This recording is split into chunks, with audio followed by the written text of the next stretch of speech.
This story begins years after the Tournament of Power and after the brutal battle with Broly.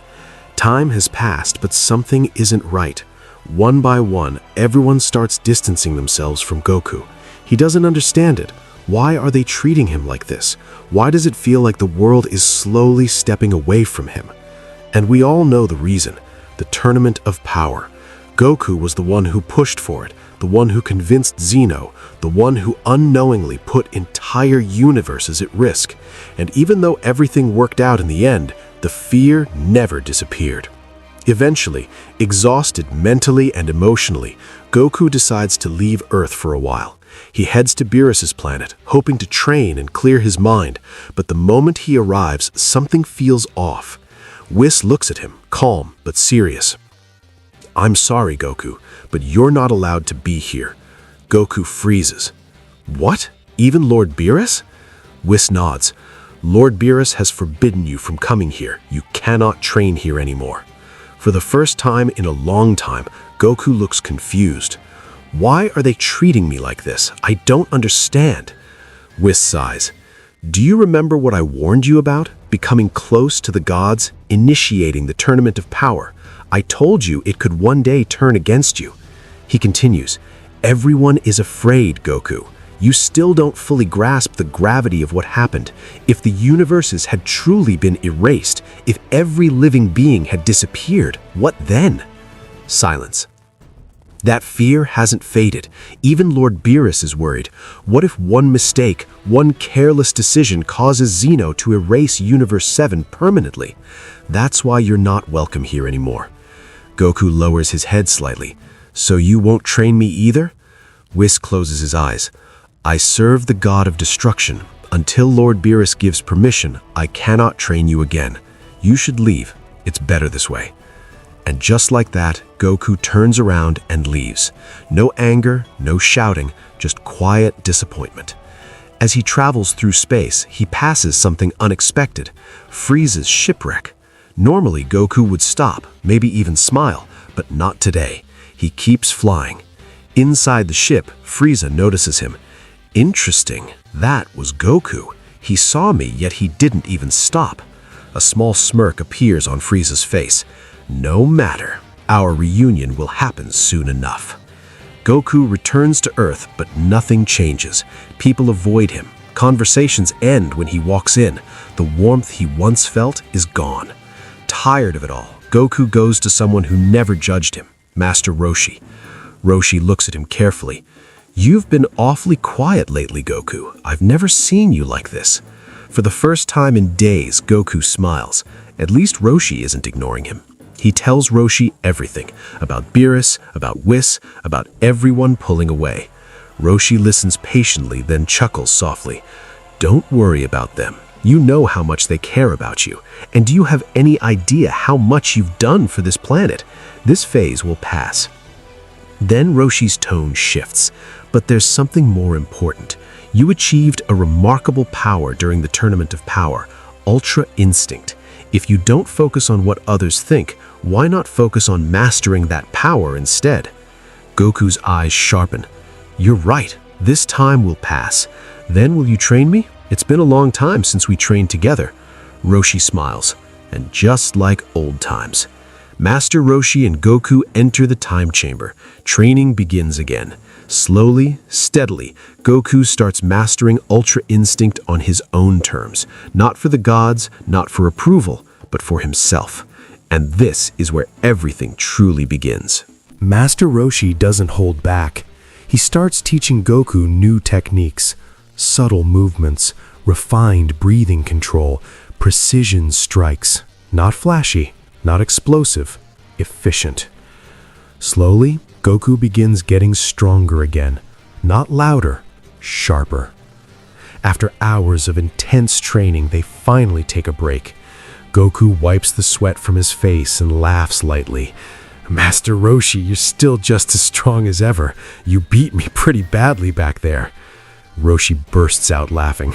"You think raw power is everything, Goku?" He shakes his head. "No. Strength without technique is incomplete. It doesn't matter how powerful your opponent is. With the right skill, the right timing, You can overcome anyone." Goku smiles. He understands. Then Roshi looks at him carefully. "So, what are you going to do next?" Goku looks down. "I don't know. Lately, nothing feels right." Roshi's expression changes. "Then this might be the perfect time." Goku looks up. "For what?" Roshi speaks slowly. "For you to understand yourself and your Saiyan heritage." Goku stays silent. "Think about it," Roshi continues. "Saiyans have existed for ages, and yet we know almost nothing about them. But every time I've seen you and Vegeta fight, you break your limits. We already know Saiyans don't have a ceiling. So, if you want peace, if you want clarity, maybe it's time you learn about your origins, how Saiyans truly lived, what their real limits were, and maybe you'll find answers about yourself." Goku's eyes widen slightly. "You're right, Master Roshi, but I don't even know where to begin. I want to know about the Saiyans, our past. I even want to know about my real parents." Roshi smiles softly. "Then I'll give you one answer before I leave. If you want knowledge beyond time, you'll need a god, one with limitless authority, one who can show you anything." With that, Roshi stands up and leaves the time chamber. Now, Goku's alone, thinking. King Kai? No. Beerus and Whis already shut me out. Supreme Kai? That won't work either. Then who's left? Silence. Then suddenly, Goku reaches into his pocket. The Xeno button. If there's anyone who's still my friend, it's Xeno. Without hesitation, Goku presses the button. In an instant, he appears outside Xeno's palace. Moments later, the Grand Priest steps forward. Goku smiles. "Hey, Grand Priest, I was actually looking for you. How have you been?" The Grand Priest raises an eyebrow slightly. "Goku, you're here? You need something from me?" He pauses. "But first, you should greet Lord Xeno." Goku nods and walks inside. Xeno lights up the moment he sees him. They talk for a while, casual, simple, like always. Then Xeno tilts his head. "So, Goku, why are you here? You said you needed the Grand Priest." Goku scratches his head. "Yeah, I did. For some reason, my friends have started distancing themselves from me." Goku explains everything. Beerus, Whis, the fear, the isolation. Xeno listens quietly. Then he says in his innocent tone, "That's really sad, Goku. Your friends are moving away from you. That's not nice, right?" For a moment, even the Omni King sounds disappointed. Xeno looks toward the Grand Priest. "Grand Priest, will you help Goku? Will you tell him about the Saiyans' history?" The Grand Priest goes silent. "Lord Xeno, are you certain you want me to reveal that history? You know what it could mean." For a moment, even Xeno becomes quiet. "I know what you're trying to say," Xeno replies softly, "but we can at least do a little, right?" The Grand Priest understands. Without another word, he steps toward Goku and gently raises his hand. "Goku, you're about to meet a Saiyan, not one who will tell you everything, but one who will tell you as much as you're ready to know. Close your eyes." Goku nods and shuts his eyes. Darkness. Then an overwhelming light. Even with his eyes closed, he can see it. Endless, radiant, blinding. And suddenly, he's somewhere else. An unfamiliar place.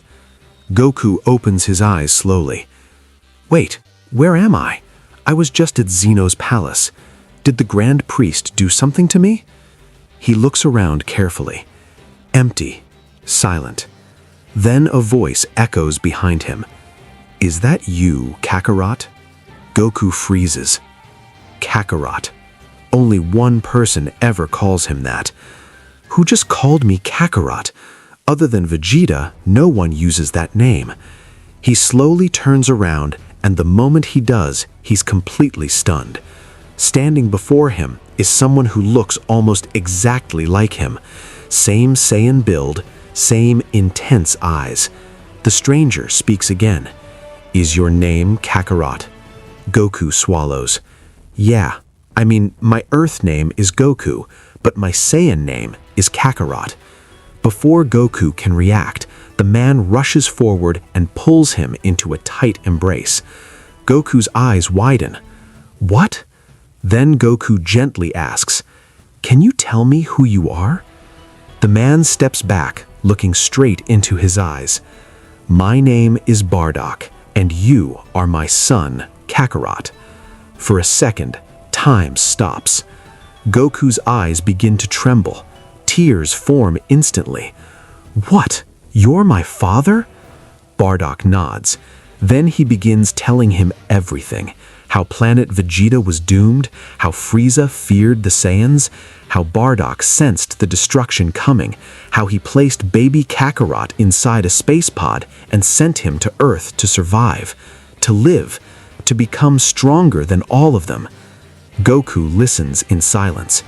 For the first time in his life, he's hearing about his true origin from the man who gave him life. Goku takes a deep breath. "So that's why the Grand Priest sent me here." Bardock smiles proudly. "So tell me, Kakarot, tell me about your life." And Goku does. He tells him about Grandpa Gohan, about training under Master Roshi, King Kai, the battles, the gods, the Tournament of Power, Super Saiyan God, Ultra Instinct, everything. As he finishes, Bardock's eyes shine with pride. "I'm glad to hear all that. You've surpassed what I ever imagined." But his tone changes. "There's one thing I'm still angry about, Kakarot." Goku looks confused. "Angry about what, Dad?" Bardock's expression hardens. "Frieza, have you forgotten him? When I took my final breath, when I faced Frieza alone, when planet Vegeta was destroyed, in my final moments I saw something. A vision. I saw my son Kakarot transformed into a Super Saiyan, and I saw him standing over Frieza, almost ending him." Bardock's eyes lock onto Goku's. "You came close, but you didn't finish it, and that is why I'm disappointed." The air grows heavier, because this isn't just about revenge, it's about Saiyan pride, it's about unfinished destiny. You didn't kill Frieza, you let him live. So tell me, Kakarot, why? Goku hesitates. "Wait, you already knew that? I thought you were gone. I thought you were in some kind of afterlife. How do you even know all this?" Bardock's expression shifts. "That is a much bigger secret. Whether we're truly dead or not, the multiverse knows almost nothing about Saiyans. There are truths that are better left buried." Goku clenches his fists lightly. "That's exactly why I'm here, Dad. I want to know the truth about the Saiyans. There's something hidden in our history, something we've never been told. That's why I came." Bardock smiles faintly. "To be honest, even I don't know every secret. But there is someone who does. Someone who knows the full history of the Saiyans. But I don't think he would want to meet you right now, Kakarot." Goku steps forward. "Who is he? Who wouldn't want to meet me? I've come this far, I deserve to know." Bardock's voice lowers. "Close your eyes." Goku does. Silence. Then a voice echoes through the void. "No, this is not the right time, Goku." Goku's eyes snap open. "Who was that?" Bardock simply smiles. "When the time comes, you'll understand. And when that time arrives, you'll learn the truth about all Saiyans." He pauses. "But there is one thing you must know. The one who destroyed our planet was Frieza." Goku nods slowly. "I know that, Dad." But Bardock shakes his head. "No, you don't know everything. Frieza didn't act alone." Goku's eyes widen. "Ordered? Someone told Frieza to destroy planet Vegeta? Who?" Bardock's final words cut through the silence. "The god of destruction of our universe." And just like that, Bardock vanishes. Everything fades. Goku suddenly finds himself back in Xeno's palace, standing before Xeno and the Grand Priest. Xeno smiles innocently. "Well, Goku, you learned what you wanted to know, right?" The Grand Priest watches him carefully, studying him. Goku lowers his head slightly. "Dad, what did you just reveal? I can't tell them. Not here, not now." Goku forces a small smile. "Thank you, Grand Priest. Thank you, Xeno. I didn't learn everything about the Saiyans, but I'm happy I got to meet my father. I should get going now." He turns and leaves, and the moment he disappears, Xeno stops smiling. The room becomes silent. The Grand Priest speaks softly. "Lord Xeno, was this wise? I don't believe Goku should uncover what truly happened to the Saiyans." Xeno responds calmly. "I know, but if we tried to stop him, he would find another way, and you know what that could lead to." The Grand Priest narrows his eyes slightly. "I believe Goku learned more than he's admitting. He's hiding something." Xeno says nothing. He simply watches the empty space where Goku once stood. Meanwhile, as Goku travels away from the palace, his expression hardens. So, it was Beerus. Lord Beerus ordered the destruction of planet Vegeta. For the first time in a long time, Goku isn't confused. He's thinking. And this truth could change everything. "I can't believe this. No, I need confirmation. I need to hear it from someone else." In an instant, he takes off at full speed through space. Then, a familiar ship crosses his path. Frieza's ship. Goku stops. His expression changes. No smile, no calm energy. He powers up. In one flash of movement, the entire ship explodes, destroyed instantly. Before the debris even finishes scattering, Goku appears in front of Frieza and grabs him by the throat. Frieza is stunned. "What? What is the meaning of this?" Goku's voice is cold. "I'm going to ask you one question, and you're going to answer it directly, or you already know what happens next." Frieza narrows his eyes. "What's gotten into you, monkey? What do you want?" Goku's grip tightens. "Who told you to destroy planet Vegeta?" The moment those words leave his mouth, Frieza's face changes. Shock. Fear. How does he know that? No, I can't say it. If Lord Beerus finds out I revealed that, he'll erase me. Frieza forces a smirk. "You think I follow orders from anyone? I destroyed your Saiyan planet because I wanted to." Goku punches him, so hard that blood spills from Frieza's mouth instantly. "I'm not in the mood for games." His voice trembles, not with fear, but with emotion. "My own friends are distancing themselves from me. No one talks to me. Lord Beerus won't even let me near him. You have no idea what's happening inside me right now. I've sacrificed everything for the people around me, and this is what I get?" He lifts Frieza again. "So I'll ask you one last time. Who gave the order?" Frieza coughs, then finally breaks. "You're right. It was Lord Beerus. He ordered me to destroy planet Vegeta. But you will not tell him I said that, Saiyan." Goku throws Frieza away like he's nothing. Silence fills space. Goku's eyes harden. "So, it really was you, Lord Beerus. I met my father. I still don't know the full Saiyan history, and now I know what you've all been hiding. I'm coming." The aura around him flickers, not wild, controlled, but darker than usual. "I'm coming, Lord Beerus." Back on Earth, Master Roshi looks up at the sky. "I don't understand why everyone is treating Goku like this. Even Lord Beerus, even Whis. Goku has done more for us than anyone. If it wasn't for him, none of us might even exist. During the Tournament of Power, everything he did was for us." Roshi exhales slowly. We've only ever seen Goku's cheerful side, the joking, the smiling. But what happens if Goku ever embraces his darker side? He closes his eyes. To be honest, I worry about you sometimes, Goku, but I also trust you.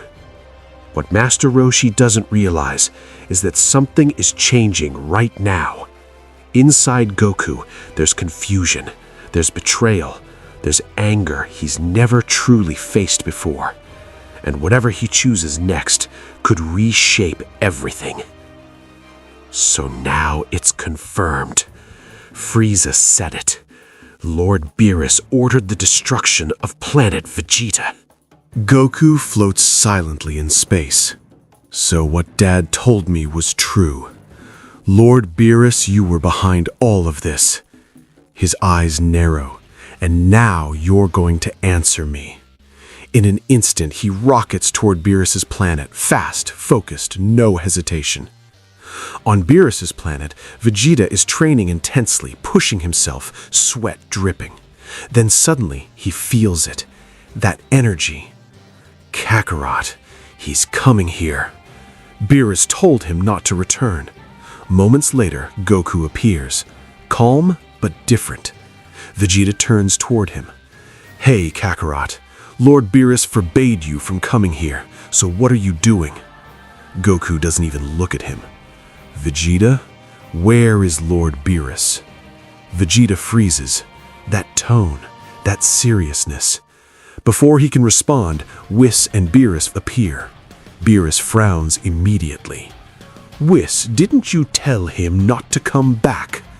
Whis bows lightly. I did, Lord Beerus. I made it very clear. Beerus looks at Goku with irritation. Do you not understand simple instructions, Saiyan? You are not welcome here. Leave. Goku steps forward. I just need to ask you one question. Beerus says nothing.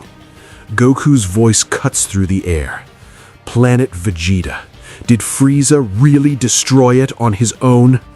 The moment he says that, Beerus and Whis both stiffen. Beerus's eyes sharpen. What are you implying? You'd be wise to leave. And suddenly, Beerus attacks, fast, precise, but Goku dodges effortlessly. Even Vegeta's eyes widen. Beerus stops midair, and Goku says it directly. You were the one. You ordered Frieza to destroy planet Vegeta. Silence. Vegeta turns sharply. What are you talking about, Kakarot? Goku doesn't look away from Beerus. Calm down, Vegeta. You don't know the truth, but I do. Frieza admitted it. He said Lord Beerus ordered the extermination of the Saiyans, and that's why he came to Earth searching for surviving Saiyans. Isn't that right, Lord Beerus? Vegeta's voice shakes. Is that true? Kakarot, what are you saying? Goku finally glances at him. Vegeta, don't forget who Beerus is. He's a god of destruction, and Frieza always operated under his authority. Goku steps forward. Lord Beerus, I want an answer. Why did you destroy our planet?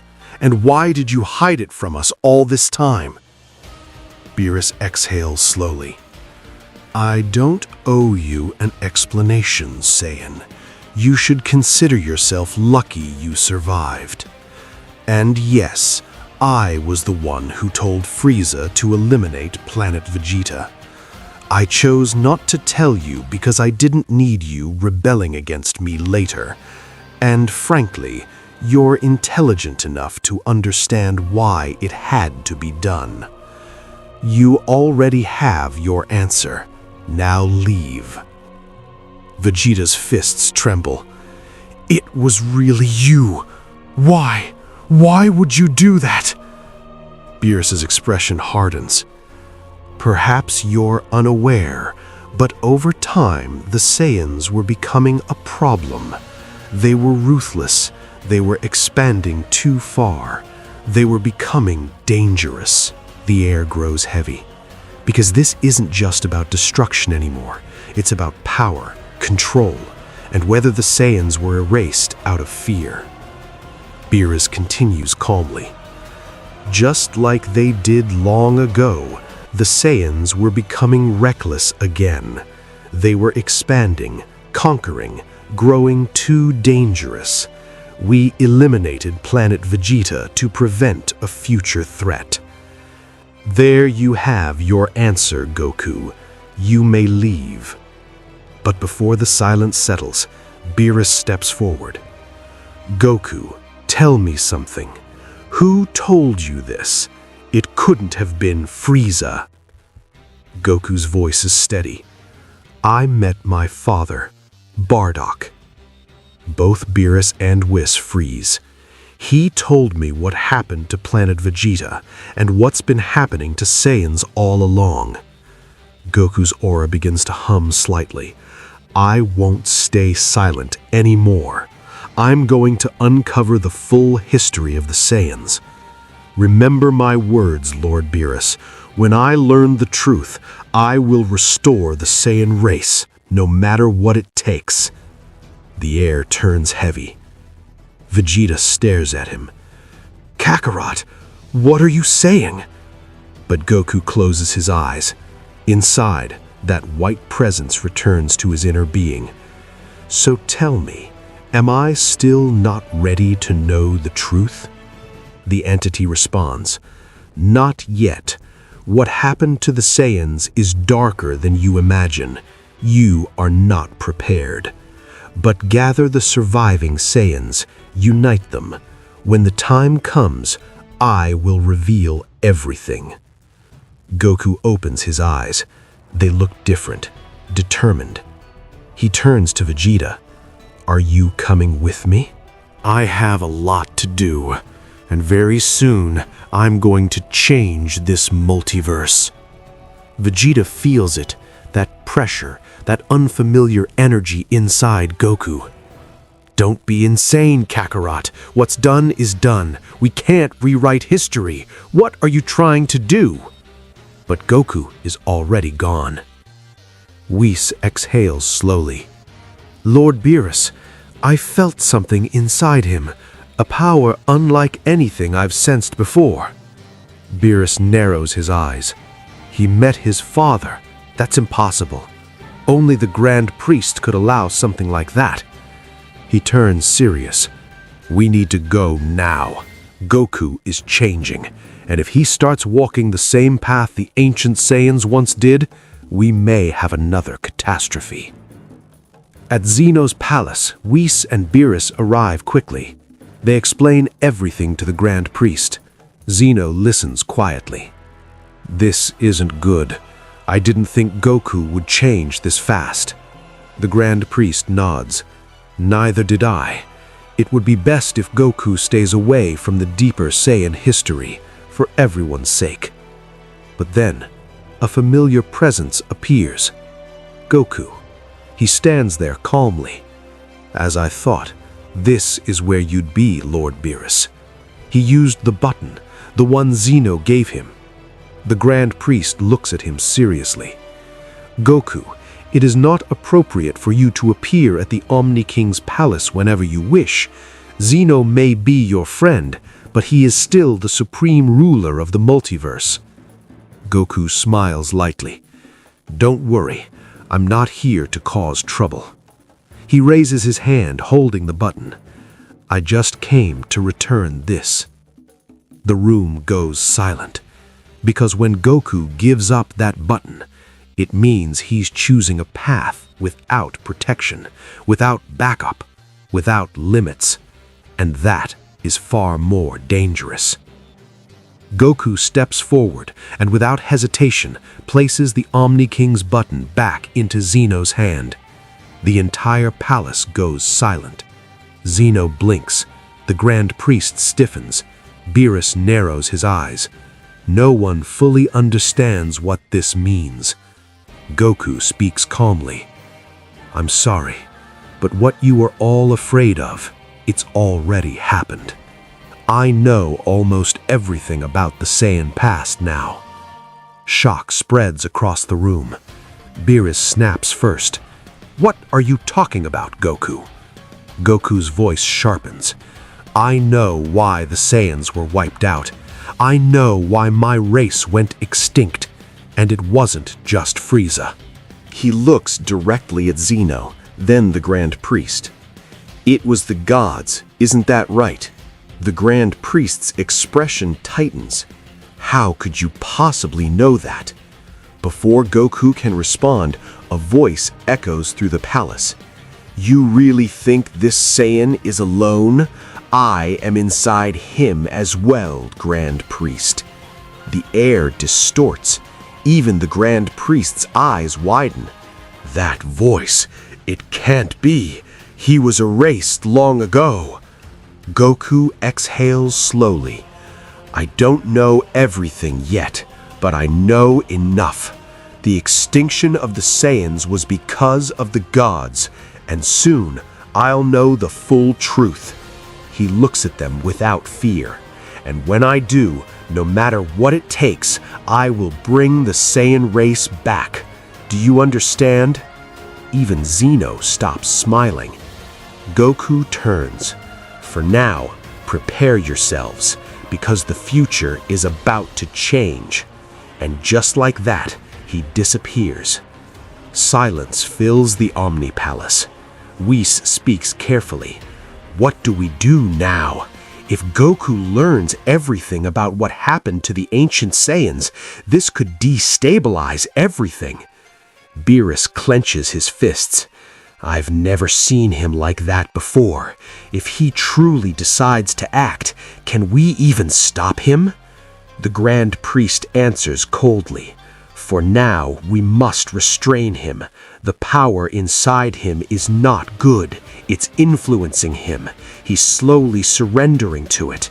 And if he discovers how to restore the Saiyans, the multiverse could fall into chaos." Zeno finally speaks.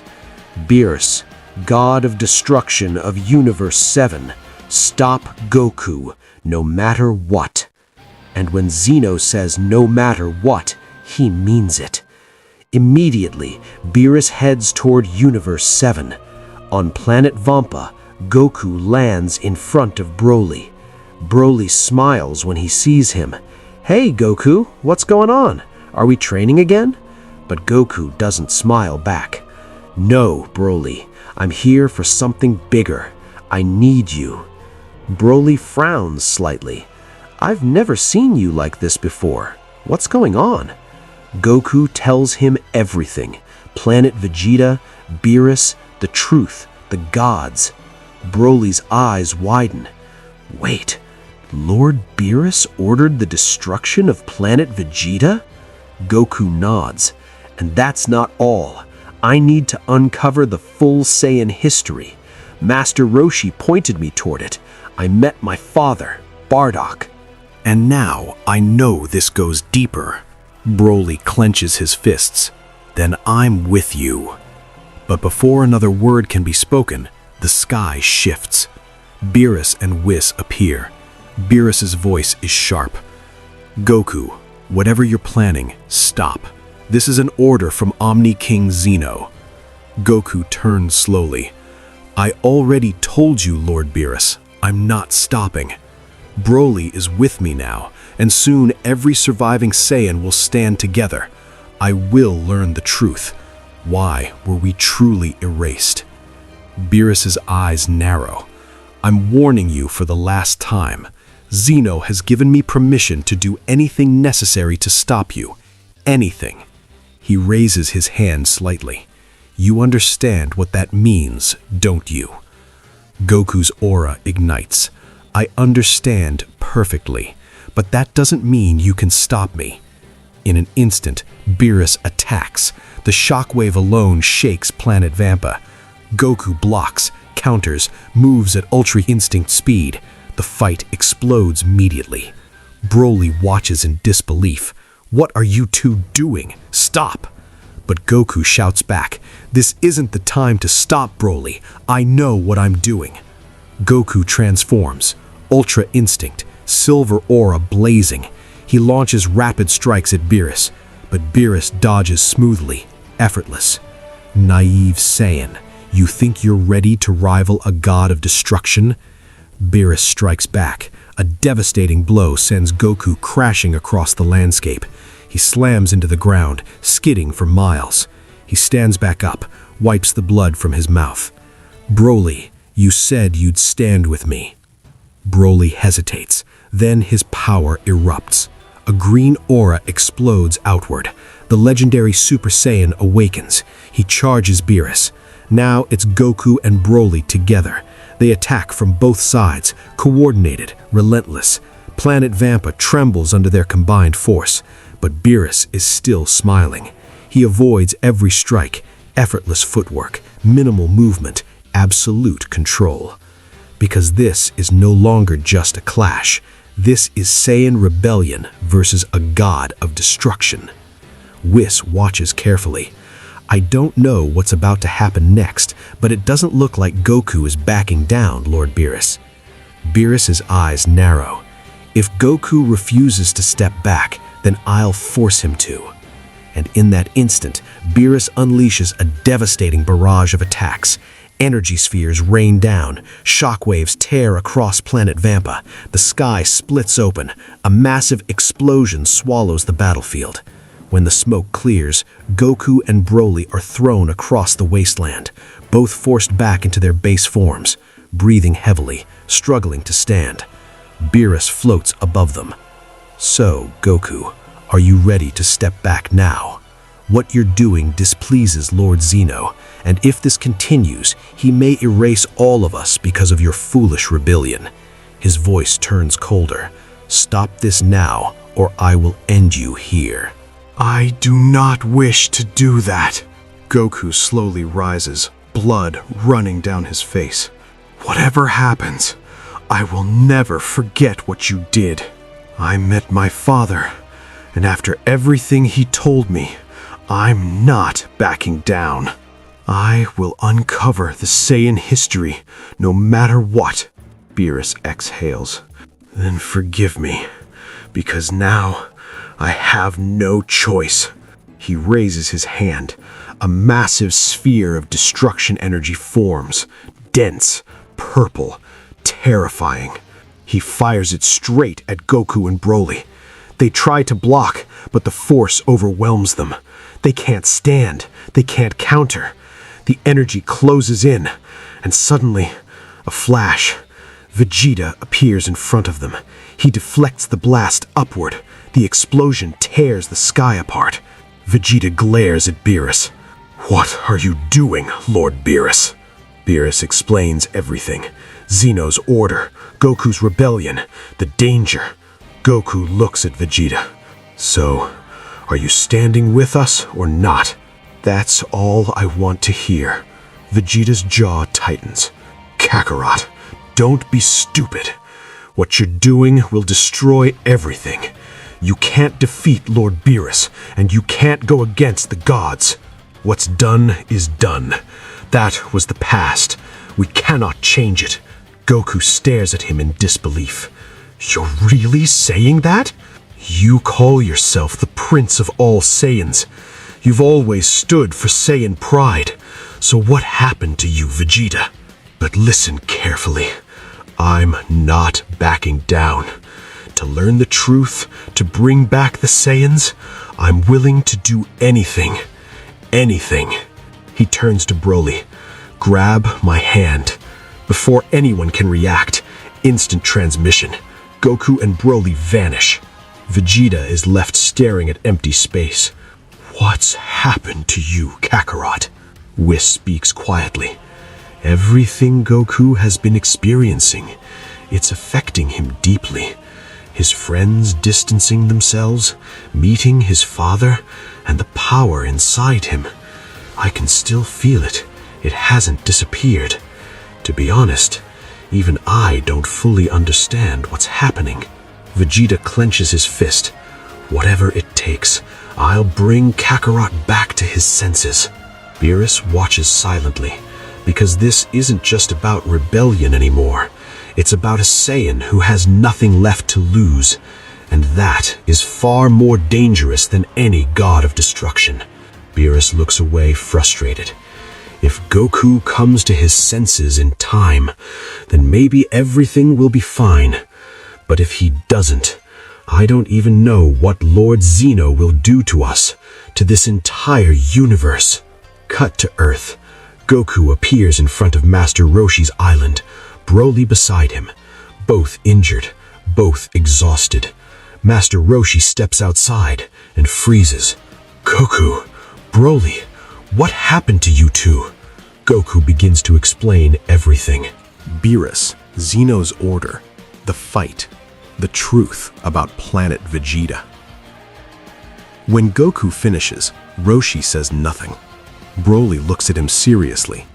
Master Roshi, aren't you going to tell him something? Is he right? Is he wrong? Are we making a mistake?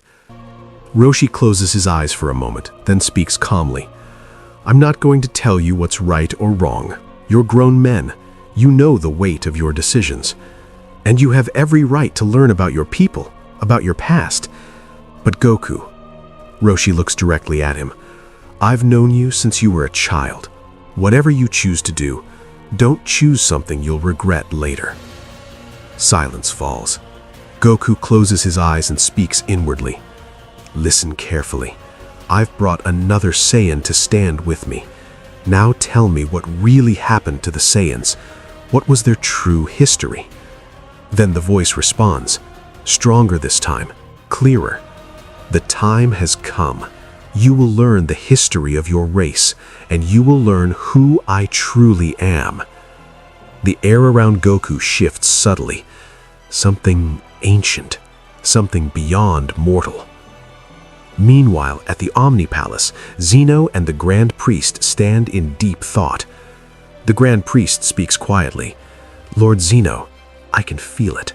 A dimensional distortion, a universe beyond ours, and the gap between dimensions. They've arrived. Zeno's expression turns serious. You're right. When trouble comes, it comes from all sides. One side is Goku, obsessed with uncovering the Saiyan past, and on the other, those beings who have now entered the multiverse. The room grows heavier. What do we do now? Zeno asks. The Grand Priest replies carefully. This is happening much faster than we anticipated. I just hope Goku doesn't cross paths with them.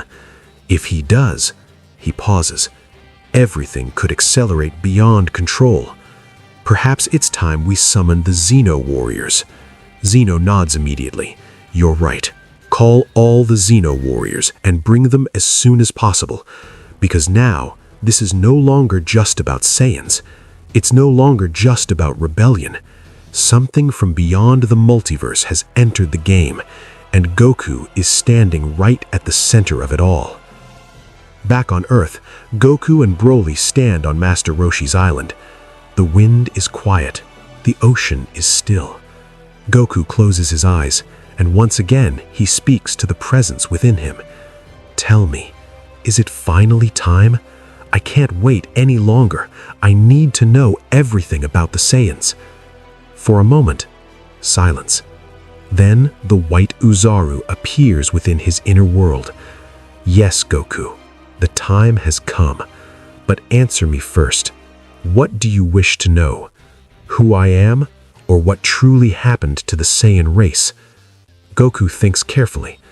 I want both, but let's start with you. Who are you? The white presence grows clearer. My name is Kaguya.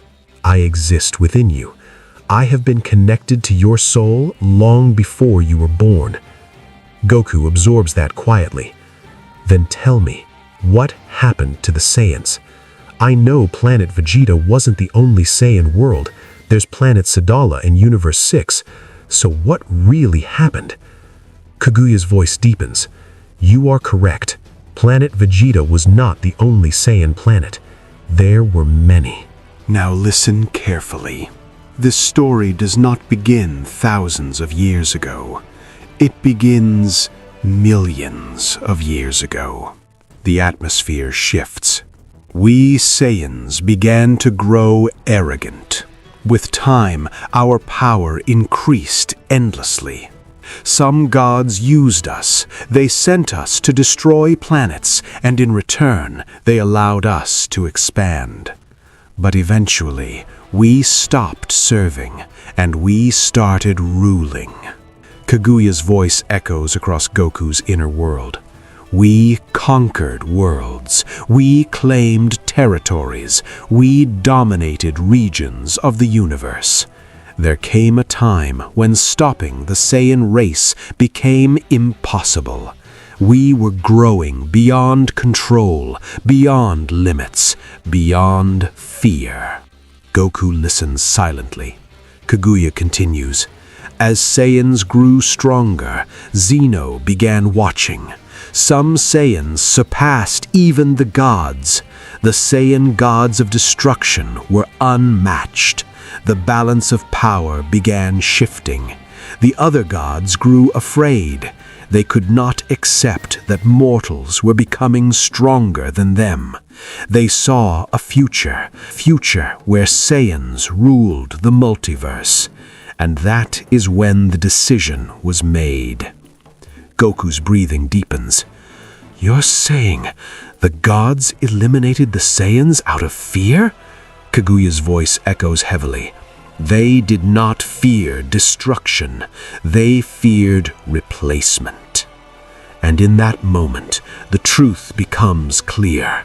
This was never about justice, never about balance. It was about control. And now, the last surviving Saiyan who refuses to kneel is learning the truth. And once he knows everything, there may be no turning back. Goku stares into the void of his inner world. Are you serious? Were the ancient Saiyans really that powerful? Strong enough to rule the entire multiverse? Kaguya's voice echoes calmly.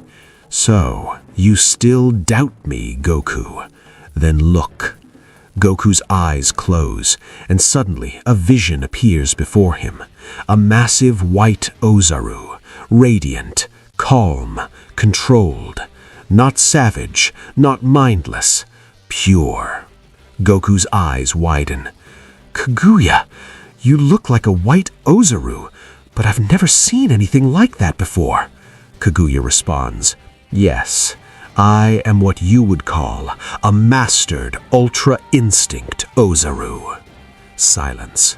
Goku's heart skips. Wait, Ultra Instinct Ozaru? You're telling me this form... Kaguya continues. No one in this era understands how powerful the ancient Saiyans truly were. The angels claim Ultra Instinct as their technique, but that is not the full truth. Ultra Instinct was born from Saiyan evolution. Goku is completely stunned. But Whis told me Ultra Instinct was an angel technique. That is what they want you to believe. The gods erased more than our bodies. They erased our history. They rewrote the narrative. As our power grew, some Saiyans evolved beyond mortal limits. Those who could rival, even surpass gods. Goku whispers, Elite Saiyans? Kaguya explains. They were not ordinary warriors. They served directly under the Omni King. They protected the multiversal order. Before angels, before the current structure, it was Saiyans who stood as guardians. Goku's mind races. You're saying Saiyans once protected the gods? Yes, and that is why fear began. The gods saw the future. If Saiyans continued evolving, one day the Omni King could be a Saiyan. One day every god of destruction could be a Saiyan, and power would no longer belong to them. The weight of it sinks in. So they decided to wipe us out. Kaguya's voice grows heavier. They made a choice, and they did not hesitate. Even innocent Saiyan children were erased. No mercy, no trials, total extermination. Goku clenches his fists. There had to be a reason beyond fear. They wouldn't erase an entire race without cause. Kaguya pauses. There were some Saiyans, a small few who grew corrupted by ambition. They defeated gods of destruction. They replaced them. They began seeking full multiversal dominance. Goku listens carefully. But the true breaking point, Kaguya's voice deepens, was one Saiyan, one who surpassed even the Grand Priest. The air trembles in Goku's inner world. That Saiyan's power terrified every god, even Zeno. And because of that single being, the entire Saiyan race was condemned. Not just the corrupted ones, not just the rebels, all of them. Even those who had protected the gods for thousands of years, even those who had served faithfully. Goku breathed slowly. So because of one or a few, the entire race was erased? Yes, fear does not discriminate. When the gods saw a Saiyan surpass a Grand Priest, they no longer saw allies. They saw extinction. And so they chose survival over justice. The weight of it hangs in silence. This wasn't balance. This wasn't fate. It was preemptive annihilation. Because once a Saiyan rose higher than heaven itself, the gods never forgot that. Kaguya's voice grows heavier. And because of that fear, the entire Saiyan race was erased. But it didn't end there. After the extermination, the Omni King himself made a decree, a binding proposal before the Dragon Lord. No Elite Saiyan, no Prime Saiyan, no Legendary Saiyan who died in that era could ever be revived. Not by Dragon Balls, not by divine power, not by any wish. The law was absolute, permanent, final. Innocent Saiyan children, warriors who had never rebelled, guardians who had protected the gods for centuries, all of them were destroyed because of a handful who grew arrogant. And the gods decided the safest solution was total extermination. Silence fills Goku's inner world. So that's it? There's no way to bring them back? Kaguya responds slowly. There is a way. But it is forbidden, and it is deadly. You could lose your life. Goku doesn't hesitate. I'm ready. If innocent Saiyans died because of a few corrupted ones, then I'll risk everything. So tell me, what do I have to do? Kaguya pauses. Not yet. Right now, you stand with only one Saiyan, the legendary Saiyan. You need more. You need Vegeta. If you unite, you three together could reach a power this multiverse hasn't seen in millions of years. And when that time comes, I will show you the path. But understand this, it will shake heaven itself. And just like that, Kaguya's presence fades. Goku opens his eyes. Broly is staring at him. Goku, you've been quiet for a long time. What happened? Goku looks at him seriously. I know everything now, about the Saiyans, about what really happened. He explains it all, the ancient rise, the fear of the gods, the massacre, the decree of Zeno. Broly's fists tremble. So that's what happened to our people? But who is Kaguya? Did you ask? Goku shakes his head. Not everything, but when the time comes, he'll tell me. For now, we need Vegeta. Broly immediately nods. Then we go to him. If this is about our race, he deserves to know. Goku's eyes burn with determination. No matter what it takes, we're bringing the Saiyans back. Let's find Vegeta. The two Saiyans take off. Meanwhile, at the Omni Palace, Zeno looks toward the Grand Priest. Have you summoned them? The Grand Priest bows slightly. Yes, Lord Zeno. All Zeno warriors have been called. They will arrive shortly. But tell me, do you truly believe they can handle what's coming? Zeno's expression turns unreadable, because what's coming isn't just Goku. It isn't just rebellion. It's the revival of a race that once rivaled heaven. And if three Saiyans unite, the balance of the multiverse may never recover. Zeno looks toward the Grand Priest. To be honest, even I don't know what's coming. But we must prepare. We don't know what's going on inside Goku's mind, and if he fully learns the truth about the Saiyans, he will not sit quietly. The Grand Priest nods slowly. You're right, Lord Zeno. When Goku returned earlier, I sensed something inside him, something ancient, something powerful. Zeno's voice lowers. I felt it too, and we both heard that voice. If what we suspect is true, a major threat is approaching the multiverse. The Grand Priest speaks carefully. We will do everything we can to stop it. But will it be enough? Zeno exhales. If we keep thinking about it, we'll only worry more. For now, we wait and hope Goku returns to who he used to be. Meanwhile, Goku and Broly finally find Vegeta. Goku explains everything again. The ancient Saiyans, the extermination, the decree, Kaguya. Vegeta listens in silence. Are you serious, Kakarot? But all of this happened ages ago. And you know very well many Saiyans became ruthless. Maybe the gods had a reason. Goku steps forward. I'm asking you one last time. You take Saiyan pride seriously. You call yourself the prince of all Saiyans. So tell me, are you standing with your race? Vegeta clenches his fists. Fine, I'll admit it. I'm willing to stand with you. But answer me this. What guarantee do we have? If those ancient Saiyans return, what if they destroy the multiverse? What if they repeat the same mistakes? Vegeta looks directly at Goku. Whis told me everything too, Kakarot. Goku nods slowly. That's your answer? Then fine. I'm bringing our people back, even if I have to do it alone. And one day, you'll understand why, Prince Vegeta. Goku turns and begins to walk away with Broly. Wait, Kakarot, Vegeta shouts. You're making a mistake. But then, a voice echoes in Vegeta's mind. Let them go. What they are doing is necessary. Vegeta freezes. That voice, it wasn't Goku's. It came from within him. Who are you? What are you doing inside Kakarot? The presence responds calmly. My name is Kaguya. I am the son of the first Super Saiyan God. Silence. Vegeta's eyes widen. The first Super Saiyan God? But Goku and Broly are already gone. Vegeta stands alone. Was that real? I need to tell Zeno, the Grand Priest, Beerus, Whis. This is bigger than we thought. He vanishes instantly.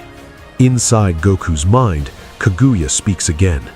The time is coming, Goku. Soon you will restore the Saiyan race, and when that happens, I will give you my full power. I will avenge my father, the first Super Saiyan God. The gods erased him, and I will make them remember. Goku's aura flickers in the darkness, not fully corrupted, not fully pure, but evolving. Because this is no longer just about Saiyan pride.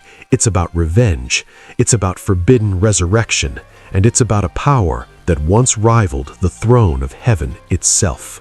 We see that Goku ends up learning everything about Saiyan's history. After that, he goes to Vegeta for help, but Vegeta clearly refuses to assist him. At that moment, Vegeta finds out that Kaguya is inside Goku. Shocked, Vegeta says, "Is everything I heard actually true? Whoever this is he really the son of the first Super Saiyan God? Then I need to move quickly. I have to go to Zeno-sama and the Grand Priest."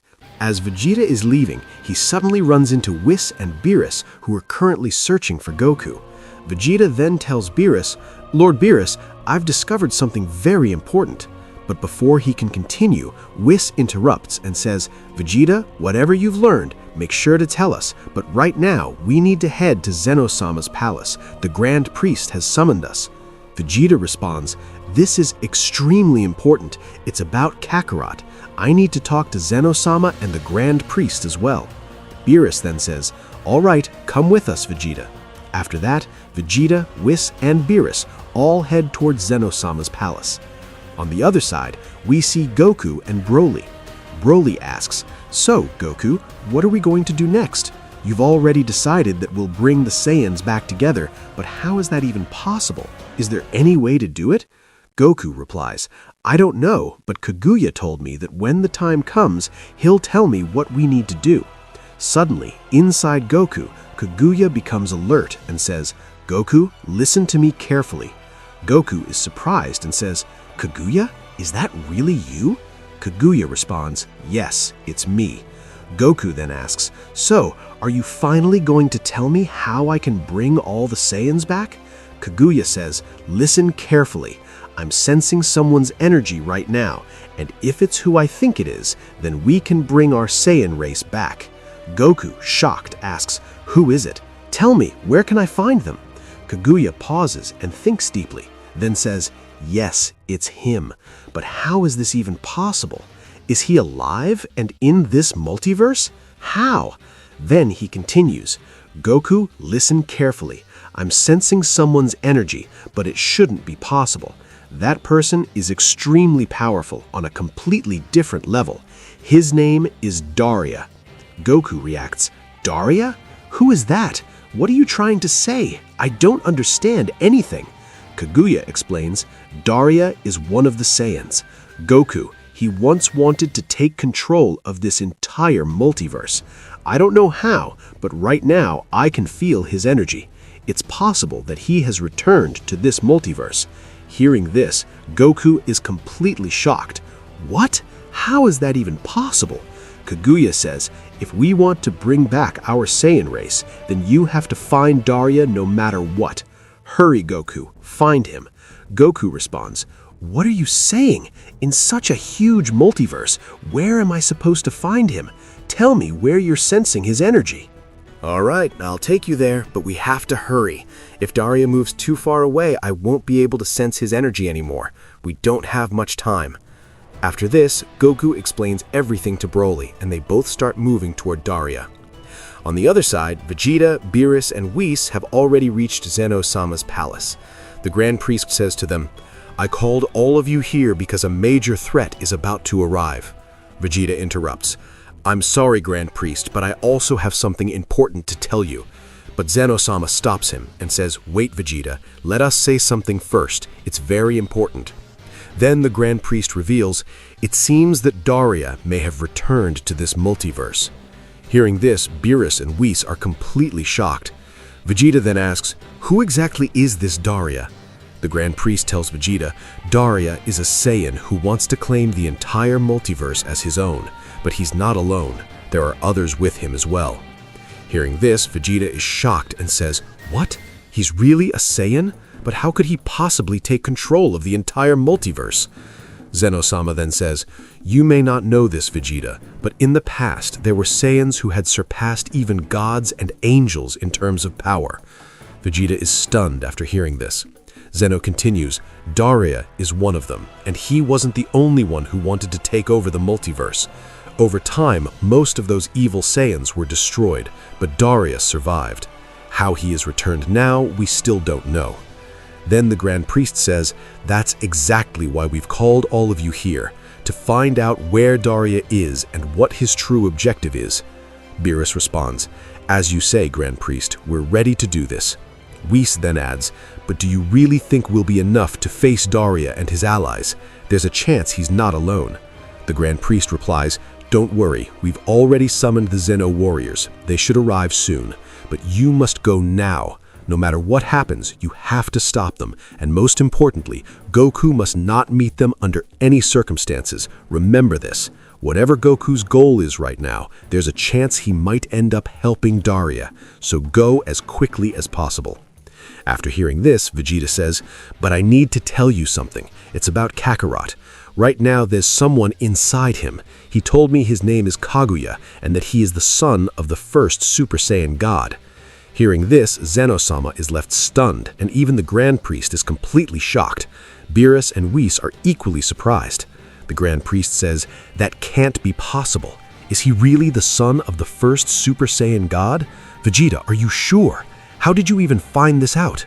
Vegeta replies, "A short while ago, I met Kakarot. He told me he wants to bring back the entire Saiyan race no matter what. He wanted me to help him, but I refused, and when I was about to stop him, I saw a glimpse of that being. He looked like a white Vozaru, and he told me himself that he's the son of the first Super Saiyan God. He wants to take revenge for his Saiyan race." Zeno-sama, shocked, says, "This is getting worse than we imagined." The Grand Priest continues, "Goku, the son of the first Super Saiyan god, and now Daria has returned as well." Then he says, "For now, you all go and deal with Daria. We'll decide what to do next." After that, they all leave, while the Grand Priest and Zeno-sama remain deeply shocked. On the other side, we see Goku and Broly still moving forward. Goku then asks, "Kaguya, you said Daria is an evil Saiyan. Do you really think he'll help us?" Kaguya replies, "Just keep moving forward, Goku. Right now, we don't have any other choice, and if Daria finds out that I'm inside you, there's a chance he might agree to help us, but we can't expect too much from him. Still, he is a Saiyan, so it's possible." Kaguya continues, "There's a good chance he might help us because in the end, our goals are somewhat the same." Goku replies, "I hope everything you're saying is true." After that, Goku and Broly start moving quickly toward Daria. Suddenly, we see an unknown location. A figure is standing there and says, "I don't know why, but it feels like someone is heading toward us, and one of those energies feels familiar." That person is none other than Daria. After that, we see Zeno-sama and the Grand Priest. Zeno says, "This is really bad, Grand Priest. What is going on? How is that being inside Goku? What is all of this?" The Grand Priest responds, "Let's hope everything turns out fine, Zeno-sama, but things are becoming far more complicated than we expected. If that being inside Goku gives him his power, then we may never be able to stop Goku." Zeno then says, "But tell me this, where are the Xeno warriors? I don't understand why they haven't arrived yet." Just then, they hear a voice.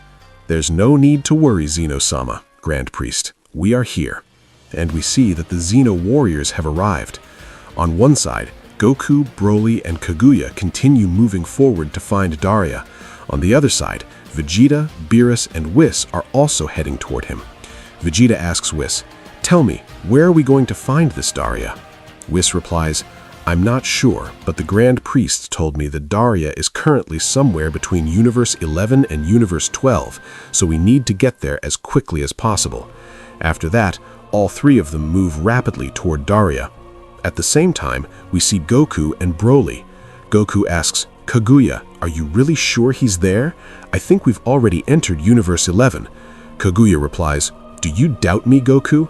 I told you I can sense his energy for now, so hurry. I don't think he'll stay there for long." Goku and Broly continue moving forward at high speed. But then, Broly suddenly senses something. "Goku, wait, I can feel Vegeta's energy and Lord Beerus as well." Goku replies, "Broly, we don't have time to stop. Even if they get in our way, we'll avoid them. Let's go." But as they move forward, Vegeta, Beerus, and Whis appear right in front of them. Beerus says, "Goku, Broly, what are you two doing here?" Goku responds, "Lord Beerus, what we're doing here isn't something we need to explain to you. You focus on your own work and let us handle ours."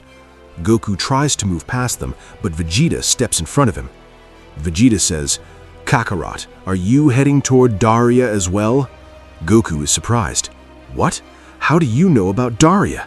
Whis then says, "As the Grand Priest told us, Goku already knows about him. He's going to meet him." Goku replies, "Listen, Lord Beerus, it would be better for you if you step out of my way. Wherever I'm going, just let me go."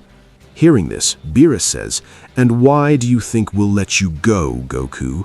Do you even realize what you're about to do? Do you even realize how big of a threat you could bring upon the multiverse by doing this?"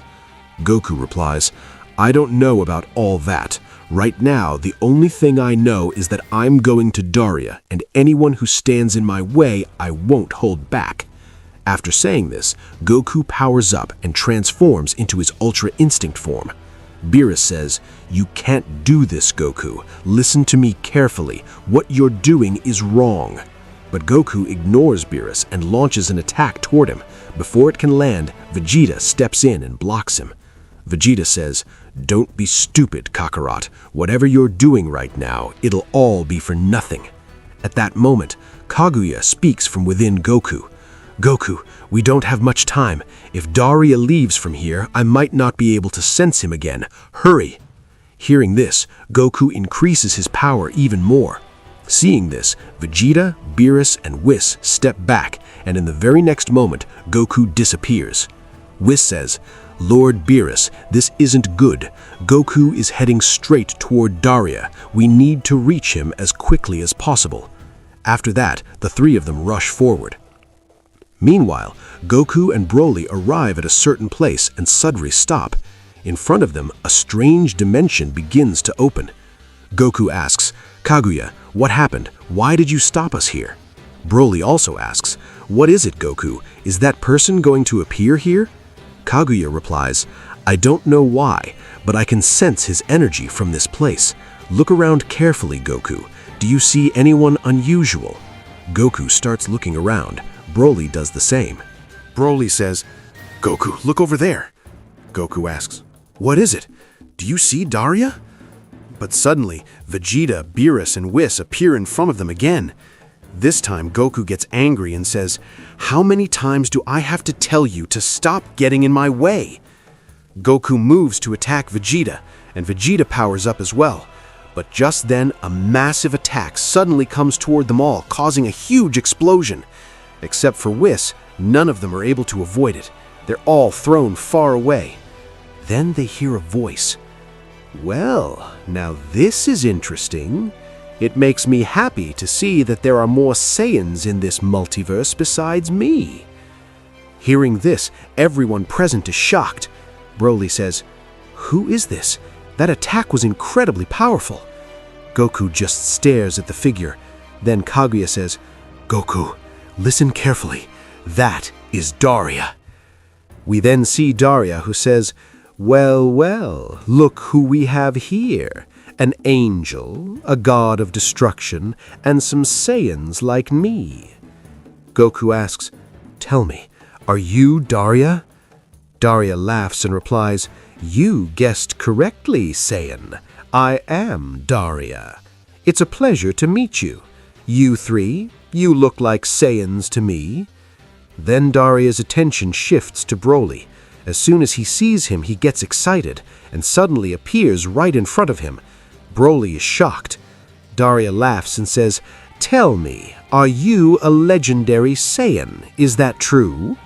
Broly, confused, replies, "Yes, I am a legendary Saiyan, but can you step back a little?" Hearing this, Daria starts laughing loudly. Suddenly, Beerus attacks Daria, but Daria effortlessly dodges his attack without even looking. Seeing this, Goku, Vegeta, and Broly are all shocked. Daria says, "What's this, god of destruction? You seem to be in quite a hurry. Did Zeno-sama and the Grand Priest send you here?" Hearing this, Beerus responds, "Yes, we were sent here by them. Now tell me, Daria, what are you doing here? How are you even alive?" Daria laughs and says, "What a shame. I thought the Grand Priest and Zeno-sama themselves would come to welcome me, but they didn't. That's disappointing. Why would they send the god of destruction instead?" At that moment, Beerus powers up and says, "Go back to wherever you came from. Zeno-sama did not give you permission to enter here." Saying this, Beerus attacks Daria, but Daria simply smiles and effortlessly dodges all of his attacks. Then he counters with his own strike. Beerus barely manages to block it and is pushed a few steps back. Seeing this, Whis says, "Vegeta, Broly, Goku, you all need to step back. This isn't right. His power is immense. He's matching Lord Beerus." But Goku replies, "I don't want to hear any of that, Whis. I came here to meet Daria, and I will meet him. Daria, listen to me." Before Goku can finish, Daria suddenly attacks Goku, sending him crashing far away. Daria says, "Don't you know? When Daria is fighting, no one interrupts." After saying this, Daria begins attacking Beerus again. Beerus fights back, and a massive battle breaks out between them. Explosions start erupting all around them. Goku, confused, says, "What is going on, Kaguya?" Kaguya replies, "I told you Daria isn't a good Saiyan. You need to be careful with him, and at this rate, he might defeat Beerus very soon. After that, we can do what we came here for." Hearing this, Goku is slightly shocked as the intense battle continues. On the other side, we see Zeno-sama again, where the Zeno warriors have finally arrived. The Grand Priest says, "What took you so long to get here, Zeno warriors?" Zeno Goku replies, "We're sorry, but on our way here, we saw that a dimensional path had opened between our multiverse and yours. We were trying to deal with that, but we couldn't understand how it even opened." Hearing this, Zeno-sama realizes something and says, "This must be Daria's doing. He must have called the Saiyans from that multiverse as well." "Zeno warriors, I want you to go to Daria immediately. Everyone is already there. Hopefully you'll reach in time and stop him." Zeno Vegeta responds, "That's exactly our job, Zeno-sama. We will complete this mission. We, the Zeno warriors, will stop Daria." After saying this, Zeno Goku and Zeno Vegeta leave immediately. Then the Grand Priest says, "Zeno-sama, do you really think they can stop Daria? His power is..." Zeno-sama replies, "For now, we don't have any other choice. We can only rely on them. Otherwise, we'll have to step in ourselves. But let's hope." Zeno-sama continues, "Let's just hope Daria is alone and that none of his other Saiyan allies are with him." At that moment, we see Daria laughing loudly. He says, "What's wrong, God of Destruction? Is that all you can do?" And we see that Beerus is already in bad condition. Whis quickly asks, "Lord Beerus, are you all right?" Beerus responds, How have you become this powerful, Daria?" Daria smirks and says, "That's unfortunate, Beerus. It seems you don't know where I've been all this time, or what I've been doing. So let me tell you, since you won't be alive much longer anyway, listen carefully." He continues, "I found out that all of you, gods of destruction, Zeno-sama, and the Grand Priest, were planning to wipe out the entire Saiyan race. At that moment, I disappeared from this multiverse. I began training inside the dimensional gap between two multiverses. That's how I stayed hidden from all of you and grew far stronger than before." Hearing this, Beerus and Whis are shocked. Then Goku says, "The dimensional gap between two multiverses? What is that?" Before Whis can answer, Kaguya speaks from within Goku. "Goku, the dimensional gap is a place where the gravity is far greater than both multiverses combined. You can understand this. If any normal mortal went there, they would be turned to ashes instantly." Goku is stunned. He trained in a place like that for thousands of years? Then is there anyone who can even stop him? Will he even listen to us, Kaguya? Kaguya replies, "You'll have to tell him that I'm inside you, Goku." Just then, Daria suddenly pauses and says, "Wait, I don't know why, but I feel like I recognize someone's energy here. Who is it? Are there only you three, or is someone else with you?" At that moment, Goku steps forward and says, "Daria, listen to me carefully. Right now, Kaguya is inside me." Hearing this, Daria is completely shocked. "What did you say? Kaguya, the son of the first Super Saiyan God? Are you saying he's inside you?" "Yes, Daria. Kaguya is inside me right now. That's why I came here to meet you. I'm also a Saiyan, and now I know everything about our history. That's why I want you to help me. I want to bring back our entire Saiyan race. If you don't believe me, you can talk to Kaguya yourself." After saying this, Goku closes his eyes. Kaguya then speaks, "Daria, it's me, Kaguya." Hearing this, Daria is completely stunned. "What? How is this possible? What are you doing inside this Saiyan? I thought you had died long ago along with your father." That's a long story. I can't explain to everyone how I ended up inside this Saiyan, but right now, both he and I need your help. We want to bring back our Saiyan race, so will you stand with us? For a moment, Daria stays silent. Then suddenly he bursts into loud laughter. So, you really want that? The next instant he strikes Goku with a powerful hit, sending him flying far away. Seeing this, Broly powers up in anger and says, "What is your problem? You've attacked Goku not once but twice." After saying this, Broly charges straight at Daria to attack him. Vegeta powers up as well, while Beerus is already in very bad condition. Broly and Vegeta start launching multiple attacks together, but Daria easily dodges all of them.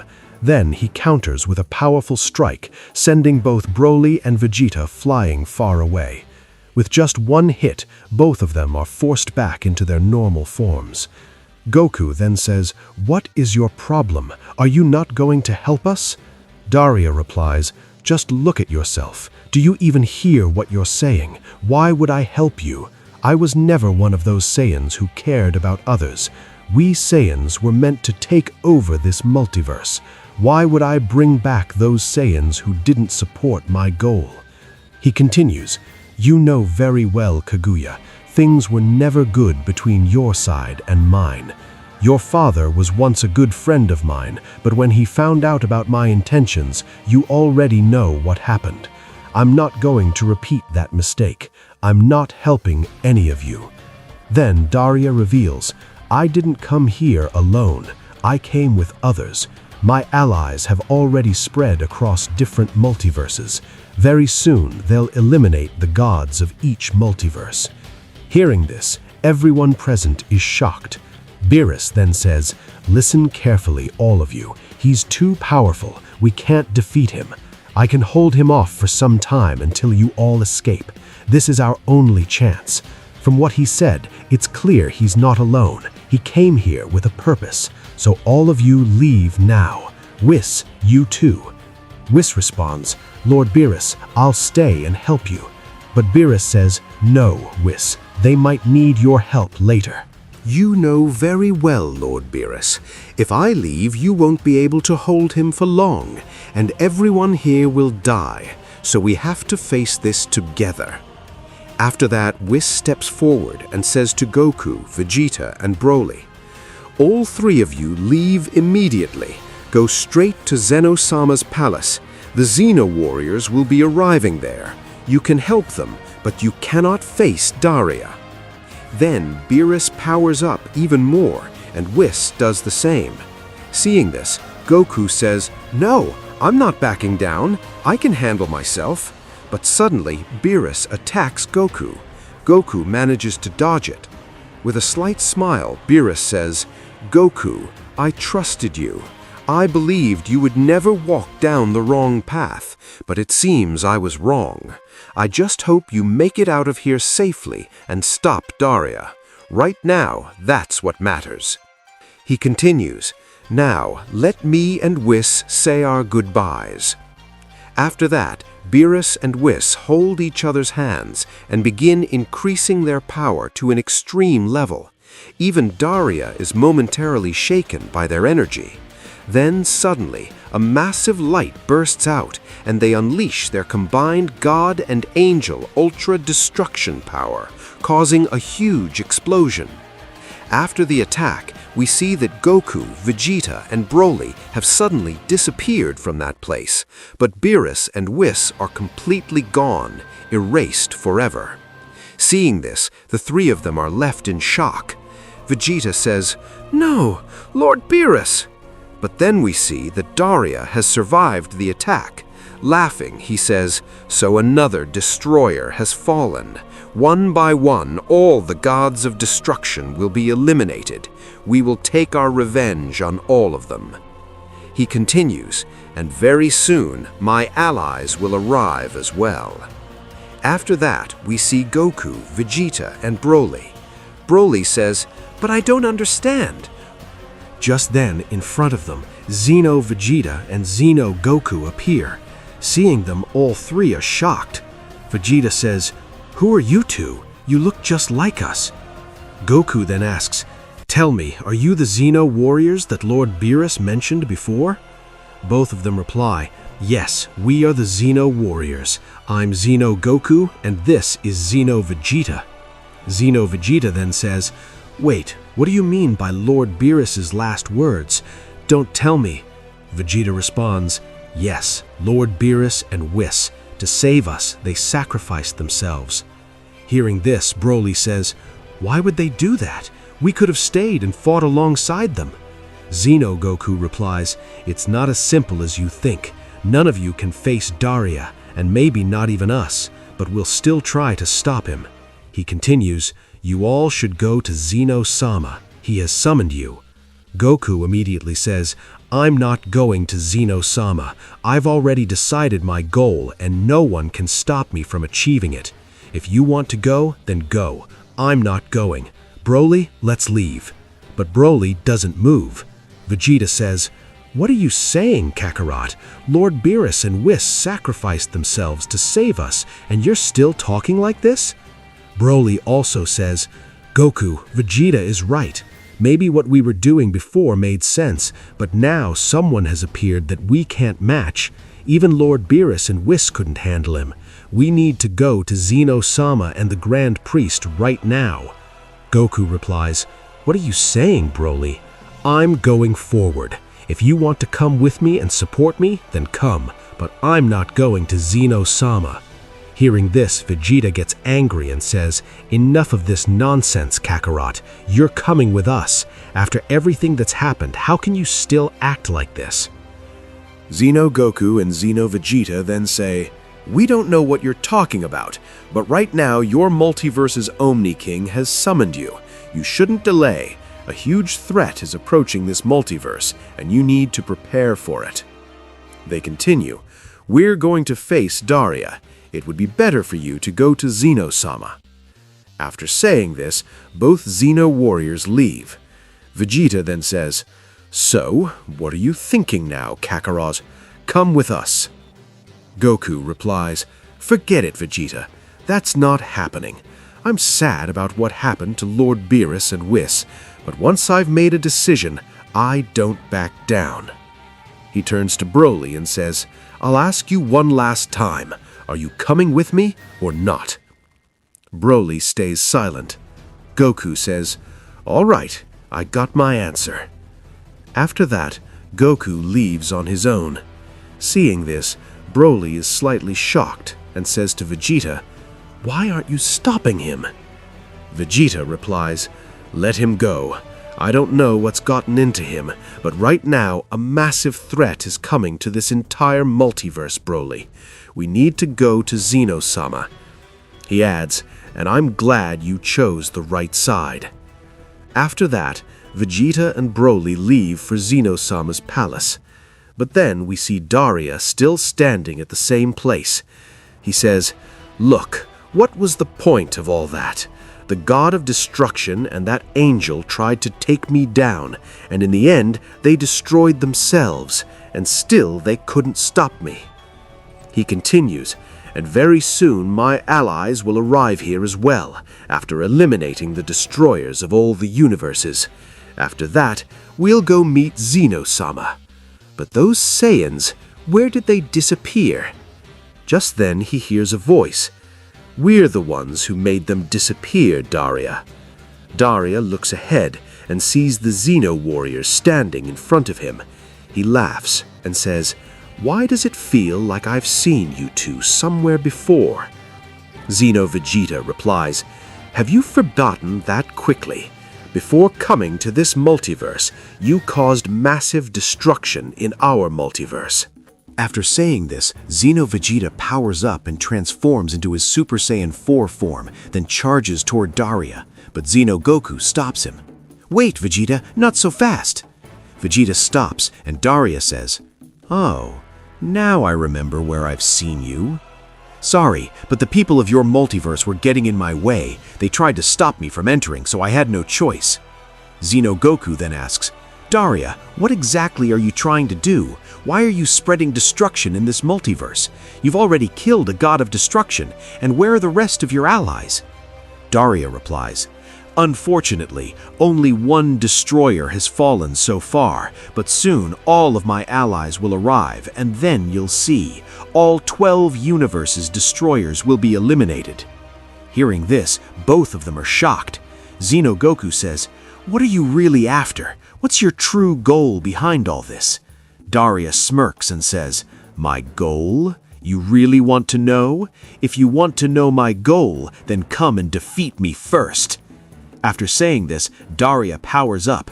Goku also powers up and transforms into Super Saiyan 4. Both Goku and Vegeta charge together to attack Daria. Daria smiles and says, "You're still so naive, Xeno warriors. You won't be able to stop me either. Slowly, I will claim this entire multiverse as my own, and very soon I'll achieve my true goal." After that, Daria powers up and attacks them, and a massive battle begins between the three of them. On the other side, we see Goku standing in an unknown place, talking to Kaguya. Goku says, "Kaguya, what kind of person is Daria? Why did he refuse to help us? He's a Saiyan too, so why?" Kaguya replies, "Because a long time ago, Daria had already turned into one of the worst among the Saiyans. He was one of those who wanted to take control of the entire multiverse and expand the Saiyan race." He continues, "But when my father found out about his intentions, he tried to stop him. A massive battle took place between Daria and my father, and in the end, the first Super Saiyan god surpassed him. Since then, Daria began to hate all the good Saiyans, especially those who sided with the gods. That's probably why he refused to help us." He fears that if we succeed, if all the Saiyans return, then the good Saiyans would stand against him, and that's why he's not helping us. Goku says, "So what do we do now? Is there really no way to stop Daria and at the same time bring back our Saiyan race?" Kaguya replies, "There is one way. There's someone who can tell us how to stop Daria and how we can bring our Saiyan race back." Hearing this, Goku says, "What? Then tell me, who is that person?" Kaguya answers, "That person is the one who sealed me inside you. That Saiyan is known in every era by a legendary name. He is called the Father of all Saiyans." Hearing this, Goku is shocked. After that, we see Xeno-sama's palace, where Vegeta and Broly have already arrived. Vegeta explains everything to Xeno-sama, how Beerus and Whis sacrificed themselves to save them, and everything about Goku. Hearing all of this, the Grand Priest says, "Xeno-sama, what do you think we should do now? This situation is getting worse. Even the strongest destroyer has been defeated, so what now?" Vegeta adds, "And there's one more thing. Daria is not alone. He has other allies with him, but we don't know who they are." Hearing this, the Grand Priest is shocked. Xeno-sama says, "I don't understand what's going on anymore. And where is Goku? Didn't he come here to help you? But now it's enough. It looks like I'll have to do something myself." After saying this, Xeno-sama raises his hand and a portal opens. Seeing this, Vegeta says, "What is this portal, Xeno-sama?" Xeno-sama replies, "Vegeta, this is the purple dimension. Inside it, you can train and become stronger. Since you've told me that Daria has allies, you'll need to increase your power." Vegeta says, "But how can we train right now when so much is happening outside, and Kakarot is still out there too? How can I just focus on training?" Broly steps forward and says, "Vegeta, you stay here. I'll go inside. I'll start my training and come back quickly to help all of you." The Grand Priest says, "Yes, Broly, you should go. You are a legendary Saiyan. You can increase your power much faster than others. Go ahead. We'll keep Vegeta here." After that, Broly enters the purple dimension. Xeno-sama then says, "Vegeta, are you sure you don't want to go? The enemies you are about to face are extremely powerful. At your current level, you might not be able to stand against them." Vegeta replies, Don't worry about that, Zeno-sama. If Kakarot just agrees to fight alongside me, I'll become even stronger. And besides, there are techniques that Whis and Lord Beerus taught me after the Tournament of Power. I'm already stronger than before. I'm ready to face them. Hearing this, Zeno-sama smiles. Then, Zeno-sama powers up and transforms into his true form. Seeing this, even Vegeta is surprised. He says, "Zeno-sama, is this your true form?" The Grand Priest smiles and says, "Yes, Vegeta, this is Zeno-sama's true form. Now come, we have a lot to stop, especially Goku." After that, the three of them move forward, but then we see the Grand Priest suddenly stop. Seeing this, Zeno-sama says, "Yes, everything is happening exactly as you're thinking, Grand Priest. Slowly, all the gods and angels will fall. It would be better for you to stay here for now. You already know that many will come here searching for me." Hearing this, the Grand Priest replies, "All right, Zeno-sama, I will wait for you at your palace." After that, Vegeta and Zeno-sama leave. On the other side, a massive battle is taking place between Xeno Goku, Xeno Vegeta, and Daria. Both Xeno Goku and Xeno Vegeta launch a powerful combined attack at Daria, but Daria powers up and completely deflects it. In the next moment, Daria appears behind Xeno Goku and lands a heavy hit, sending him stumbling back. Xeno Vegeta powers up and rushes in to attack, but Daria easily dodges his attack as well. Then he fires a massive ki blast at both of them, forcing them to step back from the impact. Xeno Vegeta says, "Kakarot, he's unbelievably strong. I've never seen a Saiyan like him before." Goku replies, "You're right, Vegeta, but right now he's alone. What happens if his allies show up too?" Hearing this, Daria smirks and says, "What did you just say? Are you talking about him, the one standing right behind you?" Xeno Goku and Xeno Vegeta are shocked. They turn around and see another figure standing behind them, who immediately attacks. Both of them are sent flying far away. Xeno Vegeta says, "No, he's here too." Xeno Goku says, "So he's here as well? Vegeta, we need to hold them off for some time until Zeno-sama and the others arrive." Then that figure says, "Looks like you were talking about me, and now I'm here." As he arrives, Daria starts laughing loudly and says, "Seems like you did your job well. You even took down a destroyer, and now one by one, all destroyers will fall. All the gods will regret their mistakes, and after that, this entire multiverse will belong only to us." After that, we see Goku again. Goku says to Kaguya, "What did you say? The father of all Saiyans? Who is he?" Kaguya replies, "Goku. He is the one who sealed me inside you, the one known as the father of all Saiyans. He is the one who trapped me within you." He continues, "He already knew what the gods were planning for the Saiyan race. He was also the first to achieve a power like Ultra Instinct, and the first to surpass even the Grand Priest." Hearing this, Goku is completely shocked. He says, "What? The one called the father of all Saiyans was really that powerful? Is he still alive?" Kaguya goes silent for a moment and then says, "I hope he is alive, but I don't know for sure. You'll have to find out, Goku, because if you meet him, then everything we want can become possible, and more than that, he could stop Daria with ease." Hearing this, Goku says, "All right, I understand now what I have to do next. The father of all Saiyans. I'll find him no matter what. I'm coming to find you, no matter what it takes. For our Saiyan race, I will do this." Xeno Vegeta says, "What? What is he doing here now?" Xeno Goku adds, "How is this possible? Why is he here right now? He's the one who caused destruction in our multiverse." Then we see that person who says, "Well, Daria, how can you have all the fun alone?" Daria replies, "Look, they were just talking about you, and now you're here."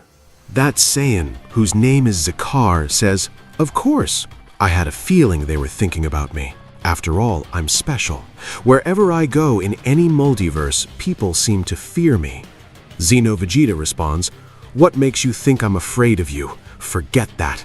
He immediately charges to attack Zakar, but Zakar easily dodges it. At the same time, Daria attacks Vegeta, sending him crashing far away. Xeno Goku says, "No! Vegeta! What is wrong with you two?" He then powers up and launches a massive attack toward both Daria and Zakar, but both of them dodge it effortlessly. Seeing this, Xeno Goku says, "No, their power is on a completely different level."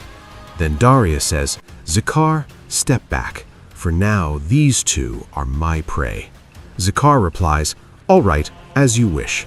Anyway, I've already taken down the God of Destruction of Universe 6. I even found some Saiyans there, but I left them alive." Daria says, "That's fine. Very soon we'll rule this entire multiverse. After that, we'll gather as many Saiyans as possible." After that, Daria powers up and says to Xeno Goku and Xeno Vegeta, "So, are you two ready? Because I'm not holding back anymore. I'm going to use my full power. Be prepared." Hearing this, both Xeno Goku and Xeno Vegeta stand firm and power up as well. Xeno Vegeta says, "We were sent here to stop you, and as Xeno warriors, we will do exactly that." After that, both of them launch multiple attacks together at Daria, and the battle intensifies even further. On the other side, we see Vegeta and Xeno-sama moving toward them.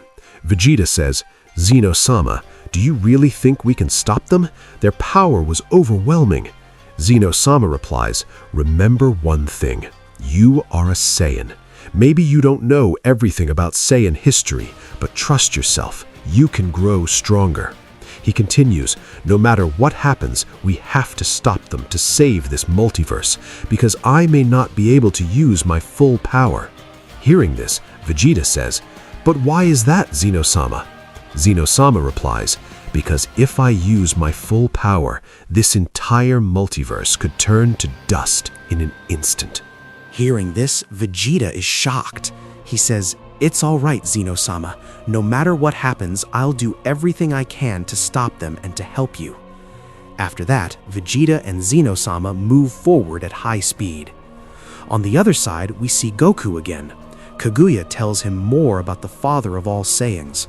Kaguya says, "Goku, if you want to stop all of this and bring back the Saiyan race, then you'll have to find the father of all Saiyans after my father. He was the only one who reached such a high level of power." Goku asks, "Then tell me, where can I find him?" Kaguya replies, "I don't know where or how you can find him, Goku, but I do know this. If you manage to find him, then no one will be able to stop you. Everything we want, our goal will be achieved." Goku says, "All right, I think I know a place where I can find information about him." After saying this, Goku leaves from there. Meanwhile, the battle between Daria, Xeno Goku, and Xeno Vegeta continues to escalate. Daria begins to dominate both of them. Xeno Vegeta throws a powerful punch at Daria, but Daria catches it with one hand. He then delivers a heavy counterattack, sending Vegeta flying far away. Xeno Goku powers up and launches a massive Kamehameha at Daria, creating a huge explosion. Goku says, "At least I managed to land one hit on him." But as the smoke clears, Daria is seen laughing loudly. He says, "Saiyan, it's foolish of you to think you actually managed to hit me." In the next moment, Daria disappears. Zakar watches silently as Daria suddenly appears behind Xeno Goku. Xeno Goku is shocked, but before he can react, Daria lands a powerful punch, sending him crashing into Xeno Vegeta. Xeno Goku says, "No, he's unbelievably strong. Are you all right, Vegeta?" Vegeta replies, "How can a Saiyan be this powerful?" Daria laughs and says, "What a shame. Both of you are Saiyans. So tell me, are you willing to join me? Because if you refuse, I'll kill you right here." No, we will never join you. Yes, we are Saiyans, but we won't stand with someone like you. That's unfortunate. I thought you might join me, and I would have spared your lives in return. But it seems you've chosen death. After that, Daria powers up even further and launches a massive attack at both of them. Seeing this, both Xeno Goku and Xeno Vegeta are shocked. Daria says, "You'll regret refusing me. Now die, Saiyans." But suddenly, Xeno-sama appears in between and effortlessly deflects the attack. Everyone present is shocked. Daria looks at him and says, "Well, looks like I've finally met the king of everything of this multiverse, Xeno-sama."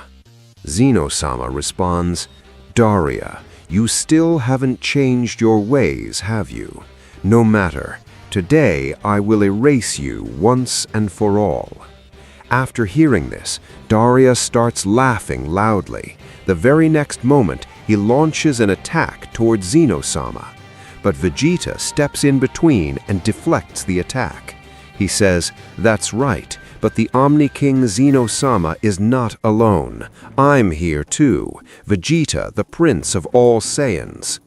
Seeing Vegeta, Daria laughs and says, "Xeno-sama, it seems you still haven't let go of that old habit of the gods, turning Saiyans into your servants. But very soon I'll free this entire multiverse from gods like you." After that, we see Goku again. Goku says to Kaguya, "This is the place where we'll learn about the father of all Saiyans." Kaguya replies, "You're right, Goku. I should have realized this earlier. If we want to know anything in this multiverse, there's only one person who can tell us, Master Zuno." We then see Goku standing outside Master Zuno's palace.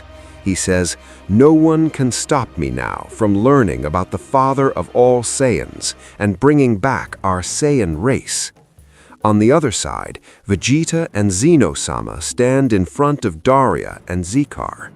Daria laughs and says, "So, Xeno-sama, we finally meet. Are you here to stop me?"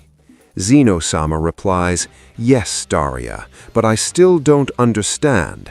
How are you even alive, and how did you return to this multiverse?" Daria responds, "It seems you don't know much about me, or about Saiyans. Let me tell you something. I'm not the only one who survived your plan." He continues, "All of you gods had already decided to wipe out the Saiyans, but some Saiyans had once been guardians, and some had even become gods themselves. They found out what you were planning and warned us. Unfortunately, not all Saiyans survived, but many of us did, and I'm one of them. And no, I'm not the only one who survived. There are many others like me, and among them there's one Saiyan, someone even I don't want to see return." Hearing this, Xeno-sama says, "Don't tell me you're talking about that Saiyan." Daria just laughs. Then suddenly Daria moves to attack Xeno-sama, but Vegeta steps in again and says, "Enough of your nonsense. You can't talk like that in front of the Omni King of this multiverse." After that, Vegeta powers up and transforms into his Ultra Ego form. Seeing this, everyone present is shocked. Xeno Goku and Xeno Vegeta say, "What is this power? This is incredible. I didn't expect a Saiyan of this era to have such strength." Daria then says, "Impressive, Saiyan. So tell me, why don't you join us? Soon we'll rule the entire multiverse together. As a Saiyan, you should stand with us." Vegeta replies, "Forget it. I will never join you. I am Vegeta, the Prince of all Saiyans. I will neither listen to you nor stand by your side." Goku ignores them, powers up, and a massive explosion occurs, killing all of the Guardians. After that, Goku enters the palace. Master Zuno looks at him and says, "I knew you would come here, but why did you kill my Guardians?" Goku replies, "If you already knew I was coming, then why did you send them to stop me?" Zuno stays silent. Goku continues, I know that if I want answers to my questions, you're the only one who can give them to me. Zeno-sama told me about you long ago, so I have some questions, and it would be better for you to answer them clearly. Zuno then says, listen carefully. I know you're a friend of Zeno-sama, but you still entered my palace without permission, so I won't answer everything. You only get to ask 2 questions. Choose them wisely. And after that, I won't answer any of your questions. Hearing this, Goku starts thinking deeply. He turns to Kaguya and says, Kaguya, tell me, what should I ask him? Kaguya replies, all right, your first question should be this. Ask Master Zuno whether the father of all Saiyans is still alive and where he is. Goku nods and says, Master Zuno, I want to know, is the Saiyan known as the father of all Saiyans still alive, and is he somewhere in our multiverse? Zuno responds, first of all, Goku, you're asking 2 questions in one. Ask them separately. And second, I cannot tell you anything about the ancient Saiyans. The Omni King Zeno-sama and Dragon Lord Zalama made a decision that no one would know about the Saiyans of the past. You may ask one more question.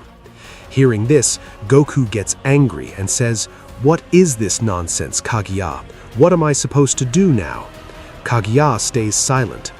Goku then says, fine, if I only have one question left, then just tell me this. Is the father of all Saiyans alive right now, and is he in our multiverse? Zuno replies, out of the 2 questions you asked, I will answer only one, and my answer is no. The father of all Saiyans is not in this multiverse right now. As for your first question, I will not answer that.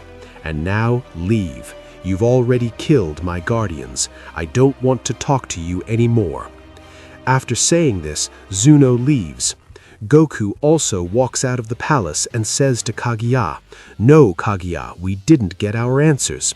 We don't even know if the father of all Saiyans is alive or if he died long ago. Kaguya replies, what are you saying, Goku? Did you forget what Zuno actually said? Think about his answer carefully.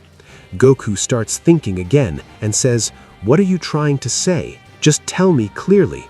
Kaguya explains, Zuno told you that the father of all Saiyans is not in this multiverse, but he didn't answer your first question.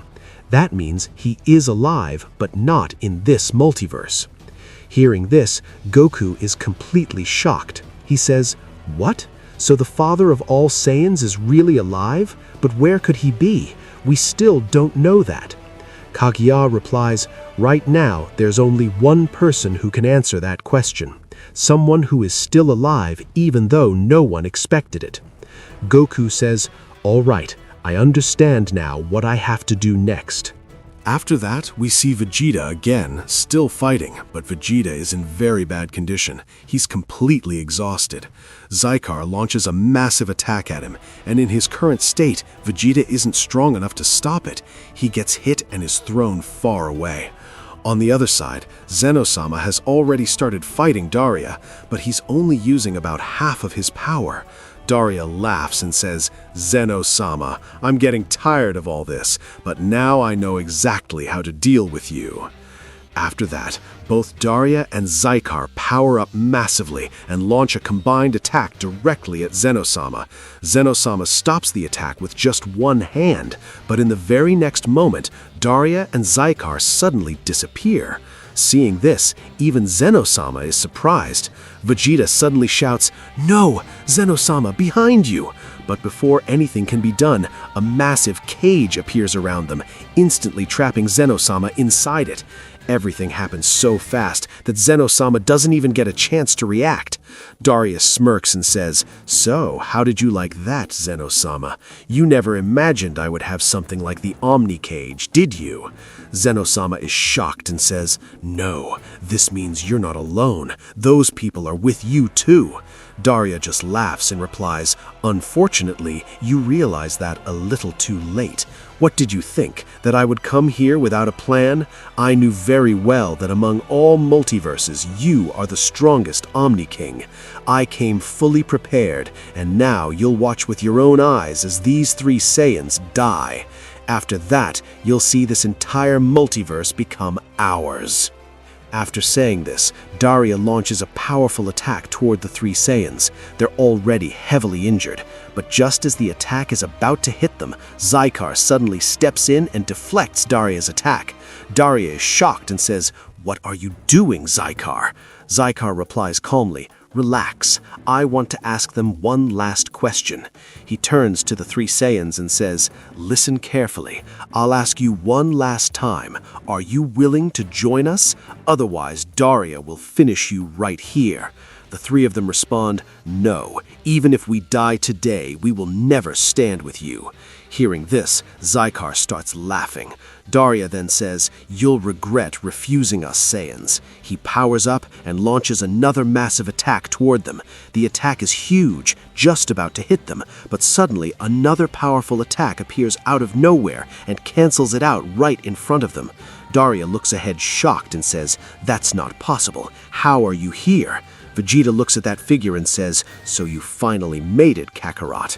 And then we see Goku has arrived. Seeing this, everyone present is left stunned. Daria looks at him and says, "So you're here, but how?" Vegeta then says, "So you finally showed up, Kakarot." At the same time, we see Zeno-sama locked inside the cage. Looking at Goku, Zeno says, "So, Goku, you finally came to your senses. You came back to save your friends." Goku doesn't respond. He just walks straight toward Daria. Then Goku says, "Daria, I'm not here to help anyone. I came here for something important. I want to know about that Saiyan, the one they call the father of all Saiyans. Is he still alive?" Hearing this, Daria is completely shocked. Zykar then asks, "Who is this guy, Daria, and how does he know about the father of all Saiyans?" Daria stays stunned for a moment, but then suddenly launches an attack at Goku. We see Goku transform into his alternation form. He effortlessly dodges Daria's attack. Vegeta shouts, "Kakarot, what are you even talking about? Aren't you here to fight with us?" Goku replies, "No, Vegeta.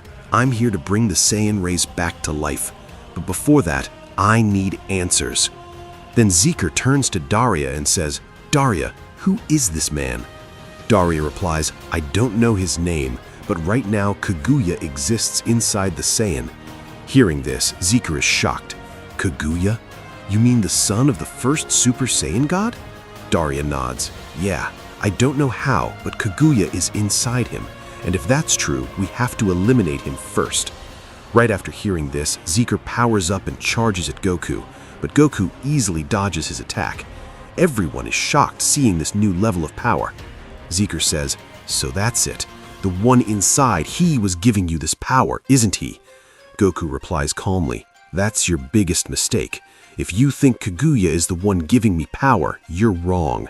This power is mine." After saying that, Goku powers up even further and transforms into his mastered Ultra Instinct form. Zikr rushes at him again, but Goku effortlessly dodges and lands a devastating punch, sending Zikr flying far away. A massive explosion follows, leaving everyone shocked. Xeno Goku says, "We couldn't even touch him. How does he have this kind of power?" Daria then smirks and says, "Now I get it. Right now you're the strongest mortal in this entire multiverse, aren't you?" Goku replies, "Think whatever you want. I'm only here to get an answer to my question. Tell me about the father of Saiyans." Hearing this, Daria falls into deep thought, but at that moment, Zikr charges at Goku once again. Goku effortlessly dodges his attack again, and this time, Goku counterattacks. Zer blocks the strike, but he's forced a few steps back.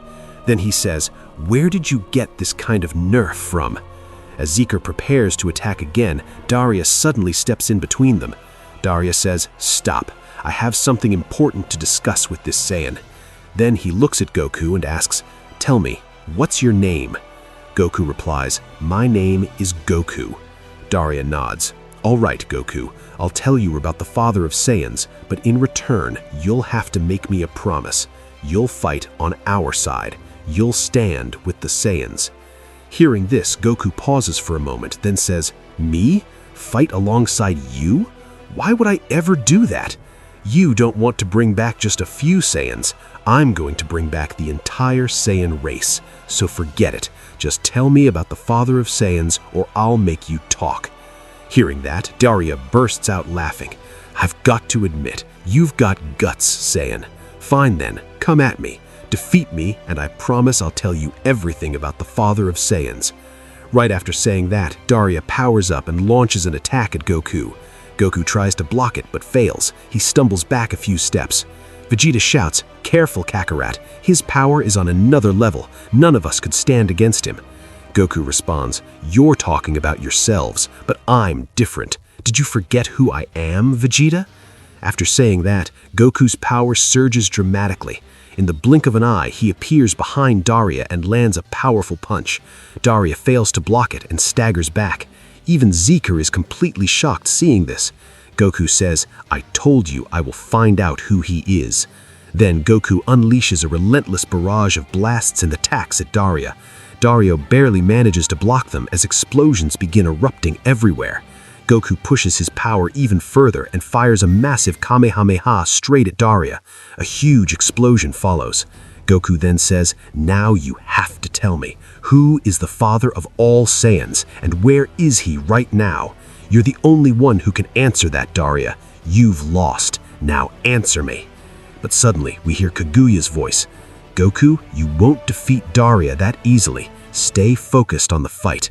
Hearing this, Goku looks toward Daria, and out of the smoke, Daria suddenly bursts forward at high speed. He lands a devastating punch on Goku, sending him flying.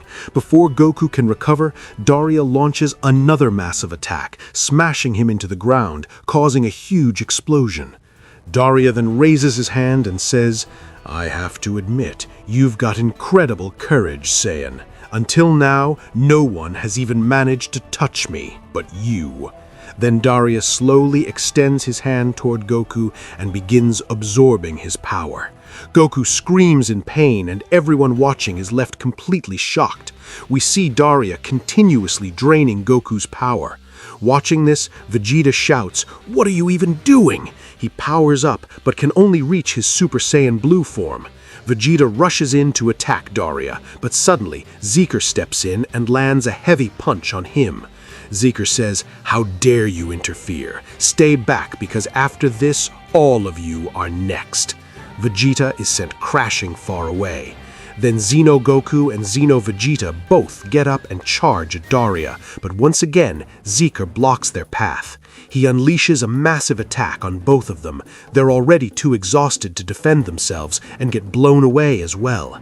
Xeno Vegeta struggles and says, What is even going on? Xeno-sama, do something! But we see Xeno-sama still trapped inside the cage, silent, unable to act. Then we see Goku screaming in pain. Goku shouts, Kaguya, this is the moment. Hurry, we don't have much time. At that instant, Kaguya closes his eyes. He raises both his hands forward and begins transferring his power into Goku. A massive light erupts across the battlefield, and Daria is blasted far away. Daria, shocked, says, No, this is impossible. Did that Kaguya really give all his power to the Saiyan? Then we see Goku has transformed into an entirely new form. Goku looks forward and says, Now you're going to tell me everything you know about the father of Saiyans. None of you can stand against me anymore, and I will bring back my Saiyan race. All those innocent Saiyans who lost their lives for nothing. After saying that, Goku charges at Daria again, but suddenly, Zeker steps in between and launches a massive attack at Goku. Goku easily dodges it. Seeing this, Daria says, Zeker, step back. Looks like these modern Saiyans don't understand the true power of the ancient Saiyans. I'll teach him myself. Hearing that, Zeker steps aside. Then Daria says, Like I told you, Saiyan, if you defeat me, I'll tell you everything you want to know about the father of all Saiyans. So come on, show me what you've got. Goku replies, "That's exactly why I'm here. I will defeat you, and I will learn the truth about the father of Saiyans. After that, nothing will be able to stop me." After saying that, Goku powers up again and charges at Daria, but this time, Daria dodges and lands a heavy punch on Goku. Goku fails to block it and stumbles back a few steps. Daria says, "I admit you've gained more power than before, but in terms of technique, you can't surpass me." After saying that, Daria powers up again and attacks, but this time, Goku blocks it. Goku smirks slightly and says, "Good, this is actually getting interesting, Daria." Then both Goku and Daria start exchanging a relentless barrage of attacks. Their power is so immense that the entire multiverse begins to shake. Vegeta looks on, shocked, and says, What? What is this? Kakarot's power has increased way beyond before." Xeno Goku says, "I still can't believe this is the same Goku who was struggling just moments ago. How did his power rise this much all of a sudden?" Then something clicks in Vegeta's mind. "Oh, now I remember. Inside Kakarot, I saw something like a white entity and Jaru. Could it be that he's the one who gave Kakarot this power? Because right now, Kakarot looks just like him." Hearing this, Xeno Goku says, "Yeah, and if that's true, then Goku has probably become strong enough to face Daria. This is our chance. We need to take down his ally." Xeno Vegeta steps forward and says, "Then what are you waiting for? If we want to stop them, this is the perfect moment." Right after that, Xeno Vegeta charges straight at Zyker. At the same time, Vegeta moves to support Goku and attacks Daria, but Zyker suddenly appears in between and says, "Not so fast. You're not getting in the middle of Daria's fight that easily. If you want to reach him, you'll have to go through me first." Then Xeno Goku and Xeno Vegeta both power up and attack Zyker together, but Zyker dodges their attacks effortlessly and lands a heavy punch that sends Xeno Vegeta flying. Xeno Goku staggers, barely managing to stay on his feet. In the next moment, watching all this from inside the cage, Xeno-sama says, "So, it's finally happening, exactly what I feared. All these Saiyans have begun fighting each other, and now Daria and this Saiyan Zyker are here. What will happen when the rest of Daria's allies arrive? I have to stop this somehow. But how? They've even obtained the Omni cage, which means others are working with them too. What kind of threat is coming to this multiverse? We never even imagined something like this. If Goku regains control, maybe we still have a chance to stop all of this. But as time passes, the destroyers are slowly being wiped out. I can feel their energy. Many of them have already vanished. What is really going on in this multiverse?" At that moment, we see Goku launching a massive Kamehameha straight at Daria. Daria strains with all his power and manages to stop the attack. A massive explosion erupts. Daria is blown back, crashing far into the distance. But despite all those attacks, Goku starts getting visibly exhausted. Seeing this, Daria laughs. "I knew it. You wouldn't be able to use that power for long. Just look at yourself, Goku." Goku is clearly drained. Daria continues, "You didn't gain that power on your own. You relied on Kaguya to reach this form. That means you haven't mastered it, and because of that, you can't hold this power for long." Right after saying that, Daria fires a massive ki blast straight at Goku. Goku, even in his exhausted state, forces himself to power up and launches a Kamehameha in response. Both attacks collide. A huge explosion shakes everything. The impact sends both Goku and Daria flying in opposite directions. Daria, surprised, says, "How? How are you still standing? You haven't even mastered this power. You should have collapsed by now." After that, Vegeta, Xeno Goku, and Xeno Vegeta all attack Zeker together, but Zeker just laughs and then powers up even more, starting his fight against all three of them at once. A massive battle breaks out. The intensity of their clash begins to shake the entire multiverse. Explosions erupt everywhere around them. Goku replies, "Because my resolve is stronger than that, Daria. I will learn the truth about the father of Saiyans no matter what." In the next instant, Goku appears right in front of Daria and lands a powerful hit. Daria fails to block it, but immediately counters with a ki blast, sending Goku flying back again. Meanwhile, on the other side, Zeker is slowly starting to weaken against Xeno Goku, Xeno Vegeta, and Vegeta, but he's still holding his ground against all three. Vegeta says, "How is this possible? What kind of power does this Saiyan have? How is he fighting all three of us at once?" Zeker smirks. "You modern Saiyans, what do you even know about ancient Saiyans? You have no idea how powerful we truly were. This is just a glimpse. There's much more you're going to witness." After saying that, Zeker powers up again. In a blink, he appears behind Xeno Vegeta and lands a crushing punch. Xeno Vegeta is thrown back. Xeno Goku tries to attack, but Zeker vanishes instantly, reappearing behind Vegeta and blasting him away as well. Vegeta crashes down, but quickly gets back up. Then Xeno Goku and Vegeta attack together with a powerful combined strike. This time, Zeker fails to block it. He's sent flying far away. But even after that, Xeno Goku and Vegeta are completely exhausted. At the same time, on the other side, Goku begins powering up again, and Daria does the same. But suddenly, Goku drops back to his normal form and collapses to the ground. Even Goku himself can't believe what just happened. Daria bursts out laughing. "Just like I said, you couldn't hold that power for long, and now it's time for your end."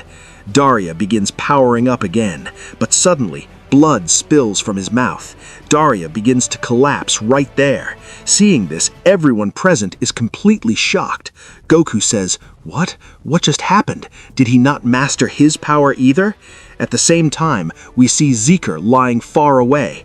Zeker says, "No, Daria, why are you doing this? Stop. You can't use your full power right now. That illness of yours, it's interfering." Hearing this, Goku is stunned. What is going on? Does Daria have some kind of illness? Then we see Kaguya also shocked. Wait, is that really possible? Does Daria have the same illness too? But how? Goku asks, "What are you talking about, Kaguya? What illness? What is all this?" Kaguya replies, "A long time ago, many Saiyans were affected by a strange disease. Even I don't fully understand it. But one thing is certain. Every Saiyan who kept growing stronger over time was eventually affected by it. They became incredibly powerful, but that same power slowly destroyed them from within, and not a single Saiyan who had this illness survived." Kaguya pauses. "What I don't understand is if Daria has this disease, then how has he managed to stay alive for thousands of years?" Then Xeno Goku steps forward and says, "This is our chance. His illness is holding him back. We don't know what it is, but right now we can finish him." He looks at Vegeta. "Vegeta, are you ready?" Vegeta hesitates. "But is this really right? I'm the prince of all Saiyans. I can't just kill someone who's already injured like this." Xeno Vegeta snaps. "Stop your nonsense. If we don't end him now, your entire multiverse will face something worse than you can imagine." Vegeta remains silent for a moment, but finally he agrees. Then Vegeta, Xeno Goku, and Xeno Vegeta all power up together and launch the massive combined attack toward Daria. Zeker watches in shock. He's too exhausted to even move. The attack rushes toward Daria, but just before it can hit, a figure suddenly appears and completely deflects the attack. That person says, "So this is what you call Saiyans attacking a wounded, helpless, and sick opponent? And you call yourself the Prince of Saiyans, Vegeta?" Everyone is shocked as they look at this new figure, a Saiyan. Vegeta is stunned by his words. The man stares directly at Vegeta. Then he says, "Zeker, get up. This isn't the right time. We're leaving. Daria is too weak right now." Zeker slowly stands, lifts Daria into his arms, and at that moment, Vegeta steps forward and says, "Hey, who are you? And what are you doing here? And how do you know about me?" The man looks at him and replies, "Vegeta, you're not the only one who calls himself the Prince of all Saiyans. My name is Cumber, and I am also a prince of the Saiyans. But the real shame is you don't even know about your true planet, and you don't even realize that you're not the only Saiyan prince. Understand that. I hope we meet again soon. Until then, learn the truth about yourself and about the real Saiyan planet. And when we meet again, none of you will survive. After saying that, we see Cumber and Zeker take Daria and leave the battlefield. At the same time, Goku has already lost consciousness. Xeno Goku and Xeno Vegeta carry Xeno Sama and head straight to the Omni Palace. Vegeta lifts Goku as well and follows them to Xeno Sama's palace. After some time, all of them arrive at the Omni Palace. We see the Grand Priest completely shocked after seeing Xeno Sama trapped inside the Omni Cage. The Grand Priest says, "How did this happen? Xeno Sama, where did this Omni Cage come from? How did you end up inside it?" Then we see Xeno Goku explaining everything to the Grand Priest. After hearing it all, the Grand Priest says, "This is far worse than we expected. Things are happening much faster than we anticipated, and right now all the gods of destruction have been killed, which means those three aren't alone. There are many others with them." Xeno Goku responds, "That may be true, Grand Priest, but what I don't understand is how did they get their hands on the Omni Cage? That's not something ordinary." Hearing this, Vegeta asks, "What are you even talking about? What exactly is this Omni Cage?" The Grand Priest explains, "Vegeta, the Omni Cage was created by the Omni Kings of all universes and multiverses. If any Omni King ever lost control of their power and started destroying everything, this cage was meant to restrain them. It was designed as a failsafe to capture an out-of-control Omni King. But what we don't understand is how it ended up in their possession." He looks at Xeno Sama. "Xeno Sama, do you know anything about this?"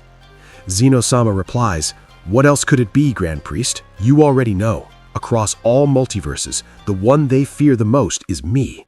And you also know for a long time, many Omni Kings from other multiverses have had their eyes on ours." Hearing this, the Grand Priest says, "Does that mean some Omni Kings are actually working with them?" Xeno Sama shakes his head. "No, not all of them could do something like that. But I do know a few who hate me, so it's possible they're the ones behind this. But right now, our priority is clear. We have to stop Daria and his allies. The destruction they've already caused is beyond anything we've seen. We don't know what they'll do next." Hearing this, Vegeta says, "But how are we supposed to stop them? You've seen their power yourself, Xeno Sama. Even all three of us together couldn't defeat Zeker, and Kakarot couldn't defeat Daria even with his new power." Xeno Goku responds, "No, Vegeta, you're wrong. Didn't you see? Goku was actually holding his own against Daria with that new power. The only reason he lost is because he hasn't mastered it yet.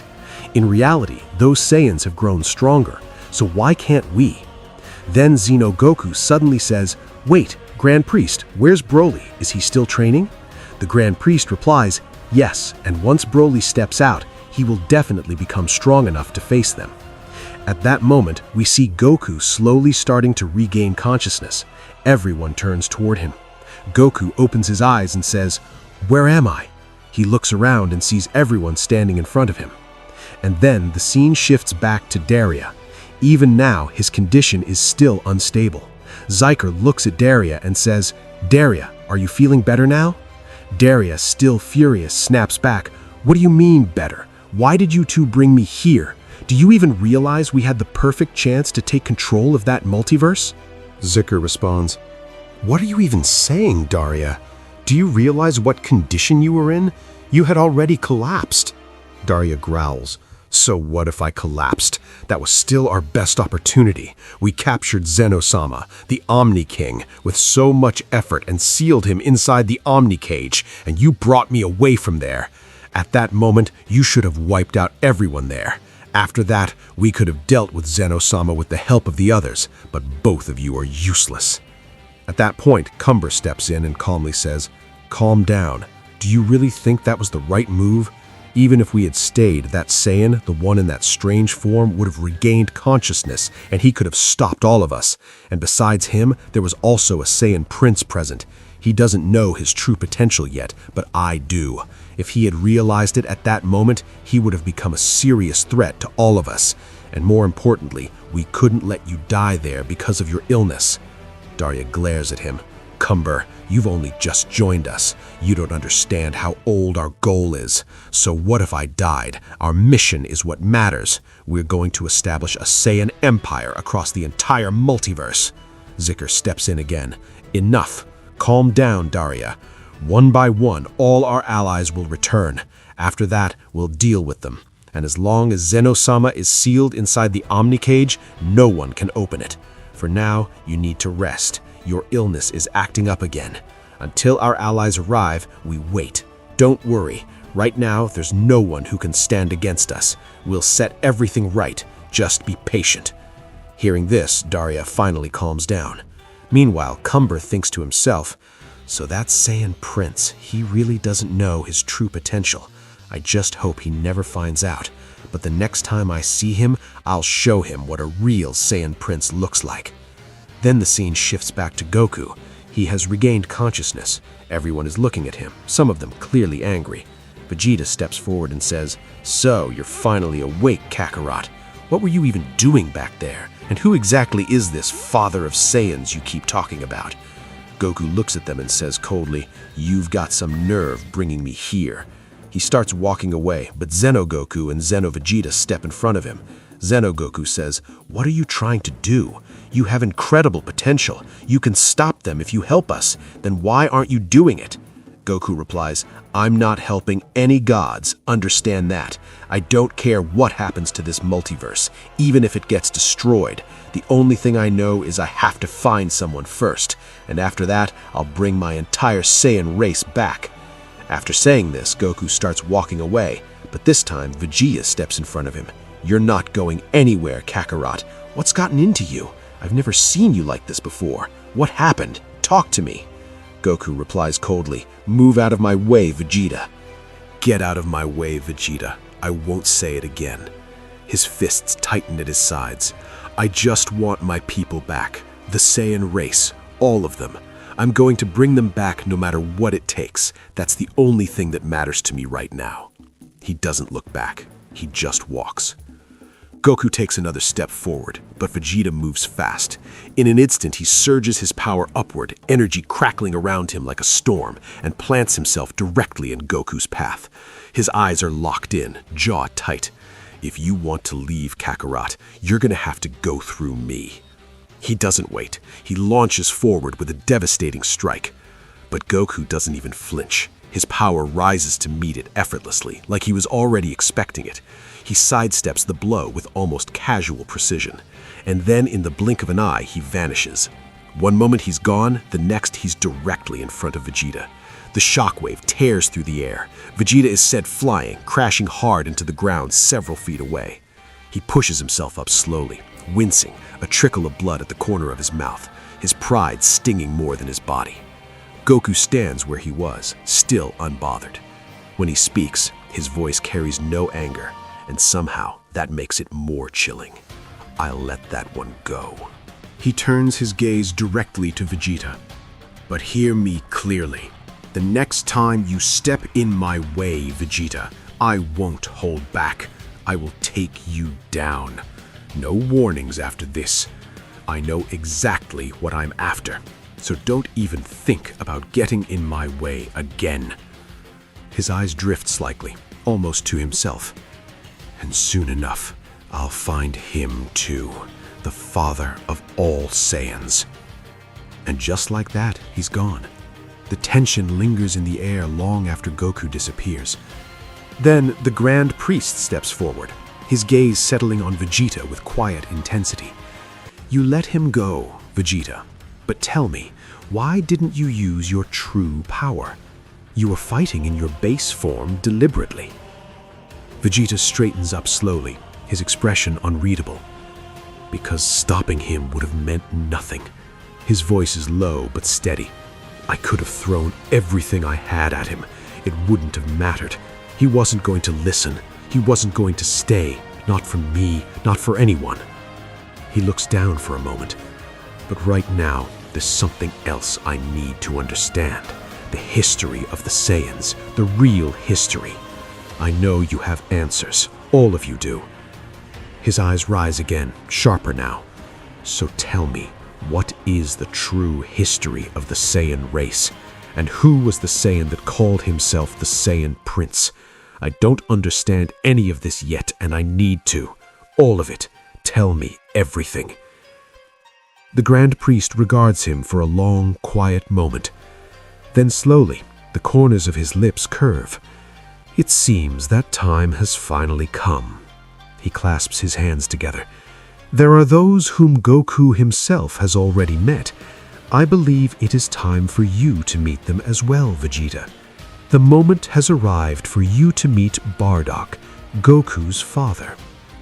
The Grand Priest raises one hand, and Vegeta vanishes. The next second, Vegeta is standing somewhere completely unfamiliar.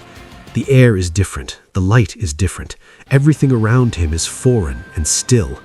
He looks around slowly, his guard instantly up. What just happened? What did the Grand Priest do, and where exactly am I? Then a voice reaches him, calm, knowing, as if it had been expecting him all along. So, you finally showed up. A figure steps forward from the shadows, unhurried, composed. I knew you'd come eventually, Prince Vegeta. Bardock holds his gaze. There's a quiet strength about him, worn but unbroken, like a warrior who has been through things words can't quite reach. He nods slowly. That's right, Vegeta. You recognize me. A faint, knowing look crosses his face. So, the Grand Priest finally sent you to me. Vegeta straightens. His jaw tightens, not from hostility, but from the weight of what he came here for. He did because there are things I need to know, Bardock. Things only you can tell me. He takes a step forward. The history of our people, the true history of the Saiyans. I need to hear it. All of it. He pauses, and when he continues, his voice drops just slightly, the edge of something unsettled creeping in. And there's something else. Not long ago, during our battle against the ancient Saiyans, a man appeared. He called himself a Saiyan Prince, and he told me something that I haven't been able to shake since. Vegeta's eyes sharpen. He said that planet Vegeta was never our true home, that it was never where we really came from. He lets the words hang in the air. Tell me, Bardock, is that the truth? The silence that follows is immediate and total. Bardock's expression shifts. The quiet composure he carried just moments ago cracks open into something raw. His eyes widen. For a man who has clearly seen and survived more than most, the shock on his face is striking. What? He takes a step forward, his voice low and urgent. How is that even possible? Who told you that? Who is this person claiming to be a Saiyan Prince? Vegeta meets his gaze steadily. I don't know who he is. He appeared out of nowhere in the middle of the battle, another Saiyan, or at least that's what he appeared to be. He called himself a Saiyan Prince just like me, and he said those words to me directly, that planet Vegeta was not our true planet, not our origin. He exhales slowly. I don't know what to make of it, Bardock, but I can't ignore it either. Bardock is quiet for a long moment. Something moves behind his eyes, perhaps recognition or the weight of a truth he's been carrying for a long time. Then he nods. All right. His voice settles into something deliberate, purposeful. Then let me tell you everything. The same history I told my son, Kakarot. The real history of our people from the very beginning. And so Bardock begins to speak. Vegeta listens. He doesn't interrupt, he doesn't move. Every word lands on him like a stone dropped into still water, sending ripples deeper than he expected. His expression shifts slowly as the full picture comes together, piece by piece, truth after truth. And when Bardock finally goes quiet, Vegeta exhales long and slow. So that's it. That's the reason. That's why Kakarot has been acting the way he has. This is what changed him. Bardock's eyes flicker. Something about the way Vegeta said it, the certainty in his tone, catches him off guard. What do you mean? but Vegeta has already moved past it. His gaze refocuses, harder now, more determined. Bardock, I need to know one more thing. He looks at him directly. Our true planet, the real origin of the Saiyan race. Does it actually exist? Is any of this real? He takes a step closer, and for the first time there is no pride in his voice, no arrogance, just a prince who needs the truth. Because if it is, I want to know everything, every last detail. Don't leave anything out. Bardock holds Vegeta's gaze, steady and unflinching. Yes.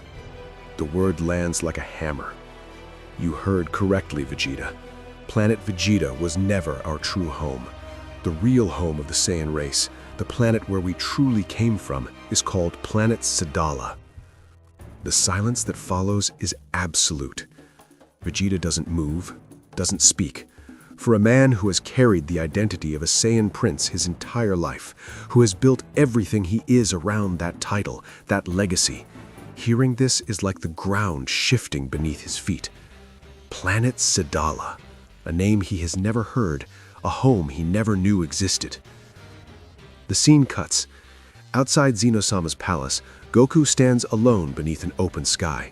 The weight of everything that happened inside still clings to him, but his mind is already moving forward, always forward. He speaks quietly, mostly to himself. I finally had a shot, a real chance to learn something about the father of all Saiyans. His jaw tightens. But what happened back there? Last thing I remember, I blacked out. And right around that same time, Daria got hit with that illness. His eyes narrow as the pieces come together. Which means right now Daria might actually be weakened. This could be my window. His voice hardens with resolve. I need to find him fast, and this time I'm getting every answer I came for. One way or another, Daria is going to tell me everything he knows about the father of all Saiyans. A pause, cold, final. And if he won't, he doesn't finish the sentence. He doesn't need to. Then this time I end it. Him and everyone standing beside him. Before Goku can move, a presence steps into his path. Kaguya. He doesn't block Goku. He simply stands there, calm, measured, and speaks. Careful, Goku. I know Daria is weakened right now, but the two standing beside him are a different matter entirely. Goku glances at him, listening. You've already seen what Zeker is capable of firsthand, but that other one, the Saiyan called Cumber. Kaguya pauses. Something unusual crosses his face, something close to uncertainty. I don't know anything about his power. Not even I can read him. Goku blinks. That catches him off guard. Wait, seriously? You don't know anything about him? How is that even possible? Kaguya is quiet for a moment, turning the question over carefully. There's only one explanation that makes sense to me. His eyes meet Goku's. He may not be an ancient Saiyan after all. He could be from this era, this timeline, which means, Goku, he lets it land, you could be someone you've already crossed paths with. The words hit Goku like a cold wave. His expression shifts, something between disbelief and deep unease behind his eyes. Kaguya passes forward, which is exactly why you can't afford to wait any longer. Daria is at his weakest right now, and that window won't stay open. This is your moment, Goku, the only one you're going to get. For a split second, Goku is still, then he's gone. The scene shifts once more. The Omni Palace. Inside, Xenosama remains sealed within the cage, the same prison that was built to hold the most powerful being in all of existence. The silence around him is suffocating. The Grand Priest stands before the cage, his expression unreadable, but his eyes focused with intense concentration. His hands move, his energy pulses outward, probing, pushing, searching for any weakness in the structure again and again and again. But the cage does not yield. Not even a crack, not even a flicker. The Grand Priest lowers his hands slowly. For the first time, there is something in his expression that looks almost like helplessness. The cage holds, and Xenosama remains inside. The Grand Priest stands before the cage, his composure barely holding. He turns to Zeno-sama, and for once there is no calm authority in his voice, just exhaustion. Zeno-sama, I have tried everything, every technique, every method I know, but this cage, it simply will not open. Zeno-sama looks at him from within the cage. His expression is almost gentle, the way someone looks when they've been saying the same thing for a long time and are still not being heard. Zeno-sama, his voice is soft, almost tired. I have been telling you this from the very beginning. None of these efforts will work. It doesn't matter what you try. This cage cannot be opened. There are only two ways this cage comes undone. Either every Omni King converges here at once, or the one who created this cage returns to open it himself. Those are the only two. No one else, no power, no technique, nothing in existence can break through this. Not even you, Grand Priest. And deep down, you already know that. A quiet, heavy silence fills the palace. So, please stop wasting your energy on something that cannot be forced. The scene shifts to Xeno Goku and Xeno Vegeta. Xeno Vegeta's arms are crossed, his brow furrowed, the unease he's been carrying finally spilling into words. But what are we supposed to do from here? Daria isn't working alone. He has people around him, and more could be coming, and as long as Zeno-sama remains locked in that cage. You cannot comprehend this power. This is the peak of ultimate instinct. Prepare yourself for what is to come. Now let us settle this once and for all. Back at Zeno-sama's palace, Xeno Goku and Xeno Vegeta stand before the Grand Priest. The air between them is tense, the kind of tension that comes not from conflict, but from the crushing weight of urgency. The Grand Priest speaks first. We have to stop them. As you've told me, Goku has awakened a new kind of power. With that power, we may actually have a chance against them, but only if he stands with us. He pauses, his gaze sweeping across both warriors. The problem remains. We don't know where Goku is. Xeno Goku crosses his arms, exhaling slowly. Honestly, I can't say much about what's going on in his head right now, but from everything I've seen of the Goku from your multiverse, the power inside that man is something else entirely. Something I've never felt before. He glances at Xeno Vegeta, then back to the Grand Priest.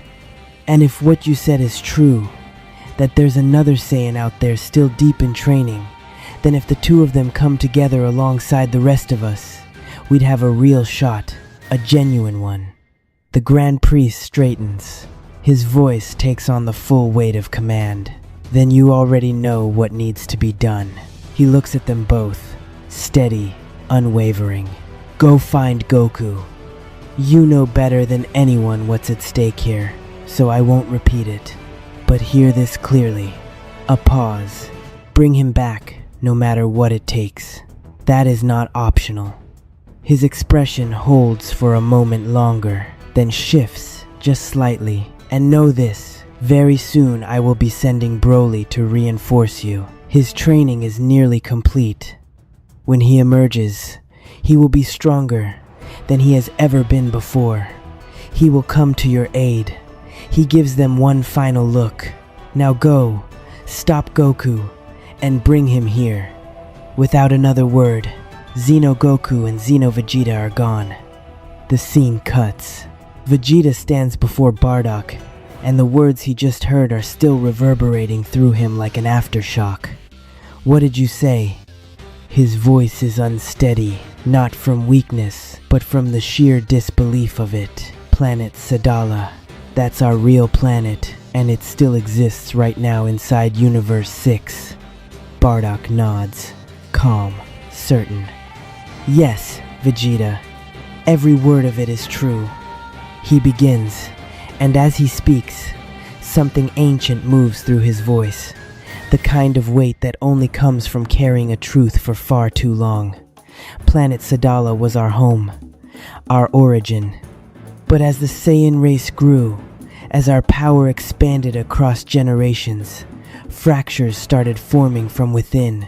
Disagreements, rivalries, and the deepest wounds ran straight through the royal bloodlines. He pauses briefly. The question that broke everything open was simple. Who rules planet Sadala? Whose bloodline sits on the throne? His eyes grow distant. Your father, King Vegeta, had watched for long enough. For generations, his ancestors, the royal lineage, had held that throne, and he had no intention of letting that change. So, he and his father made a decision. Bardock looks directly at Vegeta. They separated. They took a significant number of Saiyans loyal to their line, left planet Sadala behind entirely, and settled on an unknown planet in Universe 7. That planet was named after your father. A long silence. Planet Vegeta. Vegeta doesn't move for a moment. The name he has carried his entire life. A name synonymous with pride, with power, with identity. Now sounds different inside his own head. Then, slowly the pieces click into place. So that's why he called himself a prince. His voice is quiet, almost thoughtful. He was royal blood from the original line. That's what he was telling me. He looks at Bardock. But do you think that's all there is to it? Or is there something deeper? Something beyond what you've just told me? Bardock is honest. For now, Vegeta, that's everything I have. That's the full extent of what I know about planet Sadala and the royal bloodlines. He holds his gaze. If you want answers beyond that, you're going to have to go back to the source. That Saiyan prince you encountered. He's the only one who can take you further. Vegeta absorbs that. Then a memory surfaces, sharp and vivid. He was unlike anything I faced. The way he carried himself, his power, his jaw tightened slightly. The admission doesn't come easily for a man like Vegeta. The three of us launched our most powerful combined attack against him. All three of us together, full force. A beat. He stopped it alone. Didn't even seem to strain.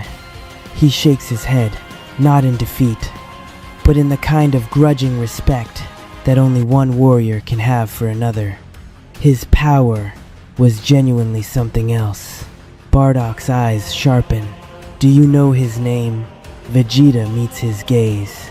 He told us his name was Cumber, and just like that, Bardock freezes. The steady, unshakable composure he has carried through this entire conversation simply vanishes. His eyes go wide.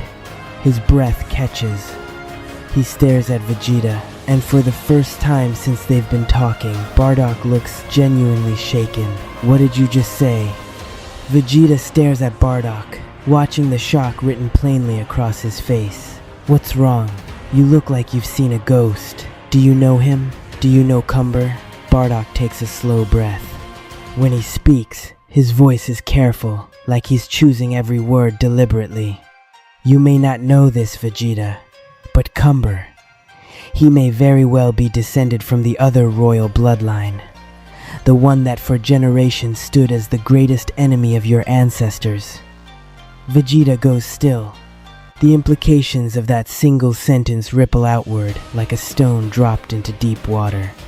Bardock continues, his tone shifting, steadier now, almost like a mentor addressing a student who doesn't yet realize what they're capable of. You've seen the power of a royal blood Saiyan firsthand, Vegeta. So now listen to me carefully. He looks him dead in the eyes. You are also a royal blood Saiyan. That same power, that same potential runs through your veins just as it runs through his. You already have everything you need. You just have to look inward. Truly look. A pause. I know you can match him. I know it. But you'll have to master what's already inside you. Because royal blood Saiyans carry a very specific kind of power. One that can't be unlocked by brute force alone. Vegeta absorbs every word. Then he straightens, the gratitude in his expression rare, genuine. Then I have my answers. He gives Bardock a slow, respectful nod. Thank you, Bardock. Truly, I'll take my leave now. He turns to go.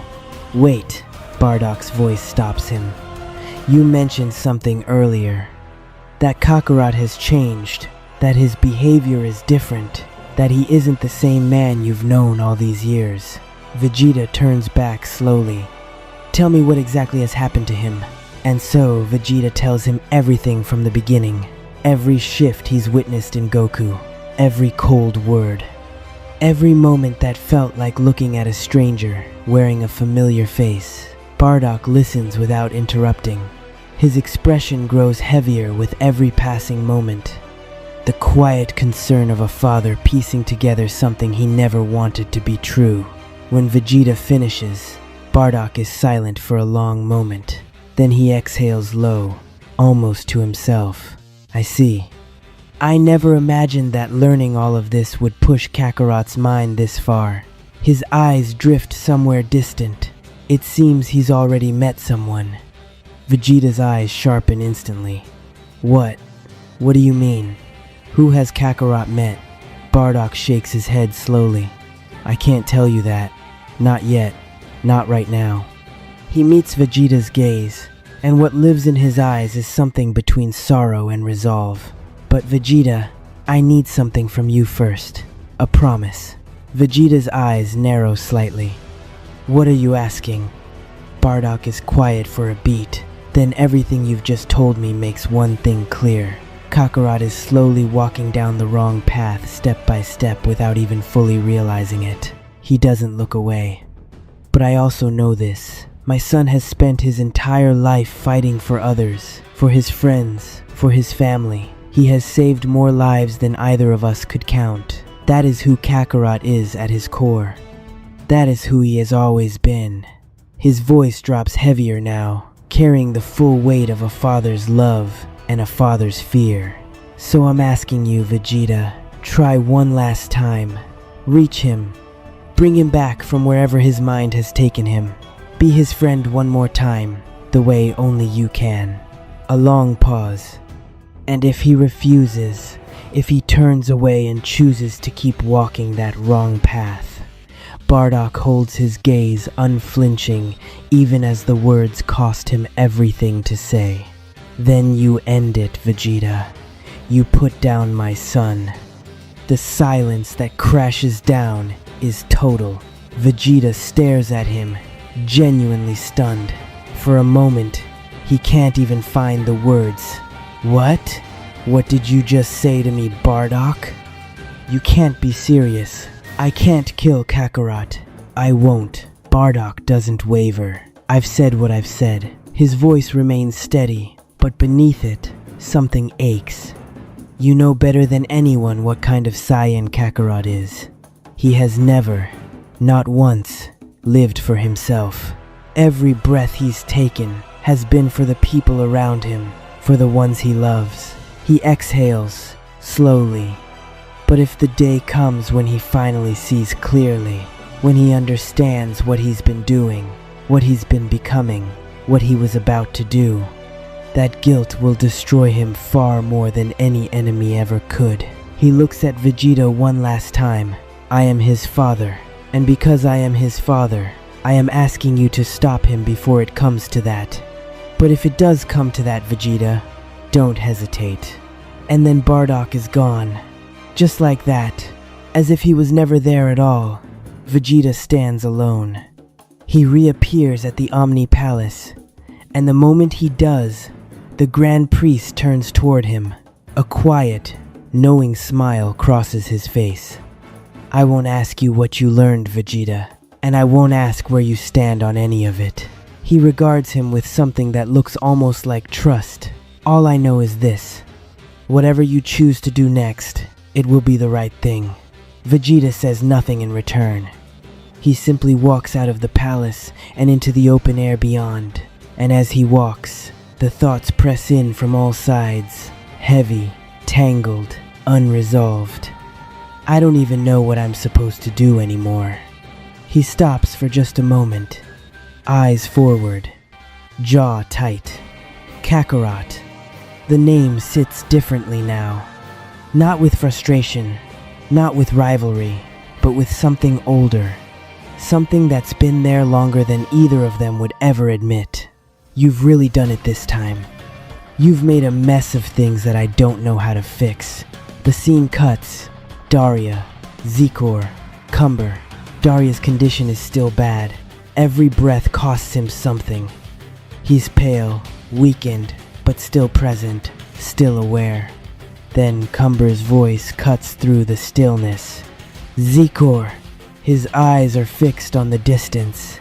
He's here. And just like that, Goku lands. The moment his presence registers, Zikor and Cumber shift immediately. Bodies tightening, energy rising, ready. Even Daria, broken as he is, begins pushing himself upright. But Goku doesn't even glance at the other two. His eyes go straight to Daria. Hey.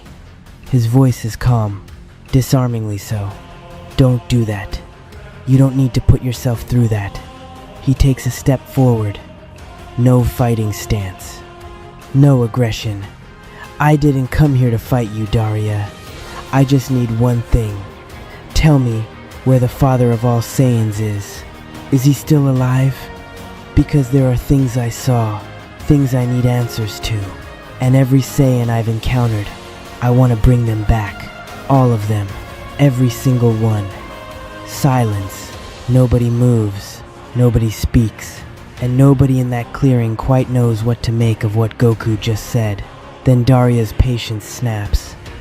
What exactly do you think you're doing? His voice rises, raw, sharp, cutting through the air like a blade. You don't know anything. You have no idea who the father of all Saiyans really is. Do you actually think he's some kind of hero? Some noble figure just waiting to help you? He lets out a short, bitter sound, somewhere between a laugh and a scoff. Fine, I'll give you this much. Yes, the father of all Saiyans is alive. Goku's entire expression changes. Something lights up behind his eyes. Deep, immediate, overwhelming. But Daria doesn't let it breathe. What are you so happy about? His voice is colder now, more deliberate. Did Kaguya not tell you? The first one who ever turned against the gods. The first to defy the divine order of this multiverse. That wasn't some unknown rebel. That was the father of all Saiyans himself. He lets the words land. He was the one who surpassed the Grand Priest first. He took the Grand Priest apart completely, left him in a state no one had ever seen before. And after that, every god across every universe began to fear the Saiyan race. His eyes bore into Goku's. And everything that happened after, every catastrophe, every war, every life lost across this multiverse, his hands are in all of it, whether directly or not. A heavy pause. So go ahead, tell me, do you still want me to give you every detail? Do you still want to bring him here? He leans forward slightly, the warning unmistakable. Because I'll tell you exactly what happens if he shows up. None of us walk away. Not me, not them, not you. No one survives that. No one. He stares at Goku waiting. So, do you still want to know? Goku doesn't answer immediately. He stands there, and for the first time in a long time, something genuinely complicated moves across his face. The certainty he's been carrying like armor begins to shift. Then he speaks quietly, honestly. Not long ago I met my dad. The words come slowly, like he's pulling them up from somewhere deep. We talked, really talked. And after that, I met someone else. His eyes drop for just a moment, something heavy passing through them. After meeting that person, I kept thinking about how many Saiyans there must be out there. How many of them never got a choice? How many were children? How many gave everything they had, their lives, without ever knowing why? He looks up. If there is even one chance, even the smallest possibility, that I can bring back every last member of the Saiyan race, then I'm going to take it. No matter what stands in the way. No matter what it costs me. And then the energy shifts. Something rises in Goku. Slow at first, then all at once. The ground trembles. The air pressure drops. His aura ignites. Wild. Immense. Unlike anything that's come before it. Saikor watches it build and smirks. Hey, let me ask you something. His voice is almost playful. The kind of playful that precedes devastation. Do you honestly think you can handle the three of us? Alone. The word hangs in the air, and then another voice answers it. Who said he's alone? It comes from above, calm, steady, carrying the quiet confidence of someone who has never needed to announce themselves. I don't know what gave you that idea, but wherever my dad goes, I go. Every step, every fight. That's not changing today. And then Gohan lands right beside his father. The two of them standing together. The weight of that image alone shifts something in the atmosphere. Zikor looks at Gohan, then back at Goku. Then he laughs low and genuine. Well then, a father and son act. His eyes sharpen with something that looks almost like excitement. Looks like today's the day we settle this. The Saiyan legacy decided right here. Gohan meets his gaze without flinching. You want to test that? His voice doesn't rise, doesn't waver. Then come show us right here, right now, what you've got against a father and his son. Goku stands his ground alone against all three of them. Daria, Cumber, Zikor. The odds don't seem to register on his face, and then a presence lands beside him. Gohan. The surprise ripples through everyone present. Even the air seems to pause. Goku turns, and for just a moment, something cracks through the cold walls he's been carrying. Gohan, what are you doing here? How did you even find me? Gohan meets his father's eyes, and there's no hesitation in his voice, only quiet resolve. I was worried about you, Dad. You've been gone for a long time. What they did to you, what I saw happen to you. I couldn't just sit at home and pretend everything was fine. He exhales. Me and Piccolo went to Master Roshi. He told us where you were. The moment I found out, I came straight here. His expression tightens slightly. And things back in Universe 7 aren't exactly calm either. You were needed there, but Piccolo stayed behind to handle it. And I came to find you. I thought you might need backup. A pause. Looks like I was right. Goku stares at him for a moment. Then why, Gohan? If Universe 7 was in danger, you should have stayed with Piccolo. I can handle my own problems. Gohan doesn't back down. I know you can, but I was worried, and I'm not going to apologize for that. His eyes sharpen. The look of someone who has made up their mind completely. Whatever you're doing here, Dad, whatever you're trying to finish, I'm with you all the way.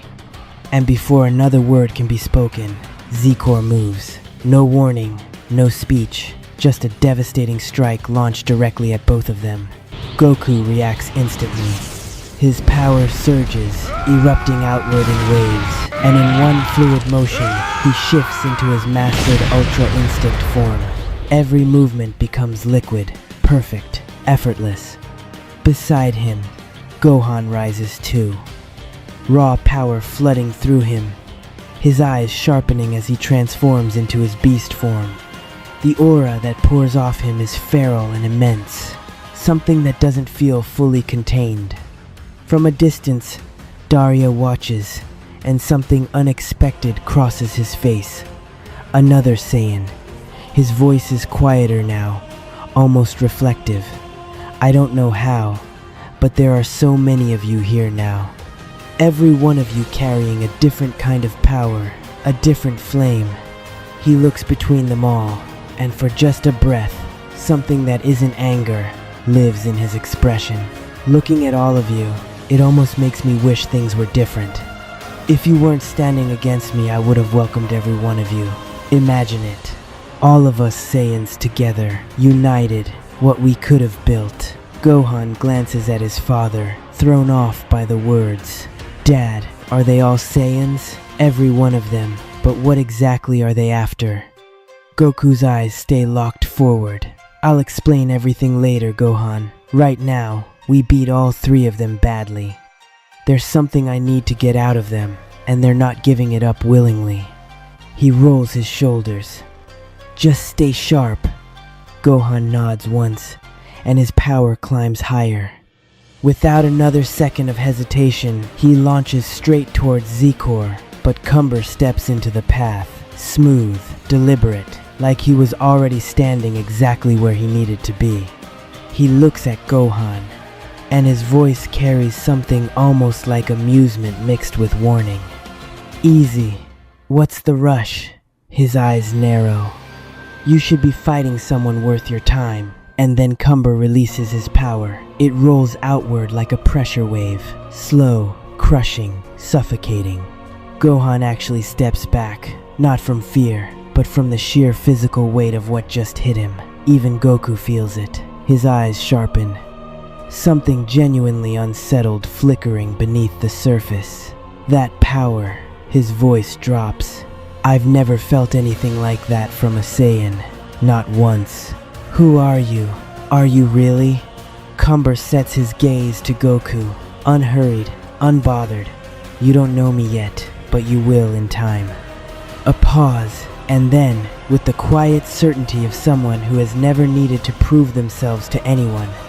All you need to know right now is this. His eyes hold steady. I am the Prince of all Saiyans. The words land like thunder. Gohan barely has time to process them before Cumber is already moving, coming directly at him with a strike that carries the full weight of that declaration behind it. Gohan's eyes go wide for just a split second. Then he meets it head on. The collision sends shockwaves tearing in every direction. And just like that, their battle ignites. Two powers crashing against each other with everything they have. Neither one willing to give an inch. On the other side of the field, Goku moves toward Daria. Daria doesn't move, doesn't shift his footing, just stands there, weathered, weakened, but unbroken. Then Zikor cuts across the space between them. Fast, precise, catching Goku's strike before it reaches Daria, and holding it there. He looks at Goku, and his voice carries something that sounds almost like principle. Just, what do you think you're doing? He doesn't let go. Look at him, Goku. Really, look. Daria is weakened right now, and you know it. Attacking someone who can't properly defend themselves. His eyes harden. A Saiyan doesn't do that. The words barely finish leaving Zikor's mouth before his fist is already moving. A punch, full force, nothing held back, lands clean on Goku. And Goku doesn't move. Not an inch, not a step. He just stands there, absorbing it like it was nothing more than a light breeze. Zikor pulls his fist back slowly, his eyes narrow. Well, now a hint of genuine surprise creeps into his voice. Looks like you've gotten stronger, Saiyan. From behind them, Daria's voice cuts in, low and cautionary. Don't forget, Zikor. Every battle makes a Saiyan stronger. That's who they are. Be careful. He's more powerful than last time. Considerably. Zikor glances back briefly, then waves it off. Don't worry about it, Daria. Sit down and watch. I've got this. I'm not letting him walk away. He turns back to Goku and lets his power climb. He surges forward, but this time Goku moves first. He slips past the strike with fluid precision and fires back with a punch of his own. The impact is brutal. Zikor is sent crashing hard, skidding across the ground before slamming to a stop. Goku doesn't pause for even a second. His hands come together, energy building instantly, massive and focused. Kamehameha.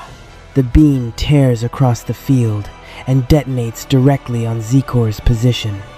The explosion shakes the entire area. When the dust begins to settle, Goku's voice carries through it, calm and direct. I don't have time to waste. I need everything. Every detail about the father of all Saiyans. So get back up. I know a few hits like that aren't enough to keep you down. And just like that, Zicor emerges from the smoke. He rolls his neck slowly. A wide grin spreads across his face. Now we're talking. His eyes lock onto Goku and there's something almost like joy in them. You're stronger than I gave you credit for, Saiyan. I underestimated you. That won't happen again. He raises his power. Deliberate, measured, building like a storm. Now, this is where the real fight begins. Goku matches him. Power rising, aura igniting, and they collide.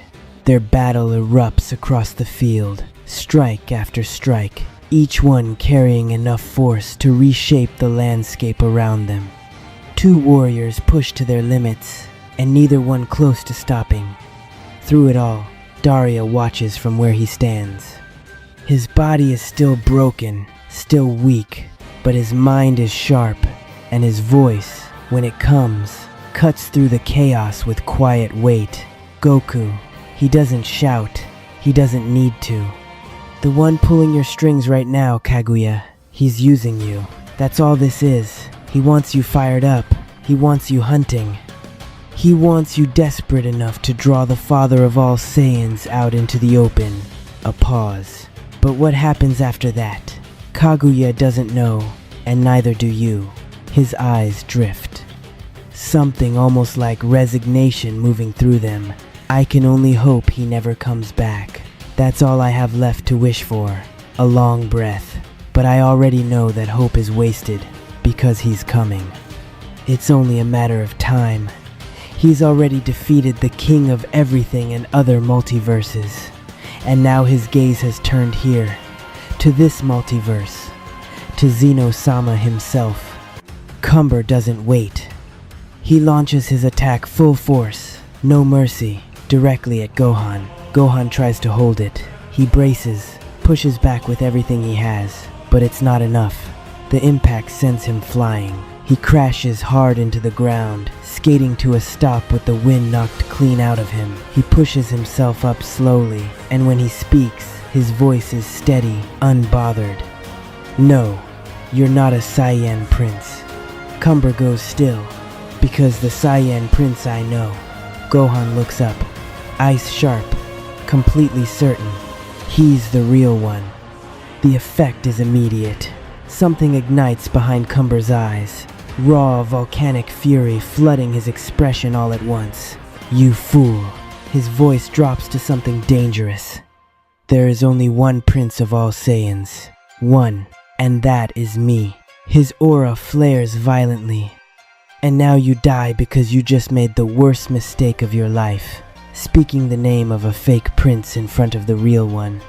He pulls back and launches the most devastating attack he's thrown yet. A wall of destruction, screaming toward Gohan, and Gohan just smiles. The fool here isn't me. He doesn't move, doesn't flinch, because that Saiyan prince, he's stronger than you. A beat, perfectly timed. Isn't it right, Prince Vegeta? And Vegeta steps out of nowhere. One motion, clean, precise, absolute, and Cumber's entire attack is deflected like it weighed nothing. The shock wave rolls outward. Every single person on that field goes silent.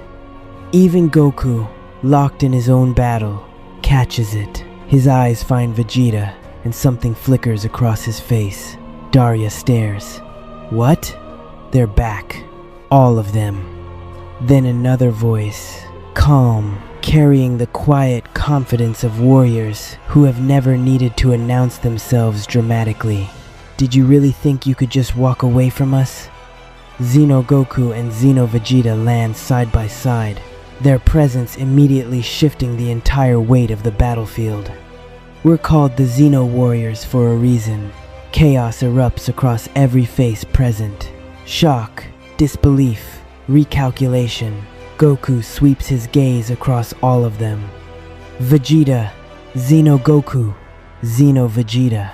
And something between frustration and exhaustion moves through his expression. What is wrong with all of you? His voice rises. Can't any of you just leave me alone? He doesn't wait for an answer. His hands come together, energy surging, and he fires a Kamehameha directly at the group. Vegeta steps in front of it. He doesn't dodge. He doesn't deflect. He just stands there, absorbing the full force of it. And when the light clears, he's still standing, eyes locked on Goku, expression completely serious. Kakarot. One word. No anger, no desperation, just absolute grounded certainty. I don't fully understand everything that's been happening here. I don't need to. He takes a step forward. What I do know is this. I came here for one reason. To bring you back. The real you. His voice doesn't waver. So, I'm asking you one last time. Are you willing to stand with us? Are you willing to come back? To be the Kakarot I know? A pause. And the words that follow carry everything behind them. Because together, all of us, we can stop this. You know that as well as I do. So give me your answer. Nearby, Gohan is taking in everything. Vegeta's words, Xeno warriors, all of it. His expression cycling through confusion and disbelief faster than he can process. Xeno Goku moves toward him quietly and begins explaining piece by piece everything Gohan has been missing. And with every word, Gohan's expression shifts. The confusion doesn't disappear, but something else settles in alongside it, understanding, the beginning of it at least. Goku's answer comes without hesitation. No, flat, final, no room for negotiation. I already told you, Vegeta, I'm not stopping. Not this time. His eyes harden. So get out of my way, or I will finish you permanently. I mean every word. From the side, Cumber's gaze slides over to Vegeta, and something calculating moves behind his eyes. Looks like you've learned the truth, Vegeta, about who the real Saiyan Prince is. Vegeta doesn't even look at him. Shut your mouth. His voice is ice cold. I didn't come here to listen to you. And then, without another word, Vegeta attacks Goku directly, no warning. Every person on the battlefield freezes. And before anyone can react, a massive portal tears open behind them both. Vegeta drives forward, grabbing Goku and carries them both straight through it. In an instant, they're gone. The portal seals behind them like it was never there. Silence crashes down over the field. Nobody moves. Nobody speaks. Every single person left standing stares at the empty space where two of the most powerful Saiyans in existence just vanished. Somewhere else entirely, Goku lands and spins around, his eyes wide with something that's rare for him, genuine surprise. Vegeta, what did you just do? Where have you taken us? Vegeta faces him. No theatrics, no posturing, just a man who has made his decision and is completely at peace with it. Listen to me, Kakarot. His voice is quiet, heavier than usual. I met your father. I spoke with Bardock. A pause. And I made him a promise that if you wouldn't come back, I would end this myself. For a moment, stillness.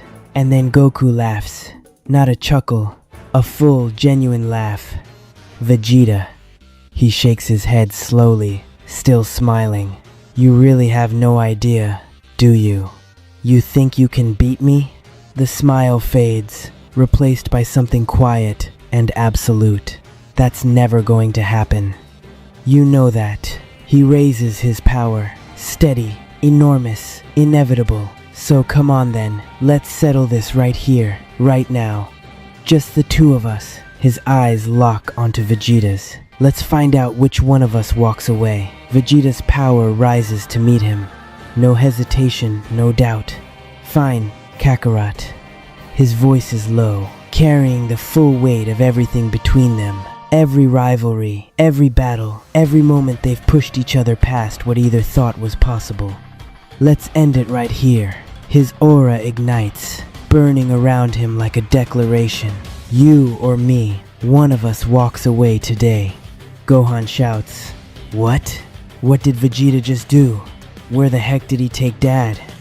Xeno Goku responds, "For now, all you need to know is that we've got to deal with everyone here, Gohan. Stay focused. As for Goku and Vegeta, that's a whole different story.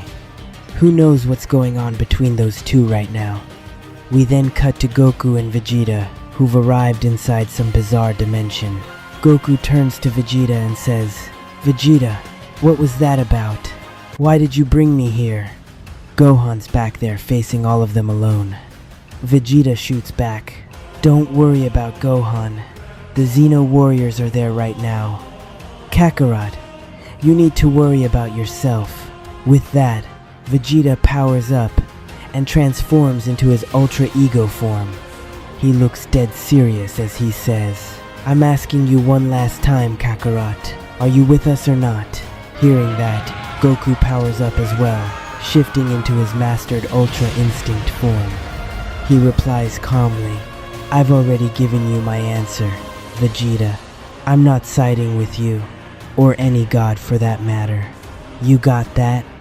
Vegeta narrows his eyes and says, "Fine, Kakarot, your call. But I'll have you know, I met your father, Bardock. We had a full conversation, and since you refused to join us, I have no choice but to take you out." Goku actually laughs at that. "Oh, come on, Vegeta. You really think you can stop me? Go ahead and try." The moment those words leave his mouth, Goku takes a devastating punch that sends him flying. Vegeta steps forward and says, "All right then, Kakarot. Let's settle this once and for all. Only one of us is walking away from this." Both warriors power up to their absolute limits. Goku charges straight at Vegeta and says, "You just made the biggest mistake of your life, Vegeta. Getting in the middle of my fight and standing between me and my goal." And just like that, the two of them go all out inside that dimension. Massive explosions rock the space around them as they throw everything they've got at each other. The shockwaves are so intense that their energy starts bleeding through to the outside. Xeno Vegeta watches in disbelief and mutters, "Are those two seriously going all out like that? Have they completely lost their minds?" Daria scoffs and says, "They're total idiots. If they keep going at it like this, one of them is definitely not making it out." Before he can say another word, Gohan blasts straight toward Daria. "You're not getting away before I'm done with you," Gohan growls. But just as Gohan moves in, Cumber steps right in front of him and says, "Did you forget? Your fight is with me." Suddenly, Xeno Vegeta appears out of nowhere and lands a crushing punch on Cumber, sending him stumbling back. Xeno Vegeta smirks and says, "So, you're the one calling himself a Saiyan Prince? Then step up, face me." Xeno Vegeta powers up, and the two clash hard. Xeno Vegeta versus Cumber. A massive fight breaks out between them. Meanwhile, Daria's had enough. He looks over at Zikor and says, "That's it, Zikor. I'm done with all of these people. They keep getting in my way, over and over again. Let me make one thing crystal clear. I'm not leaving a single one of them alive. You focus on this new Saiyan. I'll handle the Xeno warrior." With that, Daria powers up and launches a direct attack on Xeno warrior Goku. Xeno Goku tries to block it, but a single punch from Daria sends him crashing far away. Watching this, Gohan is completely stunned. What? Who is this guy? His power level is absolutely insane. Before he can process it, Gohan takes a massive hit himself and goes flying.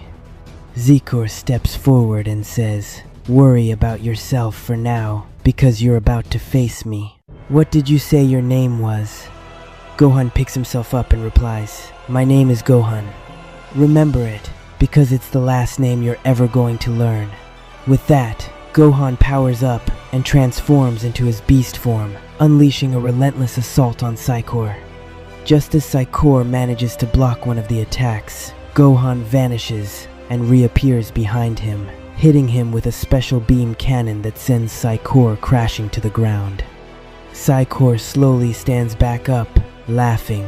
"Alright, I'll give you that. You've got real power. Let's get this fight started for real." "This is going to be fun, Saiyan." Both Gohan and Psycor power up to their limits and charge at each other. Their attacks collide, triggering a massive explosion. Meanwhile, Xenogoku is already deep in his fight with Daria, but it's completely one-sided. Daria keeps hammering him over and over, and then unleashes a massive ki blast that sends Xenogoku skidding across the ground. At the same time, Cumber lands a devastating attack on Xeno Vegeta. Both Xeno warriors end up crashing near each other, barely able to move. Daria looks down at them and says, "Enough. I'm done with all of you. What exactly did you think you were dealing with? I'm a Saiyan who's completely out of your league. And now, both of you Xeno warriors are going to die." Daria surges with power. Xenogoku and Xeno Vegeta can't even get back on their feet before Daria unleashes a massive attack on both of them. A colossal explosion rocks the entire area. Gohan watches in horror as all three enemies burst out laughing. But then, a blinding flash of light tears through the battlefield, and stepping out from within it is Xeno Vegito. The enemies freeze. Cumber can barely get the words out. "What? What is that? Did those two actually fuse?" Daria grits his teeth. How long are you people going to keep showing up? I am so done with all of you." He charges straight at Xeno Vegito. But this time, Xeno Vegito smoothly dodges the attack, and in the very next instant, appears right in front of Cumber, landing a crushing blow that sends him flying. Xeno Vegito turns and says, "You see that? You really think you can still handle us? We are Xeno warriors. Even if it costs us everything, we will not stop fighting to bring you down." Daria doesn't wait. He throws a powerful punch straight at Xeno Vegito, but Xeno Vegito blocks it and immediately counters with a massive attack of his own. This time, Daria can't stop it. He stumbles back several steps, actually taking damage. Xeno Vegito stands firm and says, "You think stopping us is that easy? Not a chance. If you want to stop us, you're going to have to finish us. You got that? Because we are Xeno warriors, and we will not let anything go wrong. Not today." With that, Xeno Vegito powers up and charges straight at Daria. Daria powers up as well and says, "Come on then, Xeno warriors. Right here, right now. I'm ending this." Daria rushes at Xeno Vegito and the two collide in an all-out brawl. The fight escalates fast. Xeno Vegito is incredibly quick, and watching from the sidelines, Zikor mutters to himself, "That fusion is seriously fast. If I had to fight them, it'd actually give me some trouble. But Daria, that's a different story." Before he can finish that thought, Zikor takes a thunderous punch out of nowhere and crashes to the ground. Gohan stands over him and says, "Just so we're clear, your fight is with me right now, so do yourself a favor and keep your eyes on me." Zikor picks himself up and laughs. "Good. You still got some juice left in you. Alright then, let's finish this. Only one of us is walking away." Zikor powers up and launches himself at Gohan. Meanwhile, on the other side, we cut back to Goku and Vegeta. The two of them have been going at it so hard, they're both completely drained, and they slowly revert back to their base forms. Goku catches his breath and says, "That all you got, Vegeta? But seriously, why did you drag me here? I'm not letting this go." Goku charges at Vegeta again. Vegeta barely manages to hold off the attack, then fires back with one of his own. Their strikes cancel each other out, and both of them hit the ground hard. They're running on fumes at this point. Vegeta looks over and says, "I don't know why. Kakarot. But why are you doing all this? I'm going to find out. And if you won't stop on your own, I'll make you stop. You got that? Goku, still catching his breath, thinks to himself, why is Vegeta doing any of this? And ever since he pulled me into this portal, something feels off. I'm burning through my energy way too fast. Why does this place feel so different? From within his mind, Kaguya speaks up. It's possible, Goku, that this Saiyan Vegeta has brought you into a dimension with extreme gravity and abnormally high temperatures. That stops Goku cold. Vegeta slowly gets back to his feet and says, "What's the matter, Kakarot? Running out of steam? What are you going to do now?" Goku stands up straight and fires back. "I'm not tired. I'll never be tired. Not until I bring everyone back. I'm not stopping, and I'm not slowing down. You got that, Vegeta." And with that, exhausted as they both are, the two of them power back up and go right back at each other. The scene then shifts to Zeno-sama, who is in the middle of a conversation with the Grand Priest. The Grand Priest asks, "Zeno-sama, do you think what Vegeta did was the right call?" Zeno-sama replies, "I think it was exactly the right move. Vegeta has taken Goku into the dimension where all the angels and gods used to train. If Vegeta manages to convince Goku to push through and train there, both of them will come out significantly stronger." The Grand Priest strokes his chin and says, "Although I believe Vegeta's plan goes a step further than that. I think he intends to fight Goku at full power inside that dimension, which would force their strength to grow even faster. You have to hand it to Vegeta. That's a brilliant mind at work." Zeno-sama's expression turns serious. "But what about Daria? I don't think the two Xeno warriors can hold off all three of them on their own. You'll need to send someone." The Grand Priest simply smiles. "Don't worry about that, Zeno-sama. I've already sent someone. They should be arriving there very shortly." Back on the battlefield, the massive fight rages on. Xeno Vegito is holding his own against Daria in an intense one-on-one clash. And just then, we see Daria. Daria keeps powering up, slowly gaining the upper hand over Xeno Vegito. We then cut to Cumber, who's clearly beaten up and struggling. Cumber mutters, "How am I getting tired this fast?" Daria glances over and says, "Cumber, you're still a relatively new Saiyan. You can't match us yet. You need to rest. You just fought through multiple gods of destruction and then went straight into another battle. Give yourself some time. I'll handle these guys on my own." With that, Daria refocuses and begins steadily overwhelming Xeno Vegito. But Xeno Vegito refuses to go down, and massive explosions start rocking the battlefield. Meanwhile, Zikor continues his fight with Gohan, but Gohan is visibly fading, his stamina draining fast. Zikor seizes the moment and lands a devastating punch. The impact alone is enough to knock Gohan out of his powered-up form. He crashes down hard, reverting to his base state. Xeno Vegeta catches this and immediately moves in front of Gohan. Gohan looks up and says, "Why are you protecting me? This is your chance. Take one of them out." "Don't worry about me," Xeno Vegeta replies firmly. "No, we made a promise to Vegeta that we wouldn't let anything happen to you. A Saiyan's word is worth more than his life. And beyond that, we came here to protect this multiverse. And that's exactly what we're going to do, because we are Xeno warriors." Xeno Vegeta begins pushing his power higher and higher. Everyone on the battlefield stops and stares, completely stunned. Daria narrows his eyes and says, "So, in the end, you're just like every other foolish Saiyan, resorting to that same technique. But then again, why wouldn't you? You're weak. The weak only get one shot at taking down their enemy. But it won't be enough. You can't beat me." Xeno Vegeta laughs and says, "Did you really think the Xeno warriors were just a name? This power of mine will wipe one of you three off the map right here and right now. You understand? Our Omni King granted us a special ability.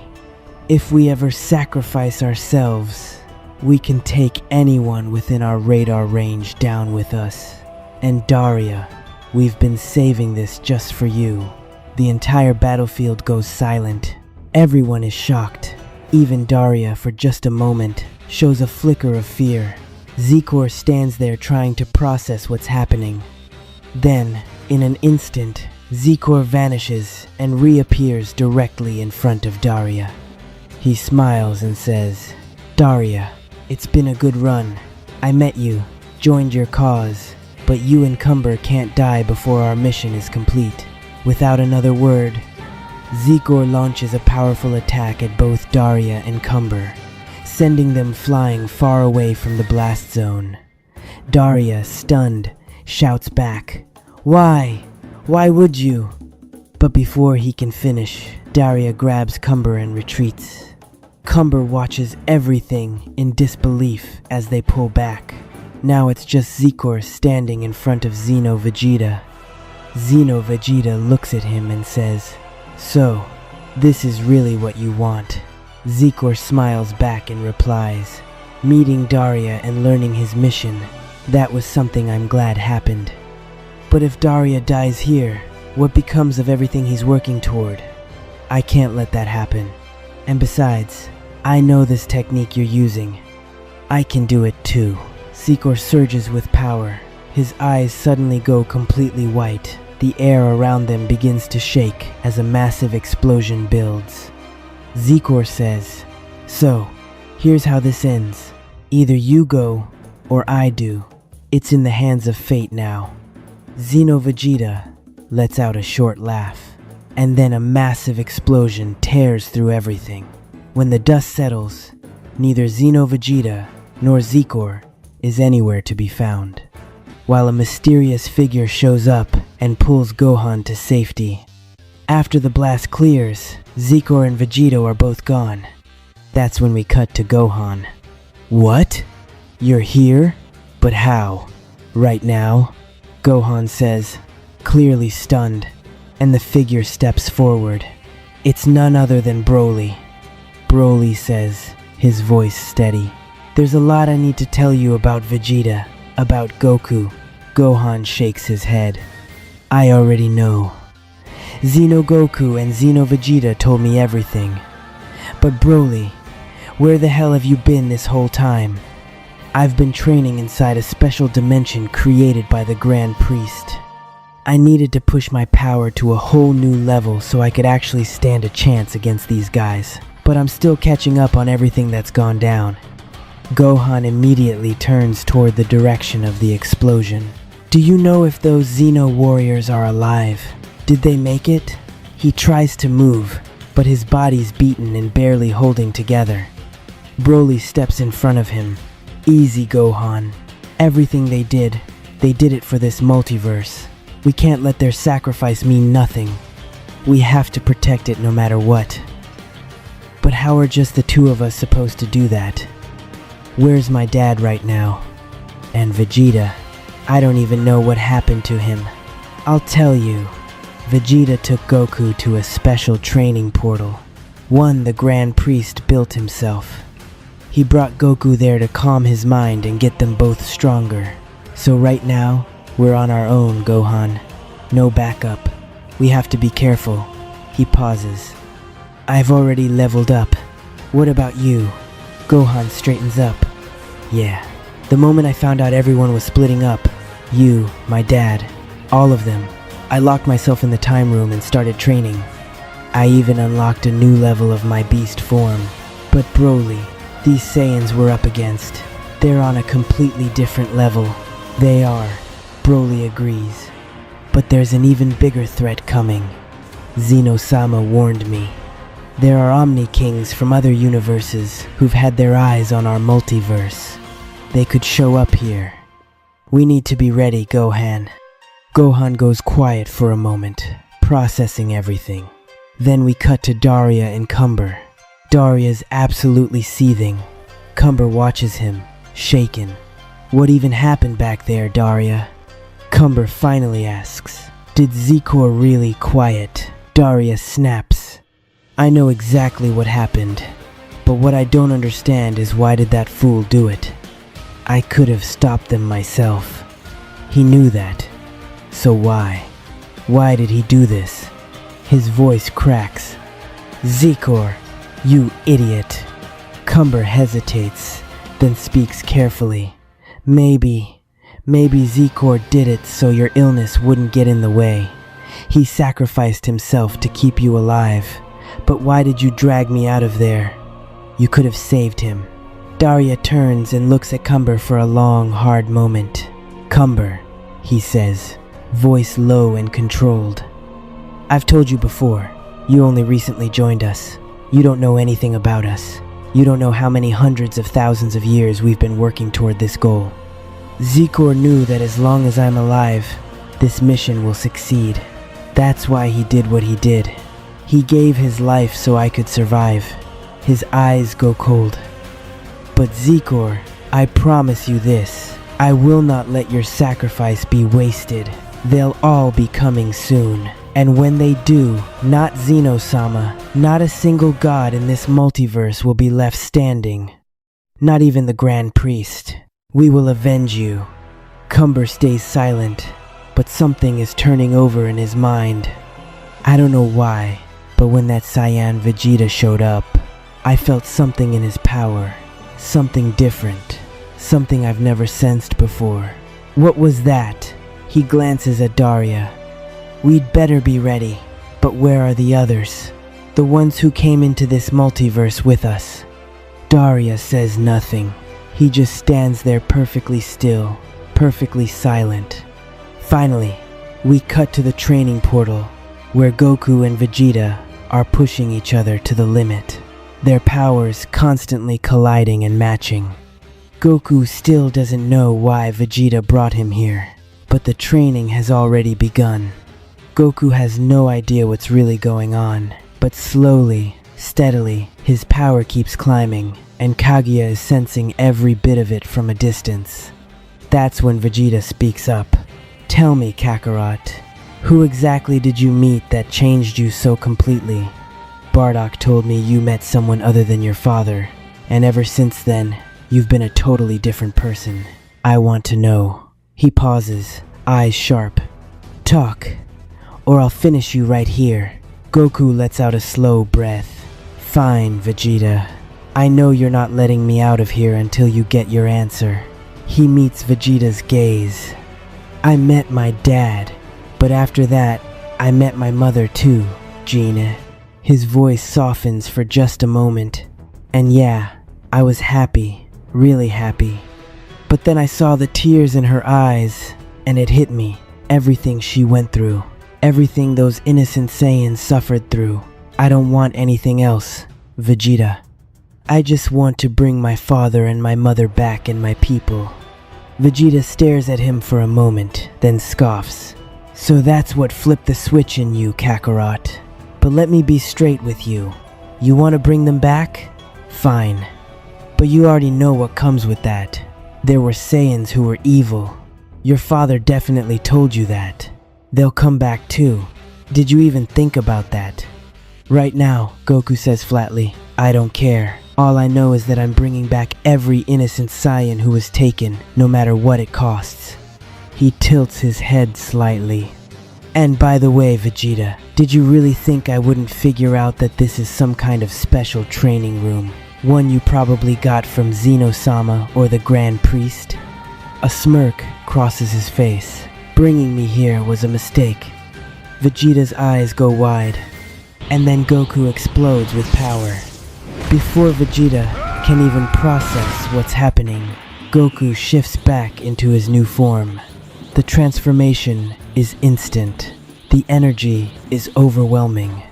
Thank you, Vegeta, Goku says, his voice calm, but carrying an edge beneath it. Because of this, I now have the power to take on Daria, Zikor, Cumber, all of them, and I will find out the truth about the father of the Saiyans. He gives a slight nod. I genuinely mean it. Thank you. He turns and starts walking away. Vegeta moves to cut him off, but Goku fires a massive Kamehameha wave straight at him. In this new form, Goku's speed is on a completely different level. Vegeta doesn't even see it coming. The blast sends him crashing hard, skidding across the ground. Goku glances back at him. Vegeta, there was a time when we were really good friends, and maybe we still are. His tone is steady, almost gentle, but the warning underneath is unmistakable. But don't ever make the mistake of getting in my way again.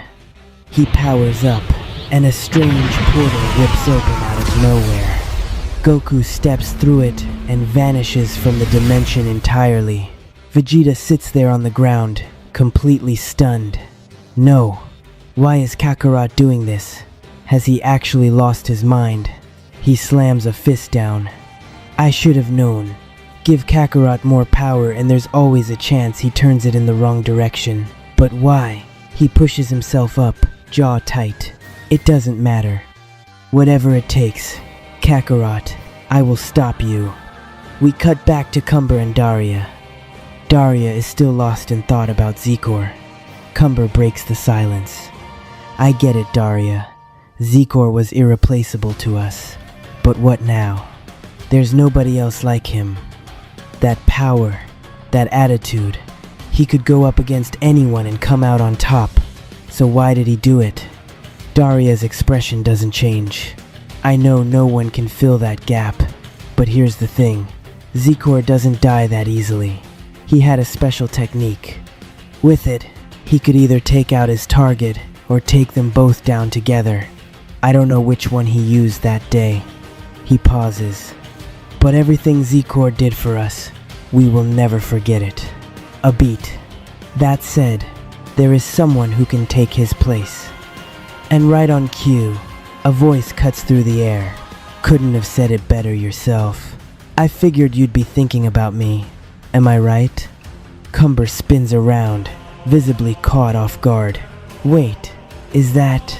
Am I seeing this correctly? Yes, Daria says, the ghost of a smirk on his face. You recognized him. This is the one who wiped out the king of everything in that multiverse. And there he stands, saying nothing, just laughing. So we see that Goku has transformed into his new form, and immediately after that, Goku exits that dimension, seeing which Vegeta is completely shocked, and he says, "No, what, Kakarot? After all, you again it seems that I will have to find him back." After saying this, Vegeta also sets out to find Goku. On the other hand, we all see Goku. We see that Goku has come back to the exact same place where the battle between Goku and Daria was going on. And just then Goku says, "What? After all, where did those people go? There is none of them here. Hey, Kaguya, are you sensing the energy of any of them?" Hearing this, Kaguya says, "Wait, Goku, let me just see." We see that Kaguya tries to sense Zikor's energy, but he does not feel Zikor's energy. And just then he says, "I don't know why, Goku, but at this moment, I am not feeling Zikor's energy. Could this mean that Zikor..." Hearing this, Goku says, "What? But after all, who could have done this? Who on earth could have finished Exikor? Has Gohan really become this powerful?" But you leave all that aside. You tell me about Daria. Where exactly is Daria at this moment? We see that Kaguya tries to feel Daria's power, but he is unable to do so and says to Goku, "I don't know why, Goku, but I am unable to feel Daria's energy either. Why don't you try?" "Because I have already given you my powers, and you have even been able to master my powers." We see that after hearing all this, Goku starts looking for their energy with great concentration. But just then, Goku suddenly starts feeling Cumber's energy, and Goku says, "It seems that I have found them. But wait a minute. I don't know why. Along with Cumber's powers, I feel like some other people are also present there. But who on earth could they be?" Hearing this, Kaguya says, "It is possible, Goku, that those people are Daria's companions.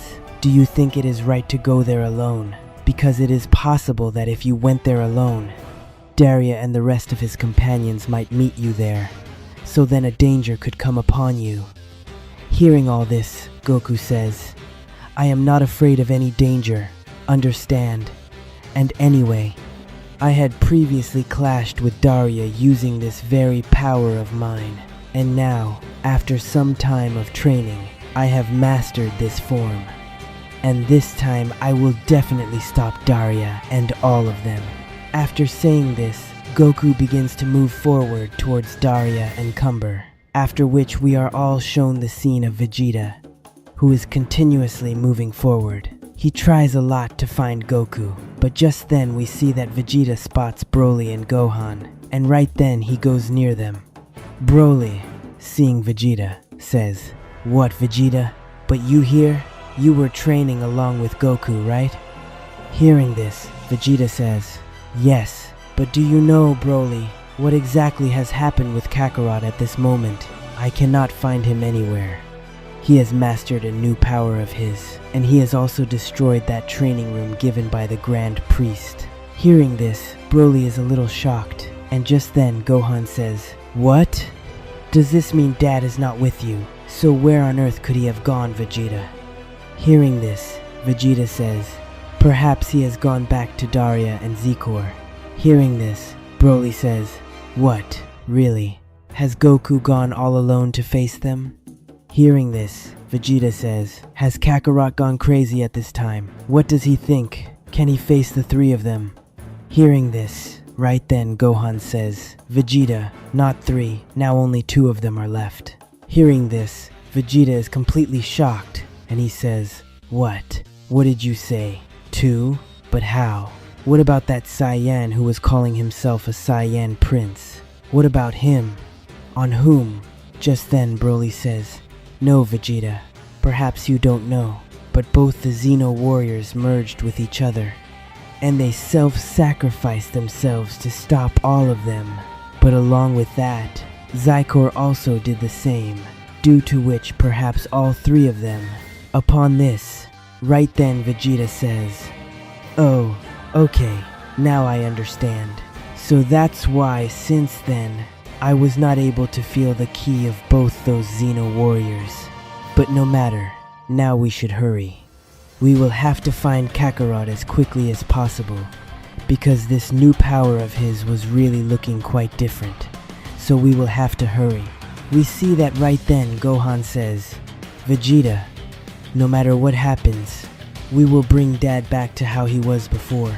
No matter what happens. And right then Broly also says, But for that, first of all, we will have to find Goku. And at the same time, the trouble that is about to come upon us at this moment. We cannot ignore that either. We see that after saying this, all three of them move forward to find Goku. After which, we see that we are shown the scene of the Grand Priest and Xeno-sama. Both of them are talking to each other, and right then the Grand Priest says, So, Xeno-sama, do we have any other way to open this cage? Because Omni cage I have tried a lot, but it is not opening. Upon this, right then Xeno-sama says, We have no other way, understand, Grand Priest. Until the one who made this cage comes here, we cannot break this cage. It seems that we will have to wait for him. Or else for those Omni Kings who wanted to lock me up in this Omni cage. Hearing this, the Grand Priest says, But after all, even if they come here, won't they finish you? Will they really take you out of this cage?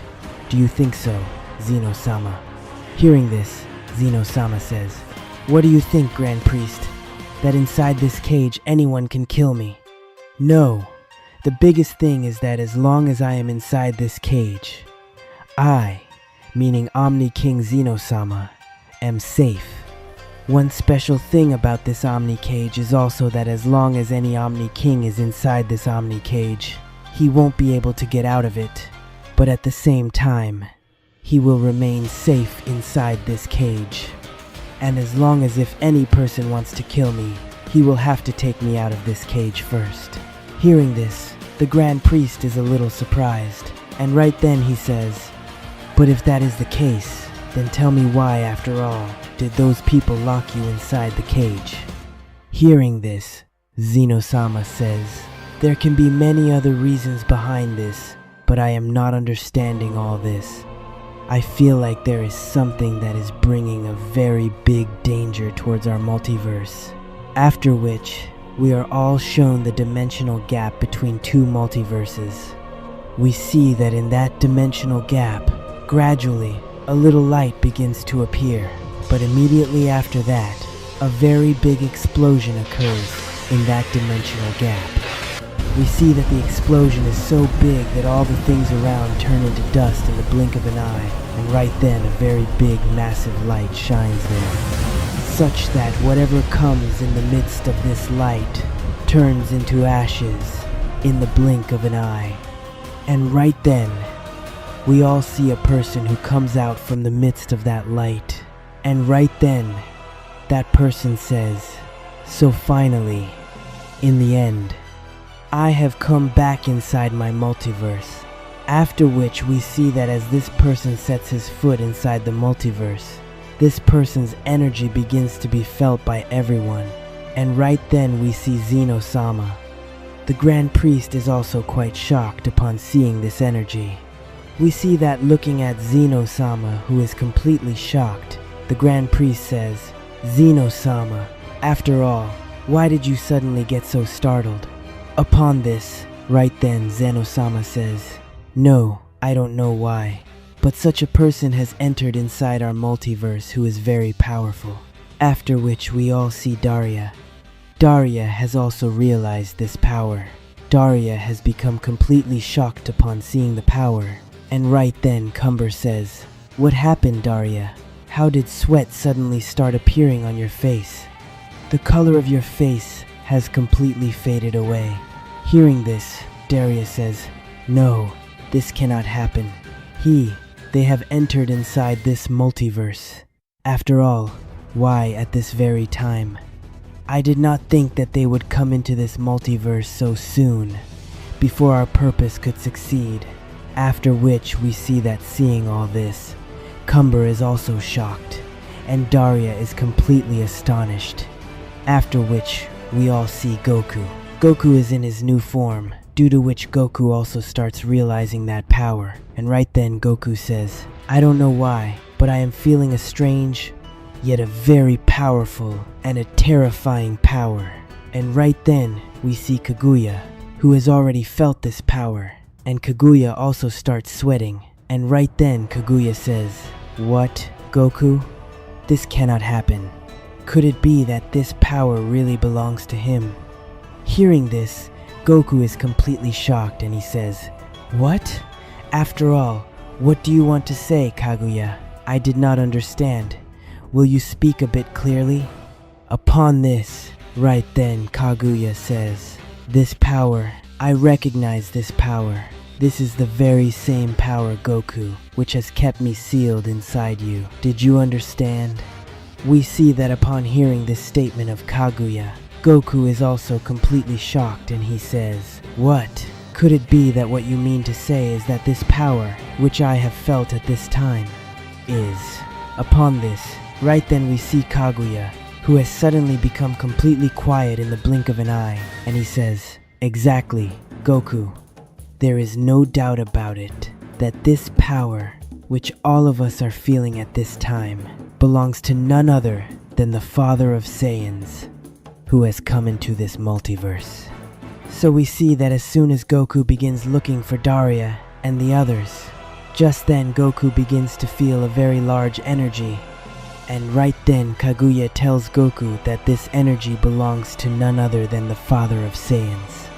Hearing this, Goku is completely shocked, and right then Goku says, "What?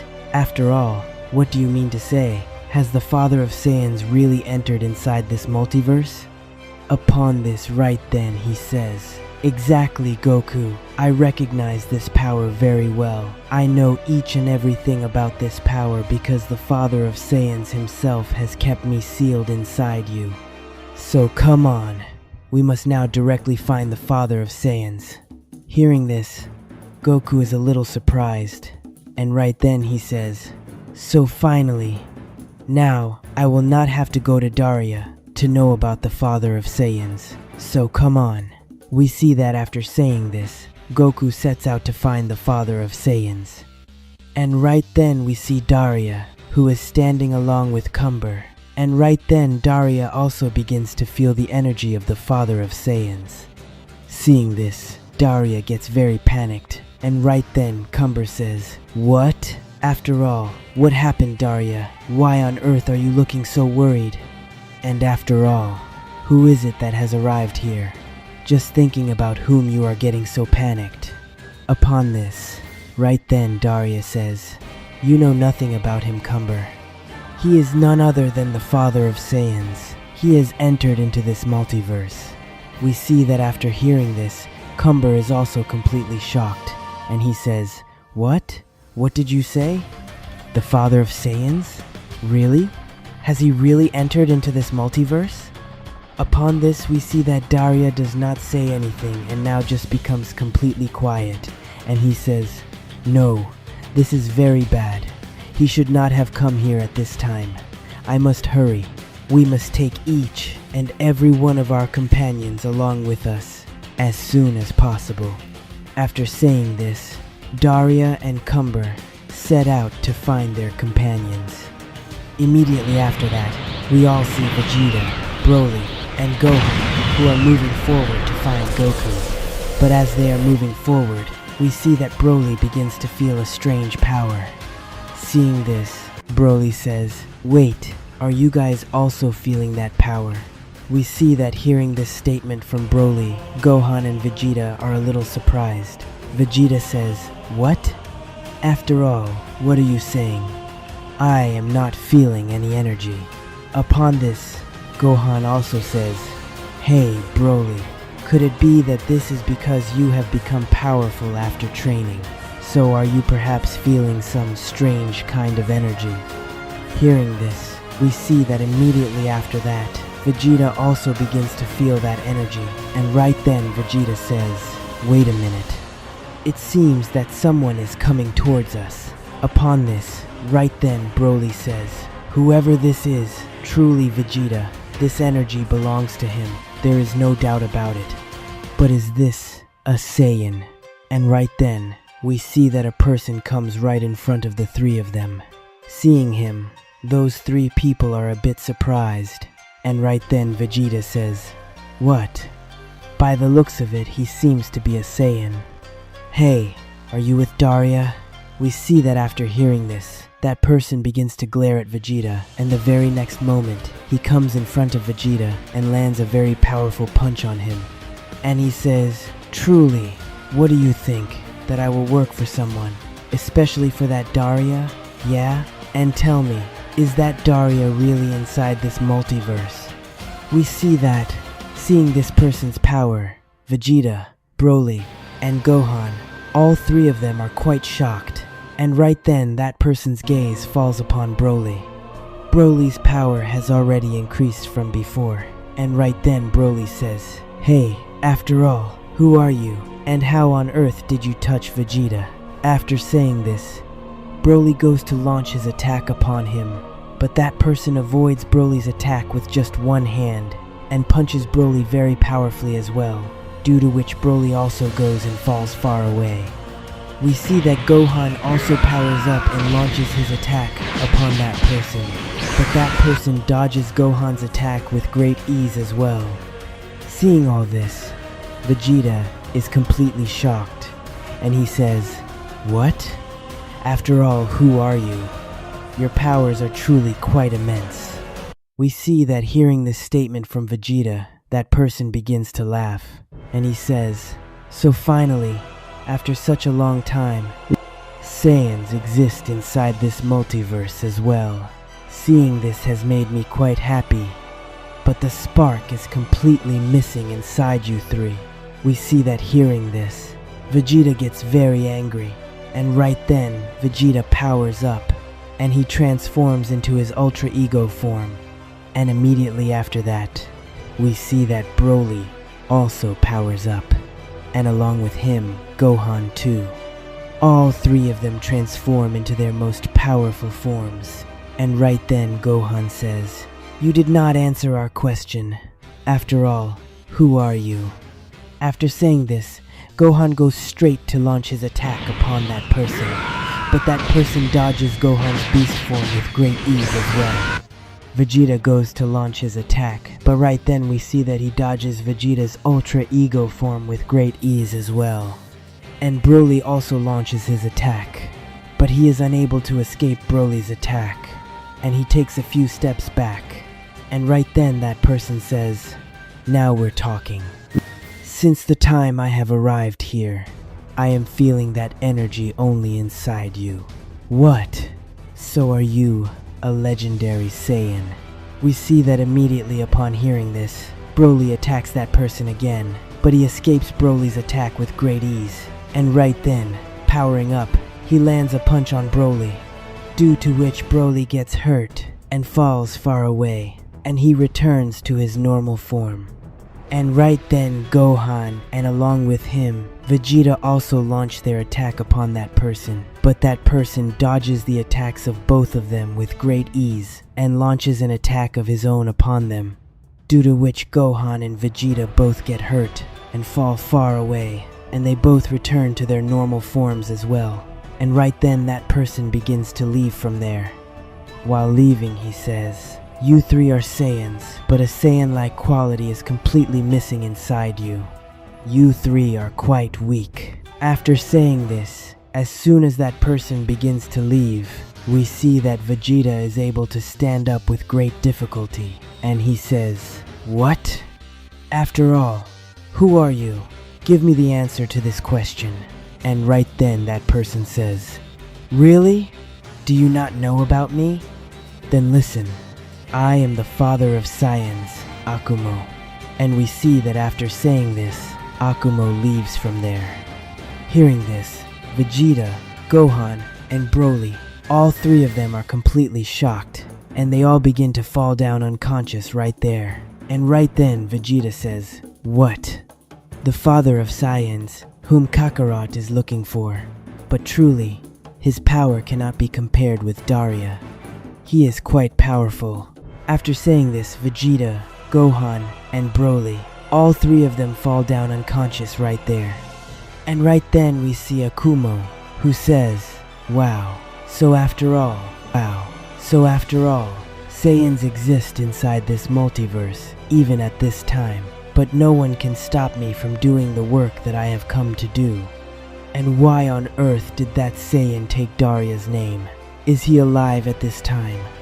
And if he is inside this multiverse, then he will not escape from my hands this time. We see that after saying this, Akumo leaves from there. After which we all see Goku, who is moving forward to find Akumo. But just then, Goku sees the unconscious Vegeta, Broly, and along with them Gohan. Seeing this, Goku is completely shocked, and Goku says, "What? Vegeta, Broly, and Gohan, such a condition of these three. But after all, who could have done this?" We see that right then Kaguya says, "What do you think? Who else could they have faced? Surely they have faced the father of Saiyans." Hearing this, Goku is completely shocked, and he says, "What? Really? Is the father of Saiyans so powerful that he alone caused such a condition of these three?" Hearing this, Kaguya says, "At the present time, you do not know about the true power of the father of Saiyans. Perhaps at this time, he can even rival Zeno-sama." Hearing this, Goku is completely shocked. Kaguya says, "We are short on time. Hurry up. We will have to go to the father of Saiyans. Before he meets Omni King Zeno-sama, we must do whatever it takes to get me out from inside your body." After saying this, Goku leaves those three right there and moves forward to find the father of Saiyans. And right then we all see the Grand Priest and Zeno-sama, who have also felt Akumo's energy.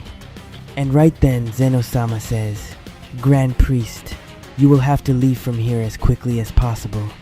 Go to all of them and see after all whose energy this was. It is possible that those people might need your help. We see that after hearing this, the Grand Priest immediately leaves from there. We all see Daria and Cumber. We see that Daria is quite heavily panicked, and Cumber says, "After all, what is the matter? Even if the Father of Saiyans has arrived here, why on earth are you so heavily panicked?" Then Daria says, "Be quiet.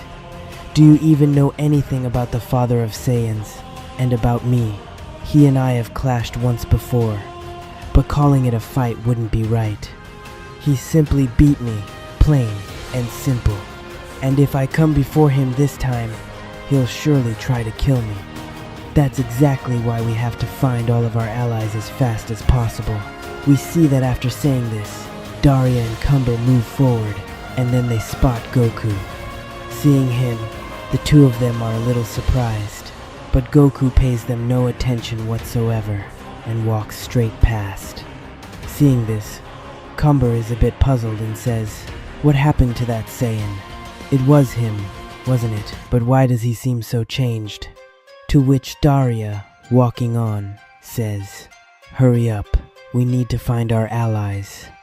This Saiyan has changed, which means he too has already sensed the Father of Saiyan's energy."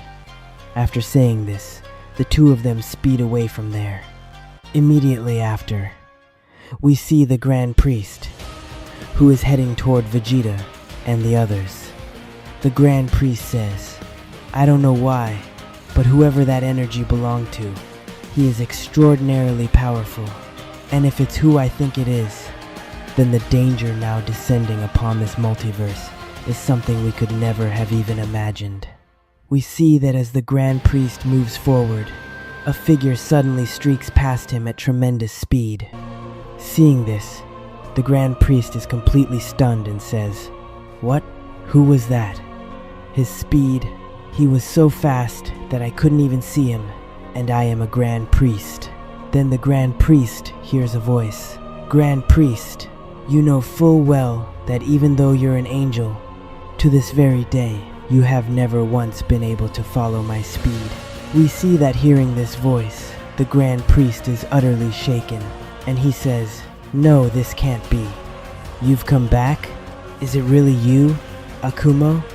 And then we see Akumo suddenly appear before the Grand Priest.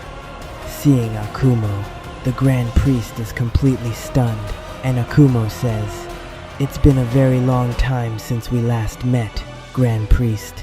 So how have you been?" The moment he sees this, the Grand Priest panics and launches a direct attack at Akumo. But Akumo dodges it with ease and says, "What in the world has gotten into you, Grand Priest? I don't want to fight you, because right now, maybe even you don't realize it, but there are many people coming after me, and I want every last one of them to meet their end inside this multiverse. For now, I'll let you go." Hearing this, the Grand Priest says, "Akumo, how are you even here? How did you return to this multiverse? You died millions of years ago." After saying this, the Grand Priest attacks Akumo again, but Akumo powers up and dodges the attack effortlessly and says, "You know it yourself, Grand Priest, you cannot face me. So stop these foolish antics, or right here and now, I will finish you forever. Perhaps you don't know, but my power has grown even greater than before. Understand?" We see Akumo strike at the Grand Priest. The Grand Priest blocks the blow, but then Akumo suddenly appears behind him and lands a tremendous punch. This time the Grand Priest cannot block it. He's struck hard and sent crashing far away. And then Akumo says, "I'm sorry, Grand Priest, but the ones you're rushing off to save, by the time you reach them, they may already be finished. For now, I have a great deal to do, so I can't play with you any longer. I'll see you again soon, that I promise." After saying this, Akumo departs.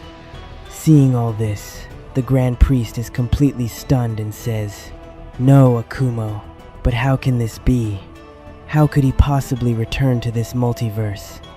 Was he alive all these millions of years? But how? And if he's here, then it means the others will surely come too." I have to tell Zeno-sama and everyone about all of this. But after saying this, the Grand Priest falls unconscious right there. After that, we see that as Goku keeps moving forward, he keeps thinking about the father of Saiyans. He says to Kaguya, "Hey, how will I even recognize him when the father of Saiyans appears before me? Tell me, Kaguya." To which Kaguya says, "There's no need for me to describe the father of Saiyans to you, Goku. Because the moment he appears before you, you'll know it yourself. He isn't called the father of Saiyans for nothing. He carries a certain special aura and power like his. I don't think anyone in the present age possesses it." We see that hearing all this, Goku grows more and more amazed. And then Goku thinks to himself, until recently, I didn't know about Kaguya. I didn't know about the father of Saiyans. And I didn't even know about my real mom and dad. Everything that's happening is happening so fast. I have to do everything as quickly as I can. After saying this, as Goku moves ahead, his eyes fall on the Grand Priest. We see the Grand Priest lying there unconscious. Seeing him, Goku is completely stunned and says, "What this is, the Grand Priest. But how did he end up in such a state?" To which Kaguya says, "Who else do you think could have reduced the Grand Priest to this condition?" "The father of Saiyans." Hearing this, Goku is shocked again and says, "So he really is the father of Saiyans. What kind of power does he have? I have to meet him soon." He's scattering everyone in his path like fallen leaves. Hearing this, Kaguya says, "It seems you still don't understand who the father of Saiyans is, or what his true power is. Only when you see him fight will you truly know. You can't even imagine how powerful the Grand Priest is. And the father of Saiyans defeated the Grand Priest and all of your friends in a single strike. So hurry, Goku." Hearing all this, Goku says, "He defeated the Grand Priest. That means he must be heading there as well." After that, we see Zeno-sama at the Omni Palace, still imprisoned inside the Omni cage. And then Zeno-sama says, "I don't know why, but whoever that figure was, the very moment he set foot inside our multiverse, I sensed his power. Is that person truly so powerful that merely by stepping into the multiverse, even I, a king, began to feel his strength?" But then, Zeno-sama hears a voice. "Really, Zeno-sama, do you truly not know whose power that was?" We see that hearing this voice, Zeno-sama is completely stunned, and he says, "No, this can't be. You can't have returned. Is it you, Akumo?" And then we see Akumo standing before Zeno-sama.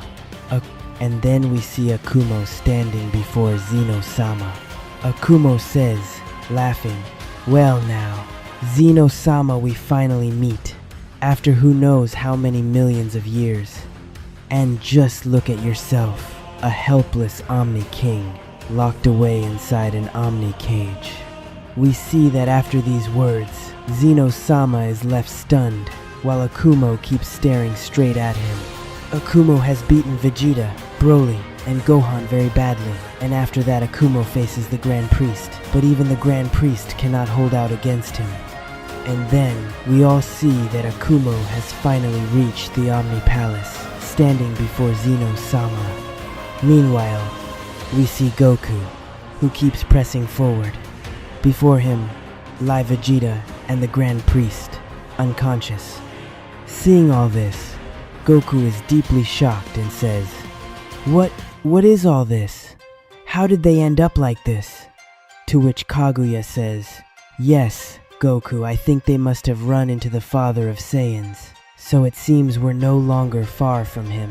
Seeing the Grand Priest, Goku understands, and he says, "I'm certain the father of Saiyans has gone toward the Omni Palace, so that's where we need to go too." Saying this, Goku begins heading toward the Omni Palace. And then we all see Akumo, with Zeno-sama before him. Zeno-sama is still locked inside the cage, and he is utterly stunned at the sight of Akumo. Zeno-sama says, "So it was you, Akumo, you're the one who entered this multiverse a short while ago. But how? You were killed nearly millions of years ago. How are you alive? Don't tell me you've been in hiding all this time, like Daria.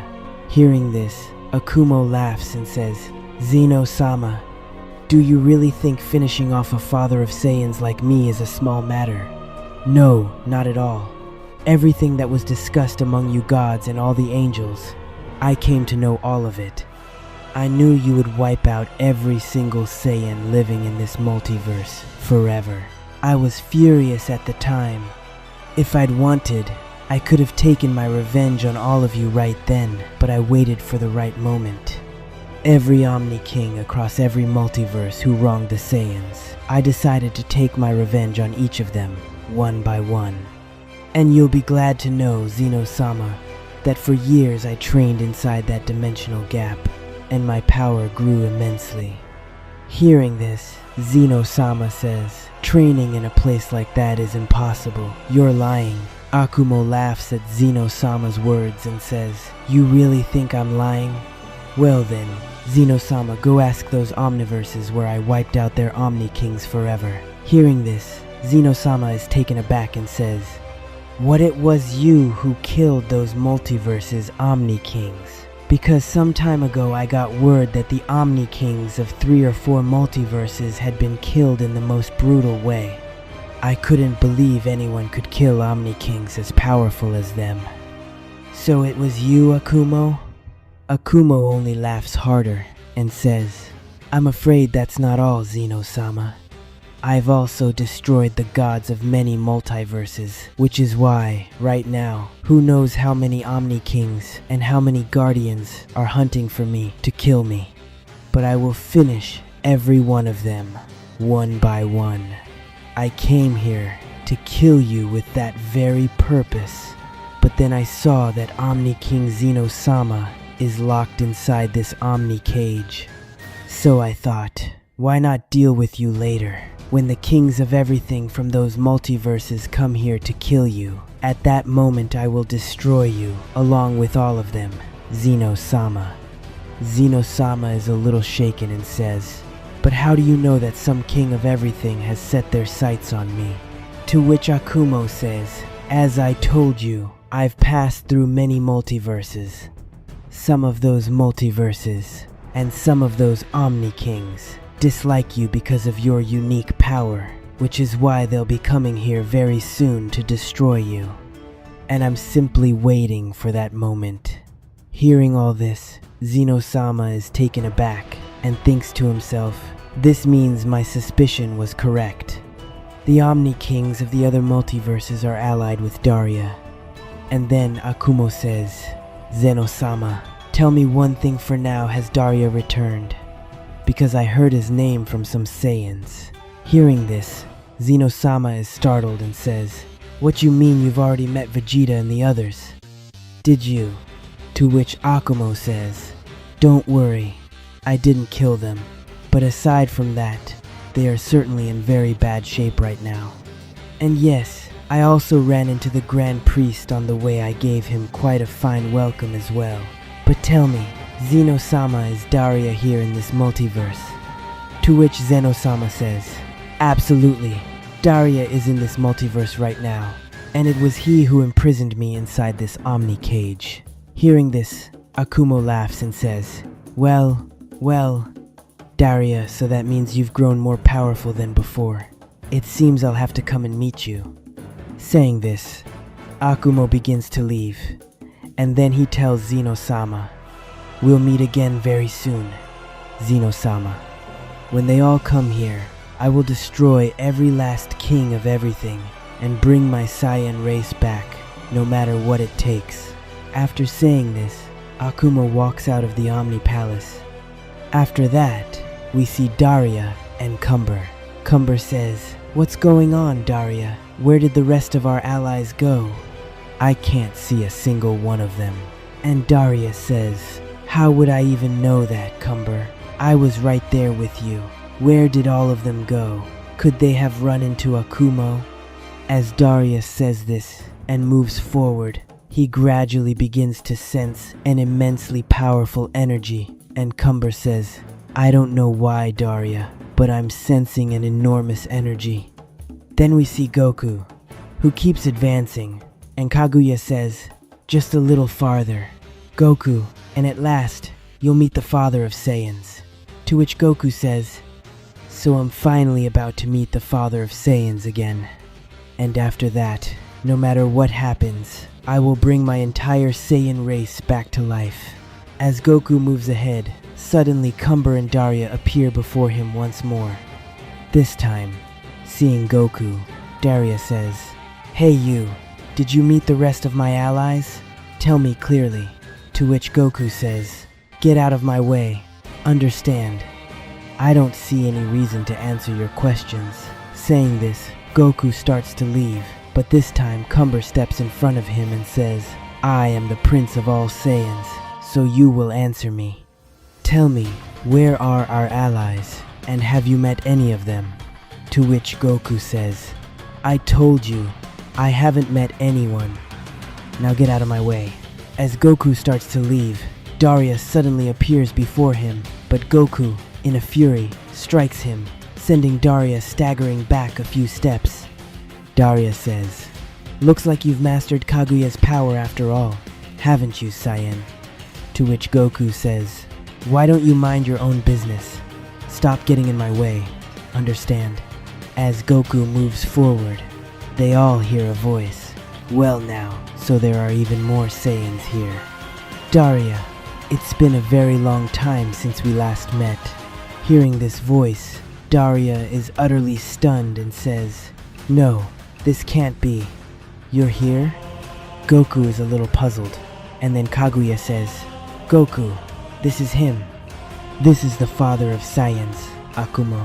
And then Goku, seeing the figure, is stunned, and we see that the father of Saiyans, Akumo, has appeared before Goku, Daria, and Cumber. Daria and Cumber have appeared before Goku, but then the father of Saiyans, Akumo, arrives there as well. At the sight of Akumo, every single person present is stunned, and Cumber says, "What? Who in the world is this now, Daria?" We see Daria become utterly shaken at the sight of Akumo, and he says, panicking, "No, this can't be. You're here. This is impossible, Lord Akumo."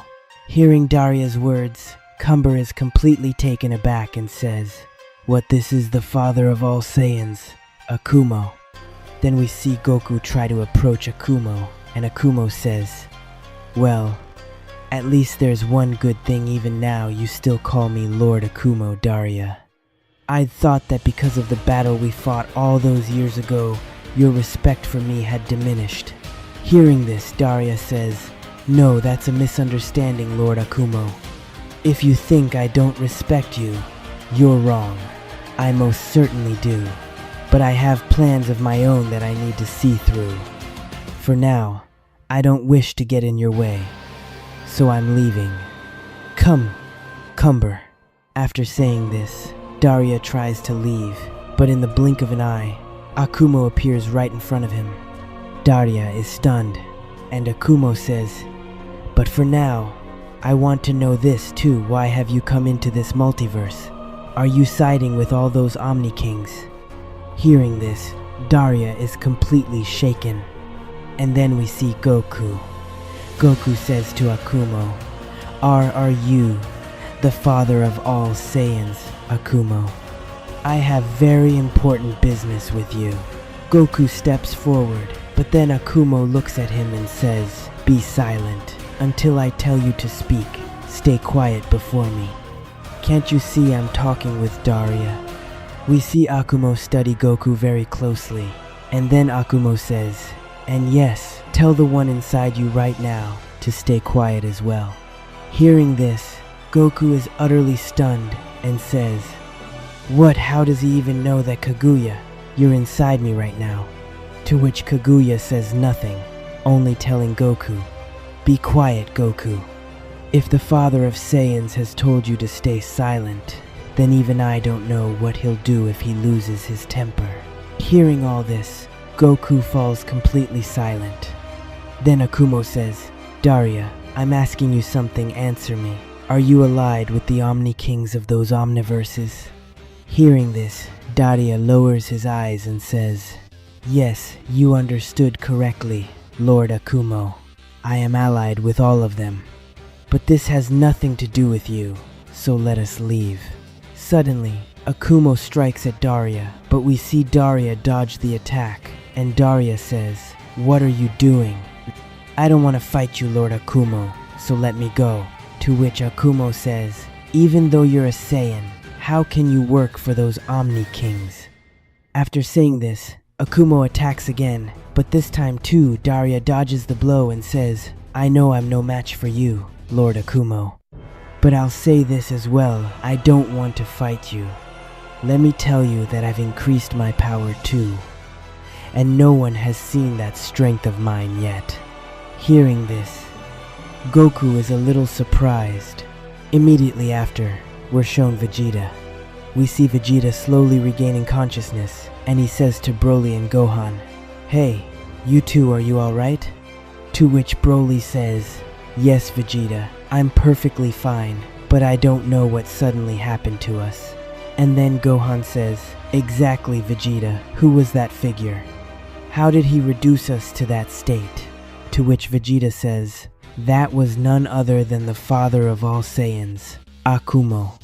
We have to get to the others as fast as possible, especially Kakarot, because Kakarot was the very one searching for the father of Saiyans.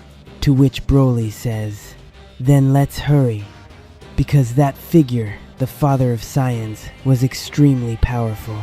After saying this, Gohan, Vegeta, and Broly all set off toward Goku.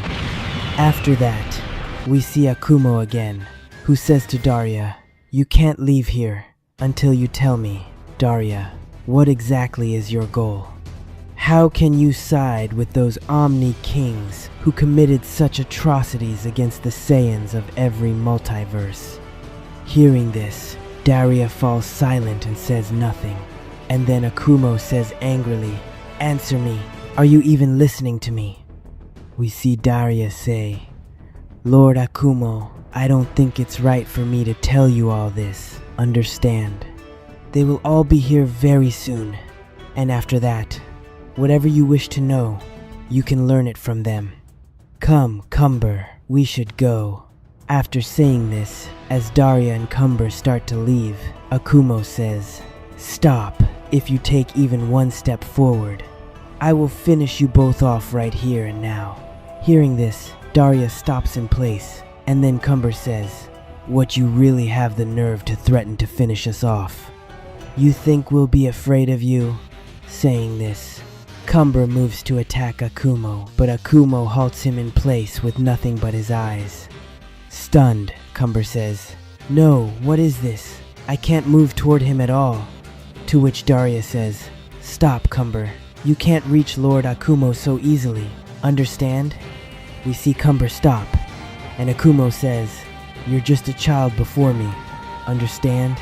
Until I finish my conversation with this Saiyan, not one of you is leaving here. Cumber and Daria remain standing there, and Cumber says to Daria, Daria, have you truly become afraid of the father of Saiyans? To which Daria says nothing and only stands there in silence. And then, Akumo says to Goku, So, tell me, what was it you wanted to talk to me about? To which Goku says, Father of Saiyans, I want you to tell me how I can bring my entire Saiyan race back to life. Hearing this, Akumo suddenly flies into a rage and strikes at Goku, but Goku, in his new form, dodges the attack, though he's still pushed back a few steps. Stunned, Goku says, What? Why are you attacking me? To which Akumo says, You think you can bring back the entire Saiyan race? It isn't that easy. Does it seem like child's play to you? Hearing this, Goku is completely taken aback, and then Kaguya says, Goku, let me speak. And Akumo says, What is it you want to say, Kaguya? Why don't you just say it plainly? Do you think I can't sense your voice, your power? To which Kaguya says, Forgive me, Lord Akumo, but I want you to bring me out of here now. I can't stay inside this Saiyan's body any longer. To which Akumo says, What are you saying? Do you even realize what's about to happen inside this multiverse in the time to come? Even if I were to bring you out, your life would still be in danger, and I made a promise to your father that I would let nothing happen to you. Understand? Hearing this, Kaguya says, I know, Lord Akumo. I'm deeply grateful for everything you've done for me to this day, but I don't want to live my life like a coward. If some danger comes upon this multiverse, or anything happens, I can face it myself. So I beg you, Lord Akumo, bring me out of this Saiyan's body right now. I want to return to my true form. Hearing this, Akumo thinks for a long while, and then he says to Goku, Hey, Saiyan, what's your name? To which Goku says, My name is Son Goku, and yes, I also want you to free Kaguya. Who knows how long he's been sealed inside me, what he must be going through in there. And then Akumo says, Oh, do you even realize that if I do this, your life could be in danger? Hearing this, Goku is a little taken aback, but still he says, It doesn't matter. I'm ready no matter what happens. Bring Kaguya out. To which Akumo says, Alright then, get ready Kaguya. And yes, this may take a little time. You two, I already knew something like this would happen here. If anyone gets in our way, the two of you will stop them. Hearing this, Daria says nothing. We see Akumo extend one hand forward, and slowly Goku begins reverting to his normal form, and then Goku starts screaming loudly. A great deal of energy begins pouring out of Goku, and Akumo says, I told you beforehand this method can cause you a great deal of pain. But after this, Kaguya, you'll finally return to your true form. After saying this, Akumo keeps drawing Kaguya's energy out from inside Goku, and Goku keeps screaming. But then we see Gohan, Vegeta, and Broly arrive there. Seeing Goku's condition, Gohan says, Dad, what are you doing? After saying this, Gohan, enraged, moves toward Akumo, but Daria steps in between and says, It is Lord Akumo's command that no one may come between them, so stay right where you are. We see Broly land a tremendous punch on Daria, and Daria says, Well, so you've shown up here too, legendary Saiyan. I can see your power has grown compared to before, but neither of you will get past me to Lord Akumo, understand? After saying this, Daria powers up, and then we see Vegeta, who says, No, what are you doing to Kakarot? As Vegeta moves forward, he says, Get out of my way, understand, you fake prince. We see Cumber step in front of Vegeta, and Cumber says, So you've finally come before me, Prince Vegeta, and today, right now, I will tell you the real truth about who we royal-blooded Saiyans truly were. To which Vegeta says, If you don't get out of my way, I'll finish you off forever. To which Cumber says, I'm not moving. Today we'll settle it who the real royal blood Saiyan and the real Saiyan prince truly is. Akumo is drawing Kaguya out from inside Goku, but just then Vegeta, Gohan, and Broly arrive there, and they're all deeply shocked at the sight. Gohan and Broly move to attack Akumo, but Daria steps in between them. We see Vegeta try to push through, but Cumber blocks his path, and Vegeta says, What in the world are you doing?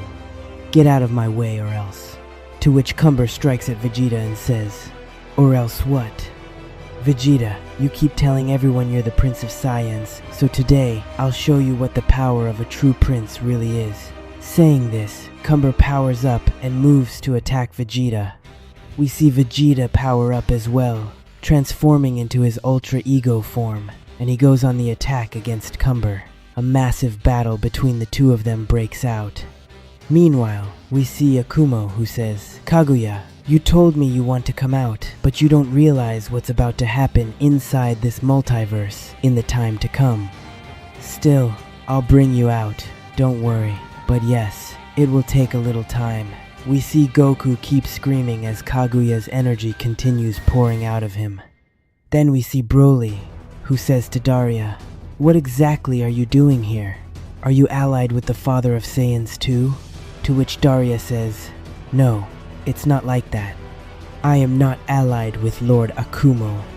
But for now, he's ordered me to do something, and I can't refuse his command." Saying this, Daria powers up and strikes at Broly, but Broly dodges the attack. And then Gohan suddenly appears behind Daria and lands a massive blow on him. Daria is hit and falls back a few steps. Then Broly fires an enormous ki blast at Daria, but Daria deflects it away and says, "Lord Akumo, how much longer is this going to take? I can't keep wasting my time here. I have plenty of other things to do." To which Akumo looks at Daria and says, "Are you refusing to obey me? If you want to leave, then go, but you know perfectly well what I can do to you afterward."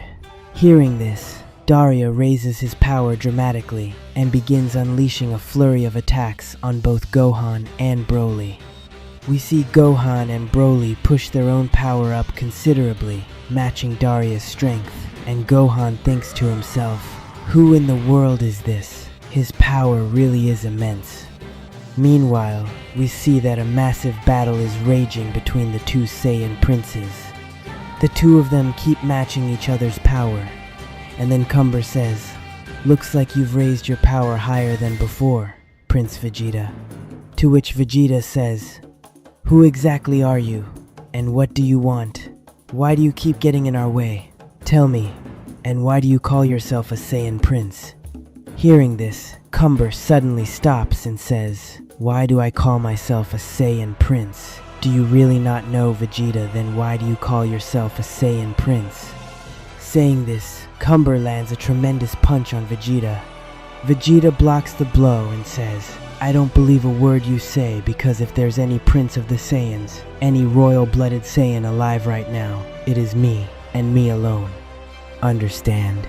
Saying this, Vegeta attacks Cumber, but Cumber blocks it and says, "Do you really truly want to know who I am and what my truth is, Prince Vegeta?" To which Vegeta says, "Tell me quickly, because I don't have much time." To which Cumber says, "You can never be a true prince, Vegeta, because you don't even know the reality of your own planet. You didn't even know that the Saiyans' real homeworld isn't planet Vegeta, but planet Sadala. Though I'm sure you've learned all of this by now." To which Vegeta says, "Of course I've met Kakarot's father, Bardock. He told me all this nonsense. But get straight to the point. Who exactly are you? And why do you call yourself a Saiyan Prince? I want answers. I didn't come here to listen to your worthless babble." To which Cumber says, "Your ancestors and you have always been arrogant, Vegeta. Your Vegeta lineage has always considered itself the most powerful, the highest among royal-blooded Saiyans. But you were not the one born the strongest, nor were you the legendary Saiyan born in that era, the one who was the most powerful of all the Saiyan children born at that time. That was me, a Saiyan Prince, Cumber. But your father and your royal-blooded family didn't like that, which is why I was imprisoned for years inside a Saiyan cage. Despite being a Saiyan Prince, what I went through no one ever even thought about it. So I will take my revenge on you, on your entire Vegeta family, and above all, I will make you pay the punishment owed by that whole royal-blooded family of yours." Saying this, Cumber raises his power dramatically and transforms into his Super Saiyan form. Vegeta keeps powering up as well, and the two of them each launch a tremendous attack at one another. And then we see an enormous explosion, after which Cumber and Vegeta both fall back a few steps. But beyond all of this, we all see a vast light shining a light, coming from the direction of Goku and Akumo. Seeing it, every person present is stunned, and then Daria goes over to Cumber, and Cumber says, "What is it, Daria? Is it all done?" To which Daria says, "It seems so to me too. Looks like the time has come for us to leave this place." Saying this, Daria and Cumber say nothing more, and begin heading off. But then, a vast, towering light shines there. And after that light, we see a figure who says, "So at last, Father of Saiyans, Lord Akumo, you've done it. I've finally returned to my true form." Hearing this, Akumo says, "Kaguya, I had promised your father that I would never let anything happen to you, but I've brought you out by your own choice. And I want to tell all of you Saiyans this. Prepare yourselves, because in the time to come, a great deal of danger is going to descend upon this multiverse. You know this too, Daria. For now, it would be best for all you Saiyans to ready yourselves. And yes, we'll all meet again very soon. Until then, make yourselves stronger, understand?" Saying this, Akumo departs. And then we see Cumber, who says, "We have plenty to do for now, Prince Vegeta, but yes, our next meeting will be our final one, understand?" Saying this, Daria and Cumber leave as well, and then we see Goku lying there unconscious. Vegeta goes over to him and says, "Open your eyes, Kakarot, what's gotten into you?" And then we see that figure standing there, who says, "It seems for now, all of Goku's powers have left his body, which is why he's a little weak." To which Broly says angrily, "Hey, who are you? And what are you doing here? Are you Akumo too, or are you with Daria?" To which the figure says, "Looks like you don't recognize me. My name is Kaguya. I am the son of the first Super Saiyan God, the one who was inside Goku for all this long time. And yes, I am Kaguya." We see that Kaguya has returned to his true form, while Goku lies there unconscious. Akumo has left Goku, and now Goku carries his training forward alone. Meanwhile, we all see Kaguya, before whom Daria and the others have arrived. We see that Kaguya has come out in front of them himself, and seeing this, Daria says angrily to himself, "Why has this Kaguya gone mad? I was leading these two away from him, but this fool stepped out on his own." To which Kaguya says, "Oh, I see well. If you've got the nerve, come and try. Let me see just what you lot can do." Saying this, Kaguya powers up, and we see the two Omni warriors power up as well. Both of them move to attack Kaguya, but then Kaguya says, "Stop first, hear me out. Whichever of you faces me first will die in a single blow. So think carefully before you come at me." Hearing this, Arthas laughs and says, "Do you really think you can stop us in a single strike? You truly are terribly naive, child." Saying this, Arthas moves to attack Kaguya, but then we see Arthas's companion hold him back and go at Kaguya himself. But Kaguya powers up and lands a single punch on the man, causing an enormous explosion. The man is sent flying far away. We see that from that one blow of Kaguya's, he's knocked unconscious. Seeing this power of Kaguya's, everyone present is stunned, and Daria says, "No, how can this be, Kaguya, that you?" To which Kaguya says, "Daria, you know these people aren't the only ones who want revenge. I too want to avenge my father. I've spent every moment preparing myself, and now whoever gets in my way, I won't spare them. This is just a small sample of all my powers." Seeing this, Cumber is a little stunned too and says, Who exactly is this person, Daria? Does he really have so much power that he left an Omni Guardian warrior half dead with a single punch? We see Daria say nothing and simply stand there quietly. And then we see Arthas, who is stunned at Kaguya's power, and he says, "Well now, so now the real fun begins. I haven't used my full power in a long while either. Let's do it."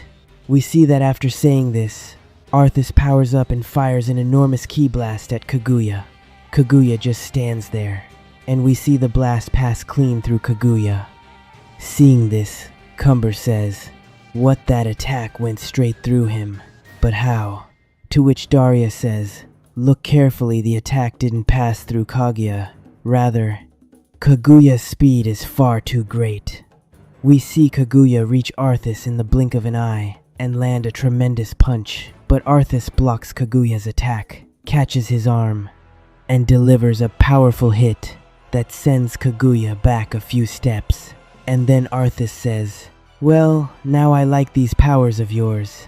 So what do you say, shall we?" Saying this, Arthas rains attack after attack on Kaguya. Kaguya powers up too and comes at Arthas.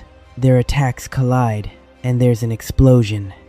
Seeing all this, Daria is stunned and says, "Truly, there's no doubt about it, Kaguya. You really are the son of the first Super Saiyan God. It seems you've succeeded in awakening the power within you. But even so, right now you're still quite weak." We see Goku, who is training alone at this point, and then Goku suddenly reverts to his normal form and says, "No, this won't be enough. No matter how hard I push, I've seen the father of Saiyan's powers, and as he told me, even Omni Kings of many multiverses could come here. Right now I'm not even worthy of matching them. Beyond this strength of mine, I'll have to find some new power. If the Saiyan Father, the first Super Saiyan God, could be so powerful, then why not me? I will become the most powerful of all Saiyans, and I will accomplish my goal. I have to do everything as fast as I possibly can." After saying this, Goku powers up and begins searching for new Saiyan powers, and as he does, Goku pushes his training much further. Meanwhile, on the other side, we all see the battle between Kaguya and Arthas, who have thrown themselves at each other, and then we see that little by little, Kaguya begins to gain the upper hand over Arthas. Seeing this, Arthas says, "I'll admit, this power of yours is quite good, but even so, can you really take on all of us?" We see Daria a little taken aback at this, and he just stands there quietly, and then Arthas says, "There's no doubt about it, Daria, this Saiyan is powerful. You two will have to help me as well, so I can take him to our Omni King Haruma. So what are you both waiting for?"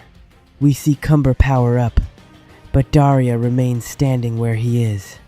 Cumber moves to attack Kaguya, but Kaguya dodges Cumber's blow easily. Then, Arthas suddenly appears behind Kaguya and lands a tremendous punch. This time, Kaguya can't block Arthas' attack and is knocked back a bit. And then, Cumber fires an enormous ki blast straight at Kaguya, but Kaguya vanishes from the spot in the blink of an eye, appears behind Arthas, and lands a tremendous punch. Arthas is struck and falls back a few steps, and the very next moment, Cumber goes at Kaguya. Kaguya attacks Cumber too. The two collide, and we see an explosion, after which all three of them are knocked back a few steps, but Daria is still standing where he was. And then, Kaguya rises and says, "Well now, was that all you could do? And you really call yourself Omni Warriors?" To which Arthas rises and says, "Hey, Daria, what exactly are you doing? Are you thinking of betraying our lord? Because you're not helping us with this task." We see Cumber a little surprised at this too, and then Daria powers up and says to himself, "This is your mistake, Kaguya. I would have led them away from you in time, but you came out on your own. I have no choice. Forgive me." After saying this, Daria moves to attack Kaguya. Kaguya dodges Daria's blow, but the very next moment we see Cumber fire an enormous ki blast at Kaguya. Kaguya tries to block the blast, but then Arthas suddenly appears behind Kaguya and lands a tremendous punch. Because of this combined attack from all three, we see Kaguya knocked back a few steps, and as he rises he says, "Well now, Daria, so you've shown your true colors after all. And now it's three of you against me, so come on." After saying this, Kaguya keeps raising his power, Seeing Kaguya's strength, Daria is a little taken aback and thinks to himself, well, one good thing is that you've increased your power, so at least you won't be finished off by my attacks. After saying this, all three of them move to attack Kaguya. We see Kaguya begin his fight against the three of them, but little by little he starts to weaken. And then Daria says, "Surrender yourself to us, or else understand, Kaguya." To which Kaguya says, "Forget it, that can't happen. You know too, Daria. Everything that was done to my father, everything the Omni King did, I can't forgive anyone for it. I raised my power for this very moment, so that I could stop them all and destroy them all. And I will do it, understand?" After saying this, Kaguya powers up and reaches Cumber in the blink of an eye. He lands a tremendous hit on Cumber. Cumber dodges the attack, but is still sent flying. And the very next moment, Kaguya vanishes and appears directly before Arthas, firing an enormous ki blast. Arthas can't escape it and is struck and knocked away. We see Kaguya has grown a little tired, but then we see Daria land a tremendous punch on Kaguya. Kaguya is hit and sent flying, and then Daria says, "The pity of it is that you came out in front of everyone at the wrong time. Understand? I know that everything that happened was wrong, but you had a chance to escape. Why won't you understand, Kaguya? You're still a child." Hearing this, Kaguya rises and says, "No, I'm no child. Understand. My power is beyond even what you lot imagine." But then we see Arthas suddenly appear before Kaguya and fire an enormous ki blast at him, and this time Kaguya can't dodge the attack. He's struck and knocked far away. And then Arthas says, "So in the end, victory is ours, and now we'll take you to our Omni King Haruma. Can you, alone, stop the three of us?" After saying this, Arthas begins laughing uproariously, but then they all hear a voice. "What? What did you just say? Haruma?" It seems he still hasn't given up on his filthy schemes. We see that hearing this voice, Daria is completely stunned, and as they all turn around to look, we see that Akumo is there. And then Akumo says, "Well now, Kaguya, it seems you really have raised your powers, if it takes 3 people to face you." And then we see Haruma's Omni warrior regain consciousness. We see Akumo look at him. The next moment Akumo appears before the warrior and strikes him with a single attack, causing an explosion, and that warrior is finished right there. Seeing Akumo's powers, everyone present is stunned, and then Akumo says, "Do you really think that while I'm here, you can take Kaguya anywhere at all? No, absolutely not. And whatever it is you want, the Father of Saiyans will never let you succeed in your aim, understand?" Kaguya has been facing Daria, Cumber, and the 2 Omni warriors alone, which is why, little by little, he'd begun to weaken. But then, Akumo suddenly arrives, and the moment he does, he destroys 1 Omni Guardian. Seeing Akumo's power, everyone is stunned, and then Arthas says, "What, so you're the Father of Saiyans after all? How did you do that?" To which Akumo says, "It seems your Omni King Haruma still hasn't given up his vile little tricks. Some time ago he sent an Omni Guardian here too, whom I destroyed, and now you lot have shown up again." We see Kaguya, a little surprised to see Akumo, say, "What, Lord Akumo, but what are you doing here?"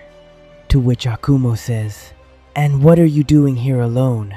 Weren't you with the other Saiyans at the Omni Palace, Kaguya?" Hearing this, Kaguya says, "Lord Akumo, I've finished my training, and I'm no longer a child who needs anyone's support."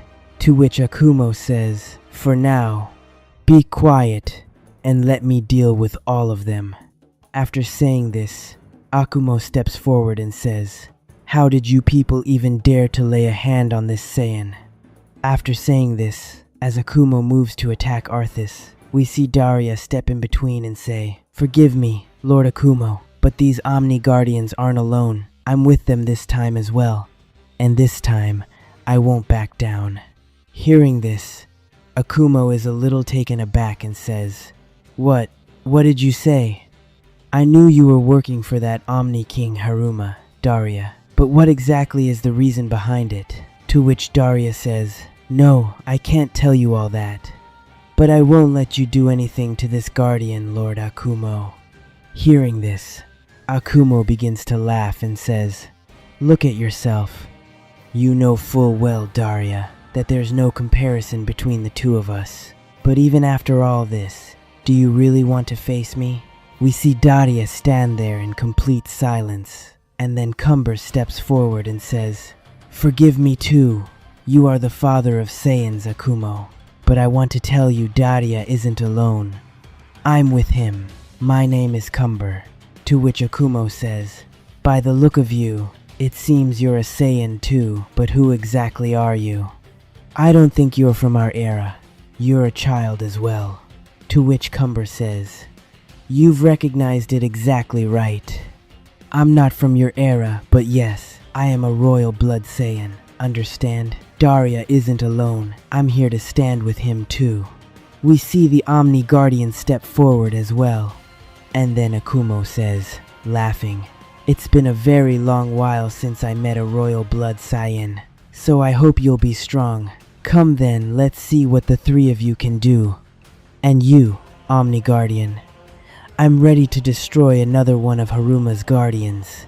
We see Cumber move to attack Akumo, but Akumo has already vanished, and the next moment he's appeared before the Omni Guardian. We see the Omni Guardian is stunned at the sight of Akumo, and then Akumo lands a tremendous punch on Arthas. Arthas is struck and knocked away. And then Akumo says, Come on, Daria, what's the delay? Hearing this, Daria powers up and moves to attack Akumo, and Cumber too begins firing a barrage of ki blasts at Akumo. But Akumo dodges all of them and says, The real fun is about to begin now, Daria. We see Cumber power up and transform into his Super Saiyan form, and he keeps unleashing attack after attack on Akumo. But Akumo dodges his blows, and then, using nothing but his eyes, we see Akumo hurl Cumber far away. Cumber is badly hurt and reverts to his normal form. Seeing this, both Cumber and Arthas are deeply stunned, and then Arthas says, No, could this be that very power Lord Haruma warned us about? Can this father of Saiyans use that power too? Seeing this, Cumber says in astonishment, No, what was that? He didn't even touch me. I just looked into his eyes and I dropped like that and reverted to my normal form. But how? We see that Kaguya and Daria are not surprised at this power of Akumo's, and then Daria says, Stand back, Cumber. You can't face Lord Akumo. He knows a special kind of technique that very few people can use. After saying this, Daria powers up and says, So come, Lord Akumo, the battle we left unfinished all those years ago. Why don't we complete it?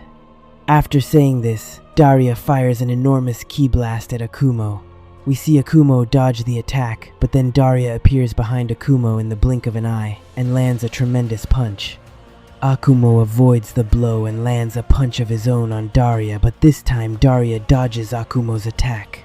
The very next moment, we see the Omni Guardian fire an enormous ki blast toward Akumo. As Akumo avoids it, Daria lands a tremendous punch on him, and this time Akumo is knocked back a few steps. And then Akumo says, I can see your power has grown compared to before, Daria, so I won't take you lightly at all. After saying this, Akumo powers up and transforms into his Super Saiyan form. And then Daria says, Lord Akumo, let's see how you handle this attack. After saying this, Daria powers up and throws a punch at Akumo. As Akumo dodges the blow, we see that Daria has already launched an enormous ki blast at Akumo. There's an explosion, and after that attack, Akumo is struck and knocked back a little. And then Cumber says, Well done, Daria. You did it. You actually hurt the father of Saiyans. But then Daria says, That's your misunderstanding. Understand. Look, nothing has happened to him. We see Akumo emerge from within the smoke, entirely unharmed. And then Akumo says, Truly, Daria, when did we last fight? Not thousands, but perhaps millions of years ago. Your power has grown since then, and I'm quite pleased to see it. But it's a shame you don't realize that my power has grown far greater since that time as well. We see Arthas move to attack Akumo, but Akumo avoids his blow and lands a tremendous punch on Arthas. Arthas is struck and knocked away. And then Akumo says, "What was it you said, Daria, that you're with this Omni Guardian? A pity, though you won't be able to save him." After saying this, Akumo attacks Arthas. Arthas tries to block the blow, but then there's an explosion, and from that attack Arthas is finished right there. And then Daria says, "No, Lord Akumo, you shouldn't have done that. Do you even realize what you've just done? If they find out about this, they'll..." After saying this, Daria suddenly flies into a rage and begins unleashing attack after attack on Akumo. But Akumo avoids all of them with ease. Seeing all this, Kaguya says, "No, what am I even seeing? Daria has changed so much from before, but why is that?" And then we see Akumo land a tremendous punch on Daria. Daria avoids the blow, and then he lands a tremendous punch square on Akumo's face, knocking Akumo back a few steps. And then Akumo says, "Well now, Daria, so you actually managed to land a punch on me after all." Seeing this, Daria is a little surprised too, but then, in the blink of an eye, Akumo appears before Daria. Daria is a little startled, and Akumo fires a tremendous ki blast at him. This time, Daria can't avoid Akumo's attack. He's struck and knocked back a few steps. And then Akumo walks over to Daria, and we see Akumo begin to glare at him. After that, we all see Goku, who has finished his training inside the time chamber. And then, as Goku steps out of the time chamber, Dende is standing before him, and Dende says something to Goku, hearing which Goku says, "Alright then, it seems I should meet with all of them one more time, Dende." Hearing this, Dende is a little pleased, and then we see Goku set off for planet Earth. All of them meet Goku again, but even now, all of them are still a little upset with Goku. Seeing all this, Goku says, "Are you really all still angry with me?" We see that no one asks about Goku himself. Instead, they all ask about Vegeta and Gohan. Seeing this, Goku says, "Gohan and Vegeta are training at Omni King Zeno-sama's palace right now. But are you all really this angry with me?" We see Bulma say, "So what do you think, Goku? Do you even realize how many times we've been put in danger because of you? How many times planet Earth was nearly destroyed because of you? Because of you, we were nearly sent into Universe 6, and in the Tournament of Power especially. All of us could have been erased forever because of you, Goku." Hearing this, Chi-Chi says angrily too, "Goku, Bulma is absolutely right. Because of you, we can never do anything properly. You're always fighting, you train all day long, you don't even pay attention to your own family. Goku, you even hired that hit from Universe 7 to kill yourself. Everyone's become really afraid of you now, Goku. If you keep going on like this, what's going to happen to Goten?" We see Goku grow a little quiet at hearing all this, and then Krillin says too, "Forgive me as well, my friend, but there's nothing I can do. 18 has told me not to talk to you either. I'm helpless." Hearing all this, Goku says, "Alright, never mind. If this is what all of you want, and you truly believe that I'm quite bad, and that great danger comes upon you because of me, then fine. This is my final farewell to you all. Perhaps we'll never meet again." After saying this, Goku begins to leave, and then Piccolo says, "Have you all lost your minds?" "Goku, it's not like that at all. They're just a little upset with you. Don't take any of it to heart." Hearing this, Goku smiles and says, "It's alright, Piccolo. I can understand what's happening here." After saying this, Goku departs from planet Earth. Meanwhile, we all see Akumo, who is standing before Daria, And then Akumo says, "So now, what will you do, Daria? Was that all you could manage? A pity I'll be forced to destroy you, because you're siding with the very Omni Kings, who did such enormous harm to our Saiyan race." After saying this, Akumo moves to attack Daria, but we see Daria stay completely still. He does nothing. But then Cumber steps in between and says, "No, you can't do this. If you have to destroy someone, you can destroy me, but let him go. Daria is the one who helped me when I had nothing, when he came to me. Please don't do this, Father of Saiyans." Hearing this, Daria says, "Don't get in the way." Cumber. We see Akumo unleash an enormous attack, but the attack strikes neither Cumber nor Daria. There's an explosion, and Akumo says, "I know there's some compulsion behind all this that you're doing, Daria, something you don't want to tell me, but never mind.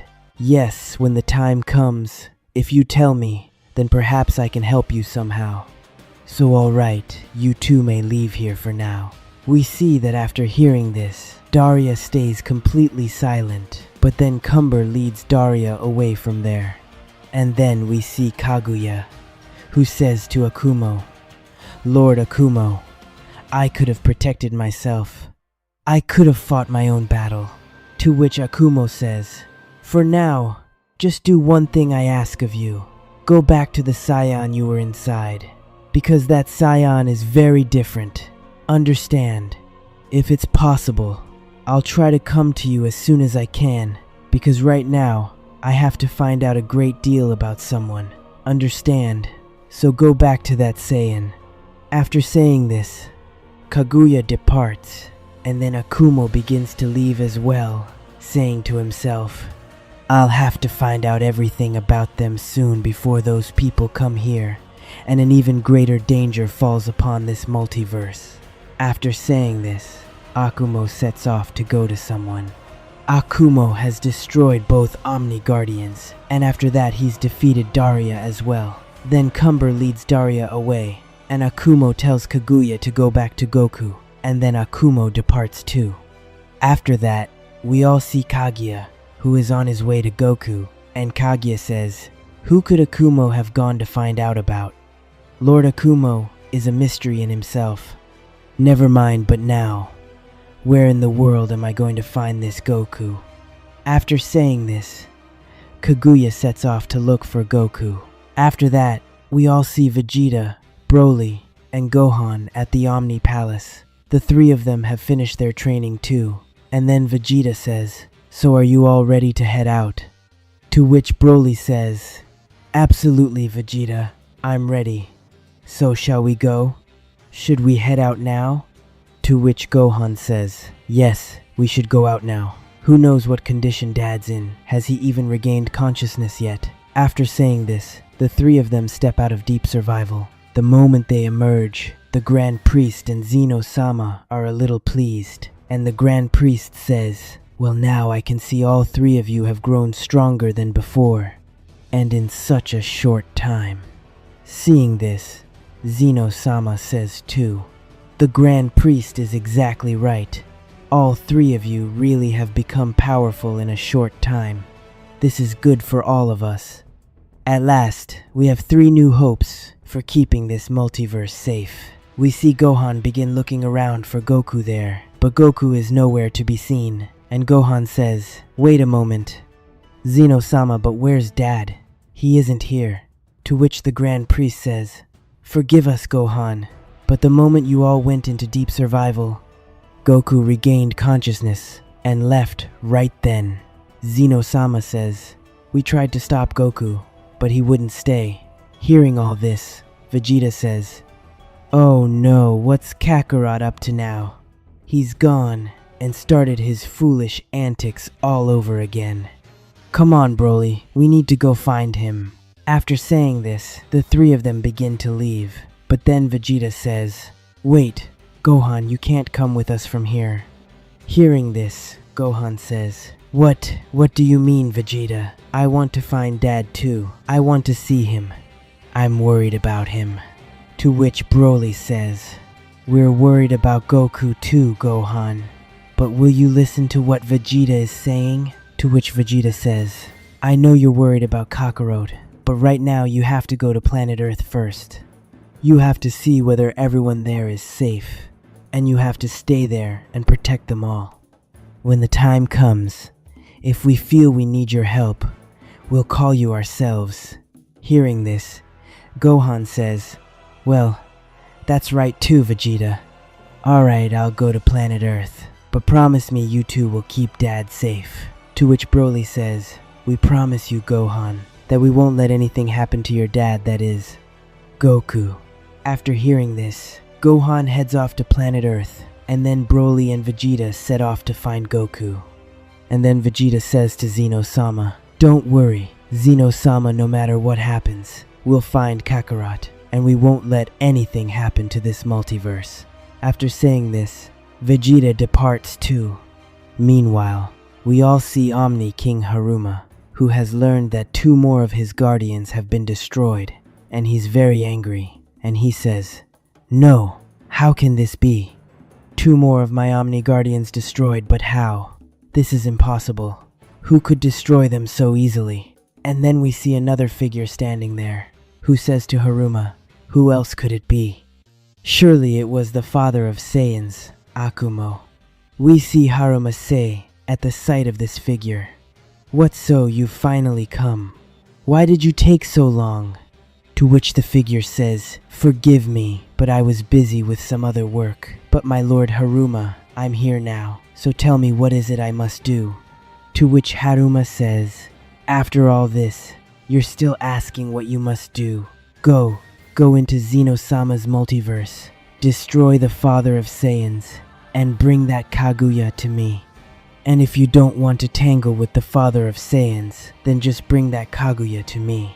We see the figure laugh at this, and then depart. And then Haruma says, Father of Saiyans, so now you're about to meet my most powerful warrior. You'll be glad to know he too is a Saiyan.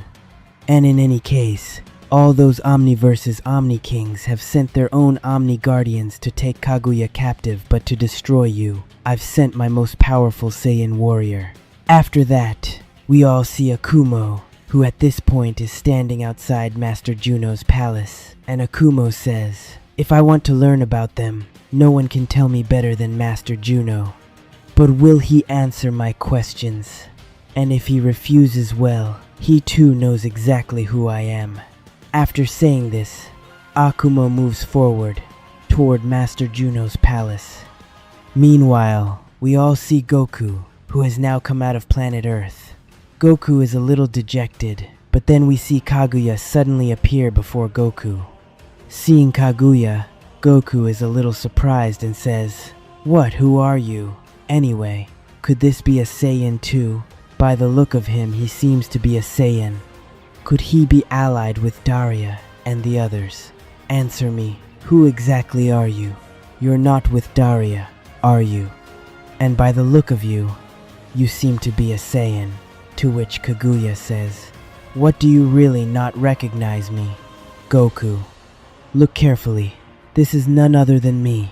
Hearing this, Goku is a little surprised and says, this voice, I've heard it before. Could you be? To which Kaguya says, exactly right. Goku, you recognized it correctly. I'm that same Kaguya who was inside you for so long. Hearing this, Goku is a little pleased and says, well now, so it's you, that Kaguya. I wanted to meet you because you were inside my body for such a long time. But wait a moment, you were training with Vegeta at the Omni Palace, so how are you here? To which Kaguya slowly begins telling Goku everything, and then Goku, hearing it all, says in astonishment, what did the father of Saiyans really destroy 2 more Omni Guardians? The ones you couldn't even stand against? To which Kaguya says, it seems you've heard it a little wrong, Goku. I was able to hold my own against those 2. I might even have destroyed them, but Daria was with them, which is why it started to become difficult for me. But Lord Akumo destroyed them all. Hearing this, Goku says, truly, the father of Saiyan's power is remarkable. I wish I could have seen that battle. But where is Lord Akumo right now? To which Kaguya says, "For now, Lord Akumo has gone off somewhere for some task. I don't know about that either." To which Goku says, "So what do we do now? We have to bring our Saiyan race back to life, so how in the world will we do that without the father of Saiyans?" To which Kaguya says, "For now, we'll have to wait for Lord Akumo." And on top of all that, many multiverses Omni Kings currently have their eyes on our multiverse, so we'll have to stay a little safe as well, understand? Beyond that, there's nothing we can do. Hearing this, Goku says, "Yes, Lord, Akumo told me about all of them when I was training with him." Hearing this, Kaguya is stunned and says, "What, you were training with Lord Akumo? But that's impossible. To this day, he's never trained anyone." Hearing this, Goku is a little surprised too and says, "I don't know. But I did train with him, not much, just a little, and because of it I've become quite powerful." To which Kaguya says, "That's a bit strange. Akumo never agrees to train anyone so quickly. He even refused to train me." Wait a moment, he said this. Saiyan is a little different. Could that be the reason? After that, we're shown Omni King Zeno-sama, who is sitting quietly. But then the Grand Priest says, "No, Zeno-sama, can you feel this? It seems he's coming here." Hearing this, we see Zeno-sama is stunned too, and he says, "No, is this really happening? But why? And why now, of all times?" And then they all hear a voice. "Well, now just look at the most powerful Omni King of this entire Omniverse, locked helplessly inside a cage." And then we see a figure arrive, and seeing him, Zeno-sama says, "No, what are you doing here, Vaka, Omni King of Universe 8? And then we see that before Zeno-sama and the Grand Priest, the Omni King of Universe 8, Vaka, has arrived. On one side, Akumo has gone to Master Juno's palace. On the other, Goku has met Kaguya, and Vegeta, Gohan, and Broly have left the Omni Palace. So now only Omni King Zeno-sama and the Grand Priest remain inside. But then Vaka-sama, the Omni King of Multiverse 8, arrives, and seeing him, Zeno-sama is a little surprised and says, What are you doing here? Vaka-sama, Omni King of Multiverse 8. And then we see Vaka laugh at the sight of Zeno-sama and say, "Just look at yourself, Omni King Zeno-sama. How in the world could you end up sealed inside this Omni cage when you're the most powerful of all us multiverses?" Hearing this, Zeno-sama says nothing. And then the Grand Priest steps in front of the Omni King and says, "Listen carefully, you've come into our multiverse without permission. So it would be best for you to stay away from our Omni King Zeno-sama. Understand, Vaka?" To which Vaka says, "Oh no, don't worry, Grand Priest. I haven't come here to do anything to Zeno-sama, nor have I come to harm this multiverse. I've come to help you, Zeno." We see Zeno-sama a little taken aback at his words. After that, we all see Daria and Cumber. Daria has just finished fighting Akumo and is quite exhausted, and then Cumber says, "So, Daria, is Lord Akumo really so powerful that you couldn't even stand against him?" To which Daria says, "There's no doubt that Lord Akumo is truly very powerful, but fighting Lord Akumo at full strength right now would be foolish." Hearing this, Cumber is a little surprised and says, "What do you mean? Did you not use your full power against the father of Saiyans?" To which Daria says, "None of that makes any difference, because Lord Akumo is far more powerful than me anyway. Even if I'd used my full power, I still couldn't have stopped Lord Akumo. But with what Lord Akumo has now done destroying 2 more Omni Guardians, that Omni King Haruma won't sit quietly. He's surely discussed something with the other multiverse's Omni Kings. And after 2 more Guardians have been destroyed, he isn't going to stay still." Hearing this, Cumber says, "So what do we do now? We've just been wandering here and there all this time. Do we have anything to do at all? Or will we just keep watching this whole spectacle, Daria?" To which Daria says, "Be patient. I don't like all this either, but we can't do anything else. Haruma has forced me not to act. Once my goal is accomplished, I won't spare anyone, no one. But until then, we have no choice but to wait." Hearing this, Cumber thinks to himself, what in the world has Haruma done to Daria, that we can neither do anything nor get away from this multiverse? After that, we see Goku and Kaguya both standing in some unknown place. And then Goku says, "So tell me, what do we do next, Kaguya? Are we just going to keep waiting here for the father of Saiyans?" To which Kaguya says, "We have no other option, Goku. We'll have to wait for him. Who knows where he's gone right now, but he may be quite busy at the moment. And if anything happens, the two of us will have to stop, together, every danger that comes upon this multiverse." To which Goku says, "Don't worry about that, I'm ready for all of it. Besides, I've raised my power, and I've also gained some new abilities. When the time comes, I'll show them to you. But yes, Kaguya, I've never seen your power.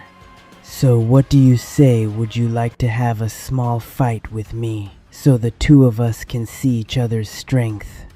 Hearing this, Kaguya laughs and says, "No, Goku, we can't do that, because if we use our power and anyone finds out that the two of us are here, then not for you but for me, a very great danger could arise. Right now, who knows what all the multiverse's Omni Kings are thinking, but there's certainly one Omni King who is after me at this moment."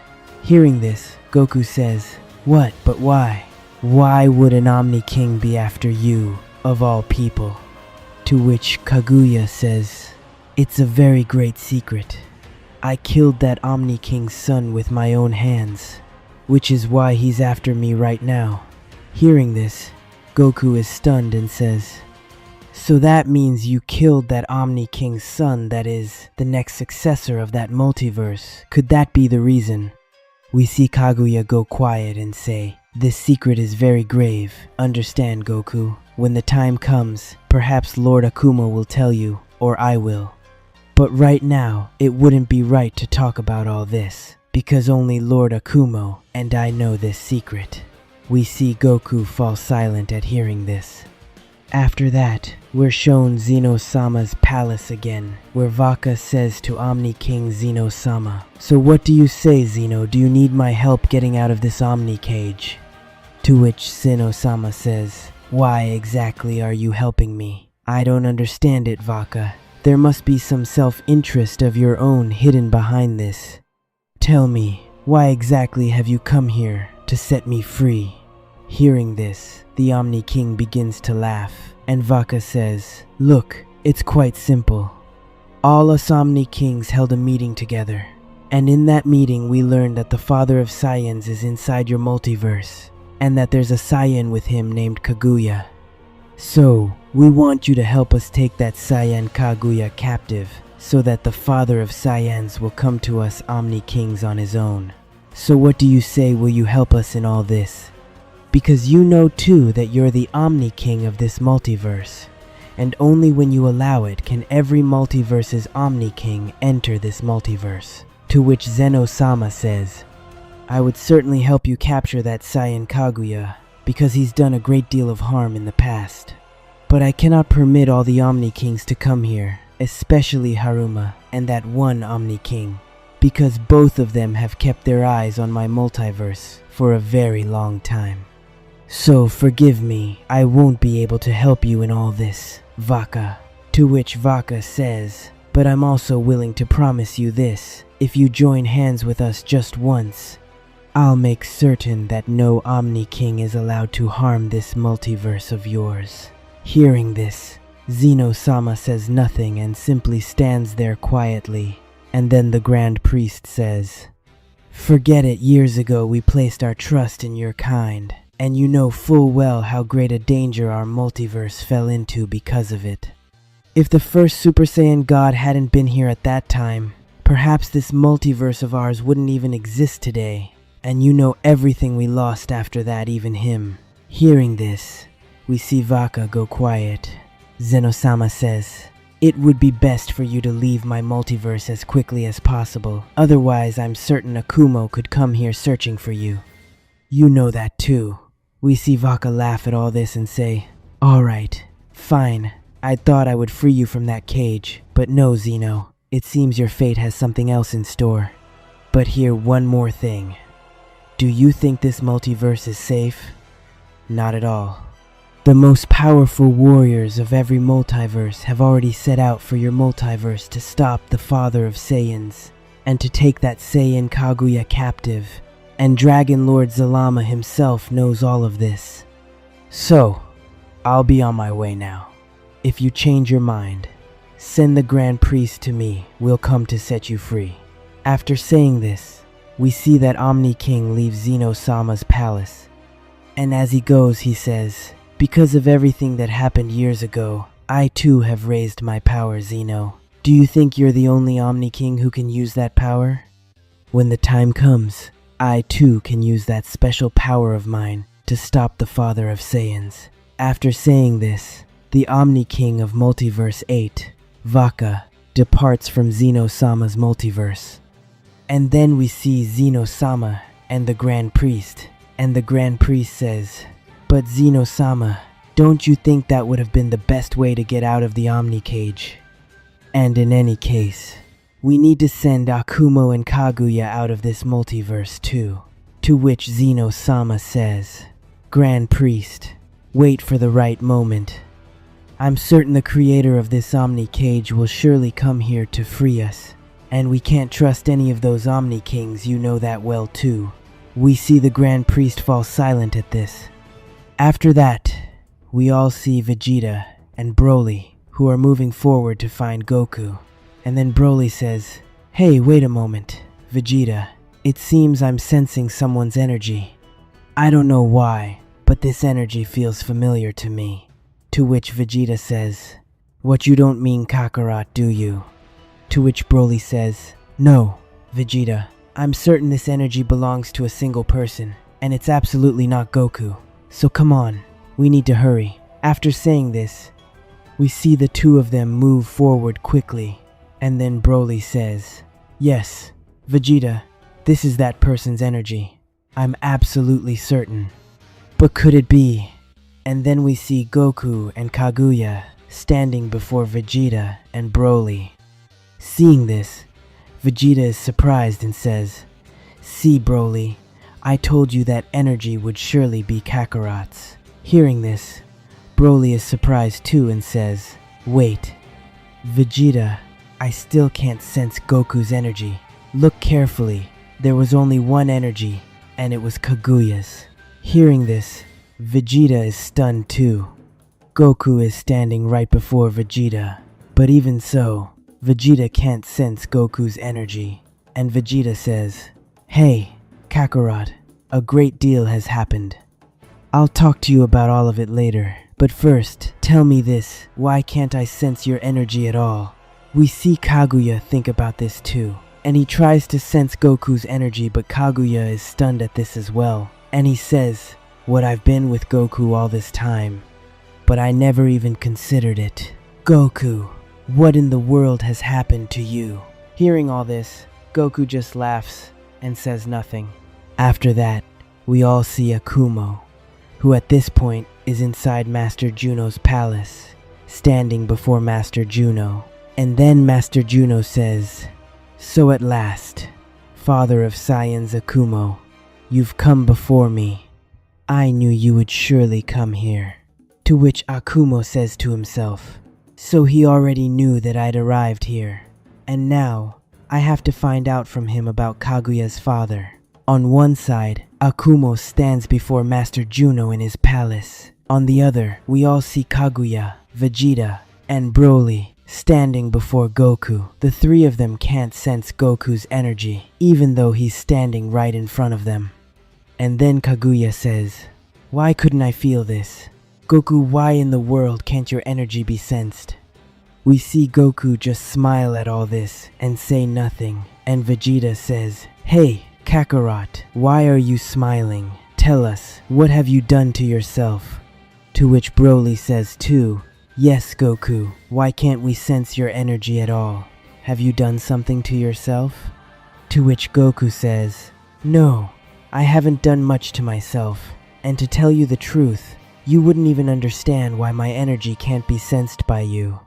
We see Vegeta and Broly stunned at Goku's words, and then Kaguya says, Goku, have you mastered that power? Tell me, did Lord Akumo tell you about that power? We see Broly and Vegeta a little surprised at Kaguya's words, and Goku says, no, Lord Akumo didn't tell me about any power, but yes, what you're seeing is one of my new abilities.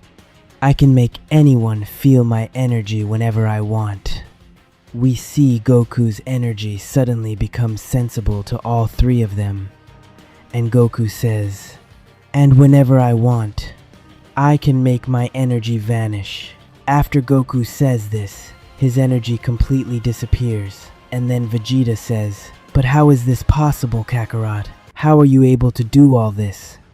To which Goku says, Vegeta, don't you know how great a danger is about to come upon this multiverse? That's why I've made myself extremely powerful and now no one can match me, understand?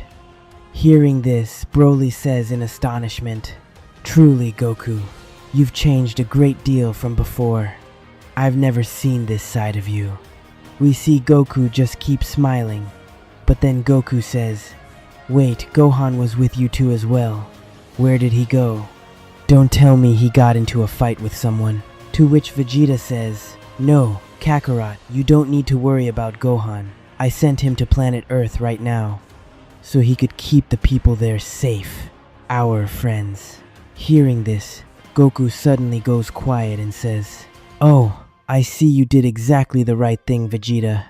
Because your friends will surely need my son Gohan's help.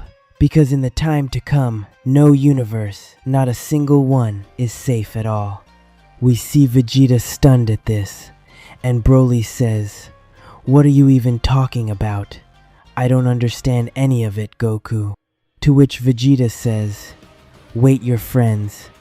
What do you mean by that, Kakarot? Do you still hate all of them? Have you forgotten, Kakarot, who they even are? To which Goku says, Vegeta, you don't know anything, so keep quiet. Understand, right now no one is mine. I went back to planet Earth again. No one there accepted me. Understand. And when I bring my true Saiyan race back to life, those people will be my friends, and along with that Saiyan race, I'll bring back my ancestors too. Understand. Hearing this, Vegeta says, so that means you've been to planet Earth, Kakarot? After that, we all see Akumo, who is standing before Master Juno. And then Akumo says, Master Juno, it's been a very long time since I last met you. Hearing this, Master Juno says too, Father of Saiyans Akumo, I knew you would surely come here. So tell me, what is it you want to know? To which Akumo says, you already know why I've come here, Master Juno. So why don't you just tell me straight the answers to all my questions? Hearing this, Master Juno says, Akumo, you know too that I cannot give anyone answers unless the person before me actually asks me a question. So ask me your questions, and don't try to be too clever. I know you might even destroy me, but I won't go down so easily. To which Akumo says, it seems you know all my intentions, Master Juno. So then I won't waste my time, or yours. I'll ask you straight. I want to know everything about Kaguya's father, where he is right now. Hearing this, Master Juno says, what are you trying to say? Do you not know about Kaguya's father?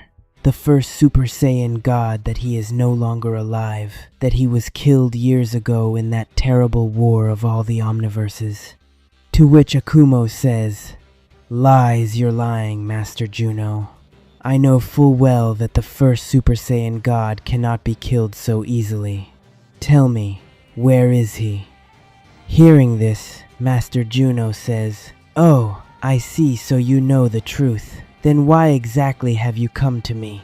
You know too that the first Super Saiyan God was a great Saiyan. I can't tell anyone about him. Dragon Lord Zalama hasn't given me permission. Understand. To which Akumo says, "If you won't tell me about the first Super Saiyan God, then I'll destroy you, Master Juno. You know the truth of what I'm capable of." Hearing this, Master Juno says, "You know full well too that I work for Dragon Lord Zalama, and I cannot tell you what he hasn't given me permission to reveal. Understand that, Father of Saiyans Akumo. If you want to know anything else from me, you may ask, but about the first Super Saiyan God, I can't tell you a thing." Hearing this, Akumo says to himself, "No, Master Juno was my last hope, and he too has refused. But now what more can I ask him? He's flatly refused to tell me the very thing I needed to know. But yes, I can at least ask about those multiverses, Omni Kings, and the first Super Saiyan God I'll find on my own." After saying this, Akumo begins asking Master Juno some other questions.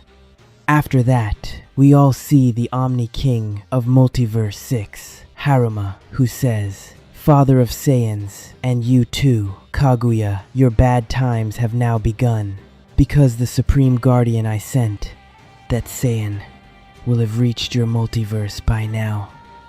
And he's not alone at all." And then we see that Saiyan who has arrived in Zeno-sama's multiverse. And then he says, "So at last I've made it inside Zeno-sama's multiverse. Now let's see where I'll find that Father of Saiyans and that Saiyan Kaguya." But at the same time, I can feel that the other multiverse's Omni Kings have sent their warriors here too, so this multiverse is going to be even more fun now. I can't wait to meet the Father of Saiyans and the Saiyan Kaguya